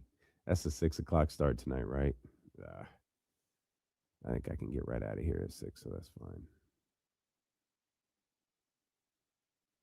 I have never had a cookie from an AM PM. I don't know the last place where I had it. Well, yeah, I don't know the last place where I've had like a cookie where I'm like, hey, now we had a dessert in Vegas that was so good. Katie's not a big dessert person, but she started chasing it. She was like, I want something like that. We finally found it on the last night. It was great. I think we're coming back. Sacramento Kings are taking on the Orlando Magic after the All-Star break coming up on February 19th. And we've got tickets for you right now. You can hit us on the phone lines. Call the number 13-916-909-1320. Your chance to see the Sacramento Kings take on Orlando at the Golden One Center. And we talk about it like it doesn't matter how bad this basketball team is. It doesn't matter who's tanking. It doesn't matter who's playing. It doesn't matter who is out there. The Golden One Center experience is terrific. And you know what makes the Golden One Center experience even better when you're watching Kings basketball this season? Is when the tickets are free. And we've got those free tickets for you right now. 916-909-1320. Again, caller number 13 gets the tickets. Jesse's going to handle that right now. I stumbled across this very entertaining article over on The Ringer. And The Ringer was talking about how tanking right now it's unprecedented. Like it's essentially what we've been talking about for the last few days. And they give this outline about Brooklyn and Washington and Utah and all of these different teams. And of course, they get to Sacramento. So let me give you a little taste of what the Ringer wrote. Let's just say who's first here. Let's give you a little taste about what the Ringer wrote about the Kings' opponent tonight, the Utah Jazz. Utah Jazz, 17-37, remaining strength of schedules, 24th. Pick details, top 8 protected, conveying to Oklahoma City otherwise. How ethical is the Jazz's tank? What constitutes ethics in the act of tanking is in the eye of the beholder, isn't it? So those are just and they go on. There's a lengthy write-up for all of these. What's their most blatant tanking method? As we've established, the Jazz acquired a 2-time All-Star and all-defensive first-teamer last year. Let him play for 3 quarters, then benched him. What's their most stealth tanking method? Outline that. So they do that with everybody. What they do with Brooklyn. How ethical is the Nets take? I had a whole blurb written about how the Nets tank job was fairly ethical. They've had a brutal schedule. They've been competitive in games, blah, blah, blah. What's their most blatant taking method? Shutting down Michael Porter Jr. is such an obvious answer that the Nets have already started to do it. Did the same thing with the Wizards, did the same thing with the Indiana Pacers. Then they got to Sacramento. Mhm. Sacramento 12-43. Remaining strength of schedule rank 29th. Big details, owner of their own first rounder. How ethical is the Kings' take? Here's what the Ringer wrote. Fortunately for basketball purists, the Kings have been absolutely awful this season the old-fashioned way by compounding terrible decision after terrible decision in an effort to cover up previous terrible decisions. This is the Ringer. Mhm. Replacing Mike Brown with Doug Christie went just as you have expected. DeMar DeRozan, Zach LaVine, and Russell Westbrook never made any sense together. Other leagues relegate teams that display Sacramento's levels of incompetence. Instead, the NBA will reward the Kings with another opportunity to fumble the bag. What's their most blatant tanking method? The Ringer says, existing. Damn. What's their most stealth tanking method? The Ringer says, existing. Can you give us one reason to watch this team again this season? The Ringer says, believe it or not, I'll give you two. First, a Russell Westbrook triple-double still brings the euphoric electricity of nostalgia, even when it leads to total carnage. And second, you get to watch Vivek get curved by pop stars who use him to watch the opposing team. Sign me up. Who should this team send to the lottery for good luck? Our man Logan Murdoch says, honestly, no one deserves that shame. They went in on Sacramento. He lit them up. Rightfully so. Yeah, that's all They earned, deserved man. it. It's all They deserved it. It's all earned. And I actually laughed at this. I found this whole thing funny. What's funny? Existing. This whole thing was funny. Their most blatant take method just existed. Yeah, I mean it's all earned, it's all justified, and they're back at the position that we kind of talked about when we first started the show. It's the only way you're gonna change all this stuff is by finding a way to win. Yeah. You know, that's the people gonna get their jokes off. People are gonna talk about how bad you are. If you're Vivek, if you're Scott Perry, Doug Christie right now, you know, you got to wear it. And if you're the players that are going to be here, whether that's guys that stay here or new guys coming in, you got to take offense to the way that you're covered and do something about it. But until then, it's all warranted. It's all earned. Starters were just announced for tonight's juggernaut of a matchup in Utah. Lauri Markkanen will start. Oh, they got bullied in a plane. Lauri Markkanen will start alongside Jaren Jackson and Yusuf Nurkic, Ace Bailey, Isaiah Collar, and DeMar DeRozan, Precious Achiuwa, Maxine Reynaud, Neek Clifford, and Devin Carter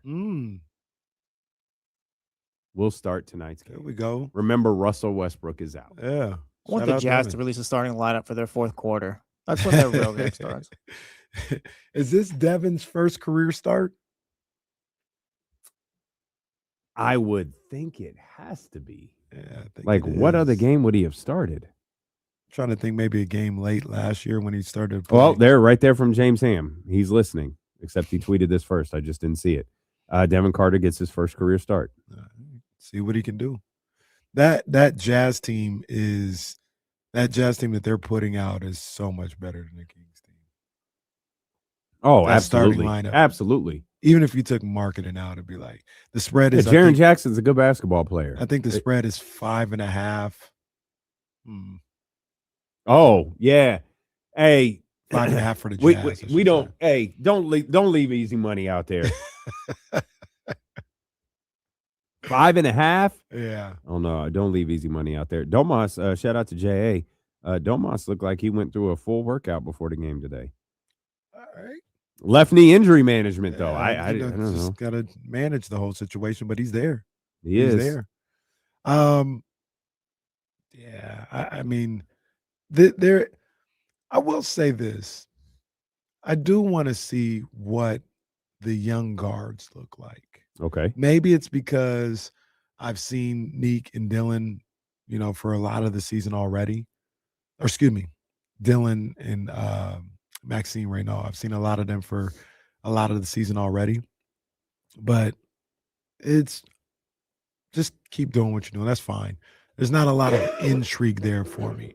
I am intrigued to see what Neek Clifford can do and what Devin Carter can do. And even if that's not for, in Devin's case, if that's not for like, hey, we're going to keep him around or something like that, but, up his value a little bit. And maybe that's a new asset that you could discover. I'd very much like to see Devin Carter play well. Mhm. Like I'd like to see this. He's playing well right now. I'd like to see that continue. Yeah, I love his energy. Obviously his production. It's been a breath of fresh air, from a guy like that who hasn't gotten the opportunity, and you worry about if he's going to be pouting and all this other stuff. No, he's just out there playing, and I've enjoyed to see that from Devin. Devin's demon starts at 17.5 tonight. Points. That's a demon. Yeah, that's a demon. I don't know. I don't know if I'd take that one. Let's see where Neek's demon is at. 18.5. Neeks is at 18.5. That's his demon. His first demon is at 18.5.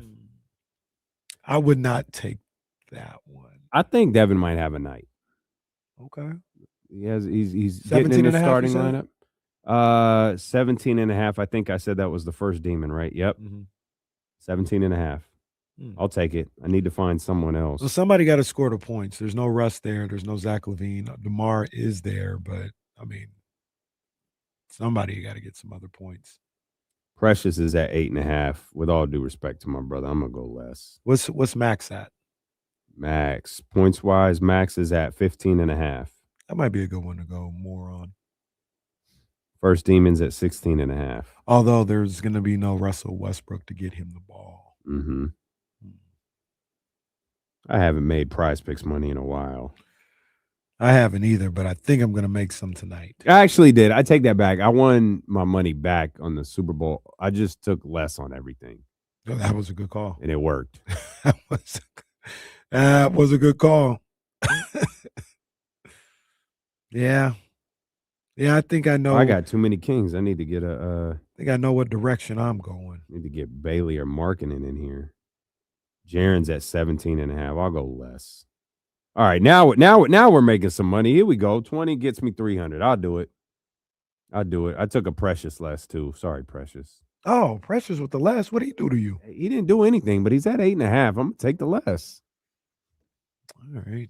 I mean, Precious just trying to live. See, Precious was trying to live and Kenny trying to die. One of us is going to die on the air before Friday at 6. See, he did what I just did. He turned the mic on and then immediately started coughing again. Yeah, it happens, man. We're hopeless at this point. Hey, man. We're hopeless. Abe would never do this live on the air. No, he wouldn't. I keep thinking I'm kicking out of this thing, and when I wake up is when the issue. Today, that's hilarious. The issue. It's like, oh my goodness, I can't talk. The beginning, the first part of the day is the hardest. The first part of the day and the last part of the day is the toughest. Today is the first day where it's like, I know I don't sound great, but like I'm not dying coughing. Like I'm starting to mildly kick out of this. The problem with today was I'm exhausted. Like I woke up, got Katie situated. I was like, I can't work out. Like let me get Sprout walked, came home, got Abby up, got her out, and then had to come in here to see the St. Jude people, and then went back home, finished the show, and it was just like, man, I'm exhausted. Like I just want to sleep. And that's what I feel right now. Whatever this is that we have, it is awful. Yeah, it's tough. I have never experienced anything like this. This is bad. Yeah, it's tough. It's not COVID bad, but it's tough. I don't. Tests say I've never had COVID. I had it one time, and that was a bad loss. You had it. I remember you. It was a bad sickness. I remember you videoed in once when you were. Oh yeah, Jazz put you in the garage. Yeah, if I remember right. Yeah. Oh yeah, you sounded awful. Yeah, Everyone's gonna come get us one day for never getting COVID. I think so. Yeah, yeah. They're gonna put us in a museum or something. Give us T-shirts. I've gotten some weird sicknesses over the last 5-6 years, but not COVID. That Disneyland one, boy. By the way, that one forever. You need to be I mean, I can't tell you what to do, but I know. I've been Zach LaVine on my workout the past week. I'm not doing that. No, yeah, neither. I tried once, and it was just like a mild bike ride, and like I couldn't today. I can't. I already know I can't tomorrow. So I'm hoping. I'm doing the NBA thing. If I load manage today, I already have tomorrow was a scheduled day off. Maybe I'll be ready to go Friday. But it's bad for your boy. Like I got an IV yesterday, and I was like, this is where you really got to kick out. Like you went through the time and expense to try this approach. Yeah, man, just destroying me. Yeah. Out here feeling worse than the Kings. Still standing, still strong. Always. Kings probably feeling good. Wouldn't need to happen. There's no way the players are feeling good. No, not the players. Not the players. Front office. And not the coaching staff either. I saw Doug the other day. I had a quick cross paths and talked to him. I said, how you holding up, man? He's like, man, this is frustrating. I'm sure he's not holding up well. Like he's furious. This is frustrating.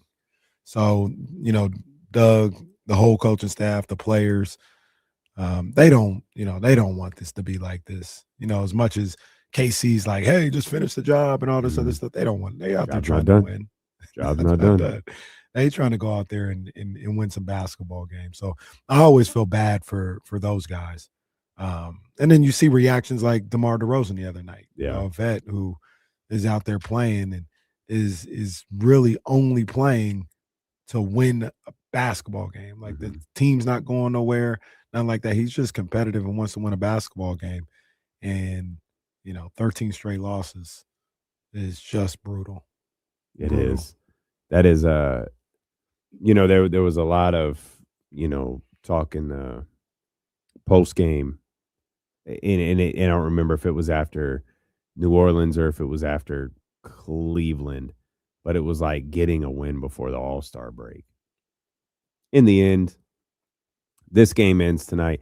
This game on the road is tough because some of those guys are checked out already. Yeah, they got flights tonight. Yeah, that team plane is going to be the emptiest team plane of the year because these guys are getting on flights to go other places. And it's no. Before you do that, get up and play the Utah Jazz. That's tough. On the road. It's tough for teams that are good and competitive. Right. It's just as tough for teams that stink. Look at they got Jazz's book that she got us on the center table. You see that? Yeah, icons. Shout out to whoever did the staging for this conversation. Max looks like he constantly needs to wash his hair. Like somebody get Max some conditioner or something. Like his hair look rough. Yeah. I mean, to your point though, the Thunder and Suns probably got 1 foot out the door. Oh today. yeah, absolutely. Like these teams who are finishing up their schedule, and there's probably one or a couple of games tomorrow. Yeah, there's 3. Milwaukee at Oklahoma City, Portland at Utah, Dallas at Los Angeles, Lakers. But those teams that are finishing up the first part of their schedule tonight, yeah, especially one like Sacramento, no one needs to go to L.A. No. Literally, no. DeMar need to go to L.A. for his family. Zach need to go to L.A. for his family. No, nobody need to go to L.A. for the All-Star game. No. They're out going to do their thing. They out of here. Checking our game tonight. Brooklyn up at the half, 64-53 on Indiana. 64-53. And do you see what my boys are doing? Yeah, I see what your boys are doing. Shout out to my boy Cat doing work too. 16 points for Karl Anthony Towns, 19 points for Mikal Bridges. The Knicks up 30 on the Philadelphia 76ers at halftime. It's 72-42. Hey, look. It's a seeing eye single, Kenny. Look, like you just talked about Philly, like, hey, man, we got 4 days off. Yeah. Yeah.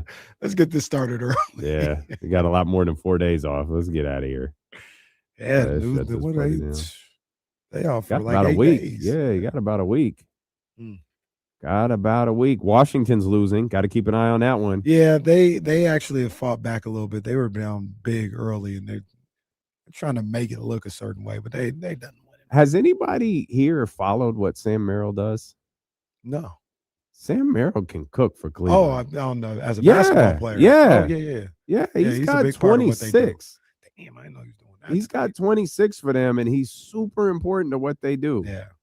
Sam Merrill was a Gillette special here in Sacramento. Yep. Did work at the California Classic when it was in Chase Center, and just didn't really get a look outside of that. Kings do a fantastic job of identifying talent, just not holding on to it. That's tough. No. That's tough. 17 for Donovan Mitchell. Is there in that game? Is there anything, any player specifically you taking a look at tonight, like that you want to see? Is it Devin? Is it? It's Devin. It's Devin. Yeah, it's Devin Carter. His first career start.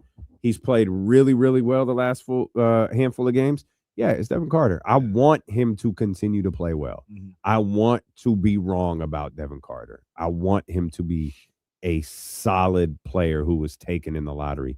I want him to be the player who you tell the story like, yeah, he had that shoulder surgery right out the gate. Things kind of moved slow for him, but he really was able to get going going into his third year. Yeah, like give me that. I'll take that. I'll absolutely take that. Outside of that, and the only reason I said Devin or echoed you saying Devin was he's starting. Mm. It's a slightly different. It's different. Mm. Like starting is different. It's not just your name being called. It's setting the tone and you're part of the group that kind of sets the stage for everybody else. It's a different role for you. I'll go a little different here because I want to see Devin too. I'm interested in see what he's able to do. But I do want to see what's going on with Nick. Like, is what we saw on Saturday, not that he has to have 30 points, but that type of offensive output, Mm-hmm. is that you figuring it out? And now you're consistently at 18 to 22 points a night? Mm-hmm. Or was it just a little bit of an admiration where you played well for a week? And obviously he's going to play this game and he'll be off for a week, but I'm going to keep my eye on what he's able to do with an increased role and increased opportunity. If he's able to be a guy that you can rely on consistent offense. Yeah, one thing that would bother me about this stretch is if it is like Nick goes for 30 and then 10 and then 8 and then 16. Like I'll even take empty calories at this point. Mm. Like, yeah, you get blown out by Utah, but Nick goes for 26. Yeah. Devin goes for 20. Okay, like I'll take it. Like, yeah, fine. That's perfect. I'll take it. Give me the empty calories. Yeah. Just show me something. Yeah. Can you live at 17 to 20 points a night for the rest of the season? season? Can you? Yeah. And maybe you needed 30 that night. Maybe you needed 28 that night. You couldn't get it. That's fine. But can you live in that neighborhood that you were just talking about right there? Yeah. I want to see the same thing with Dylan, not necessarily in terms of points, but rebounds. I want to see his energy, stay the same throughout, the not just this last game before the break, but when we get back, is that energy still there? Are you still pulling down double-digit rebounds every night? Are you still contesting at the rim? How much of this is real and how much of this is just minutes? Yeah. How much of this is just scoring by default? Zach's not here. DeMar's deferring. Russ isn't hitting. I'm going to get points somehow. Keegan's not here. Domas isn't here. Mm-hmm. Do you think they play Keegan pretty regularly when he is healthy enough to come back? I think they do because I think he needs it. He needs to play. He needs to be in these roles where he's a primary scorer, one of the primary scorers, and get used to what that looks like, and also get a feel for who he is as a player. Is that something that he can deal with? Can he thrive in those type of roles? So I think he does. He's the one guy that when he comes back, I think he might play like regular minutes for the most part. If there's and I'm sure there is a creative way that you could do this.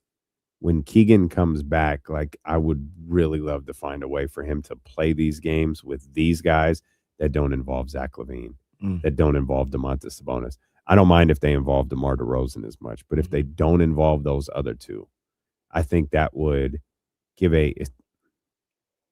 especially Domas. I think it could give a clearer picture as to what Keegan could potentially do with the younger squad or how he would play with the younger squad. Agreed. Polo _LB in the chat ask a good question, and I'm actually all for it considering the circumstances. It says, do we get Young Zell intro tomorrow? Now look, the Kings break a 13 game losing streak. Come on, we got to get a little Young Zell, man. We got to get a verse. It's not just a regular win that we just get a snippet for. Y'all want a Young Zell? You got it. Y'all need to go to Apple Music and get Young Zell. Y'all need to go to Spotify. How stupid would we look? Hey, losing streak look over. ridiculous. Losing streak 13th over. win of the season. Y'all Wait a stop. Embarrassing. Absolutely embarrassing. We'll see what they wind up doing tonight, man. But one way or another, we will be back here to cover it all beginning tomorrow morning. Kyle Matson, Jesse Tapia, The Jump, 7 a.m. here on Sacramento Sports Leader, ESPN 1320. Vamos, Kings, light the beam. Kyle wants them to play with joy. All right, Drapes.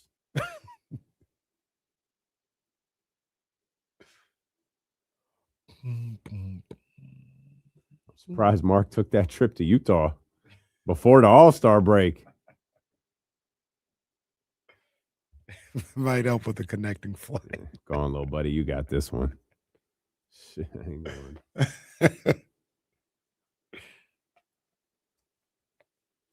like that color combo Drape says, though. All right, y'all.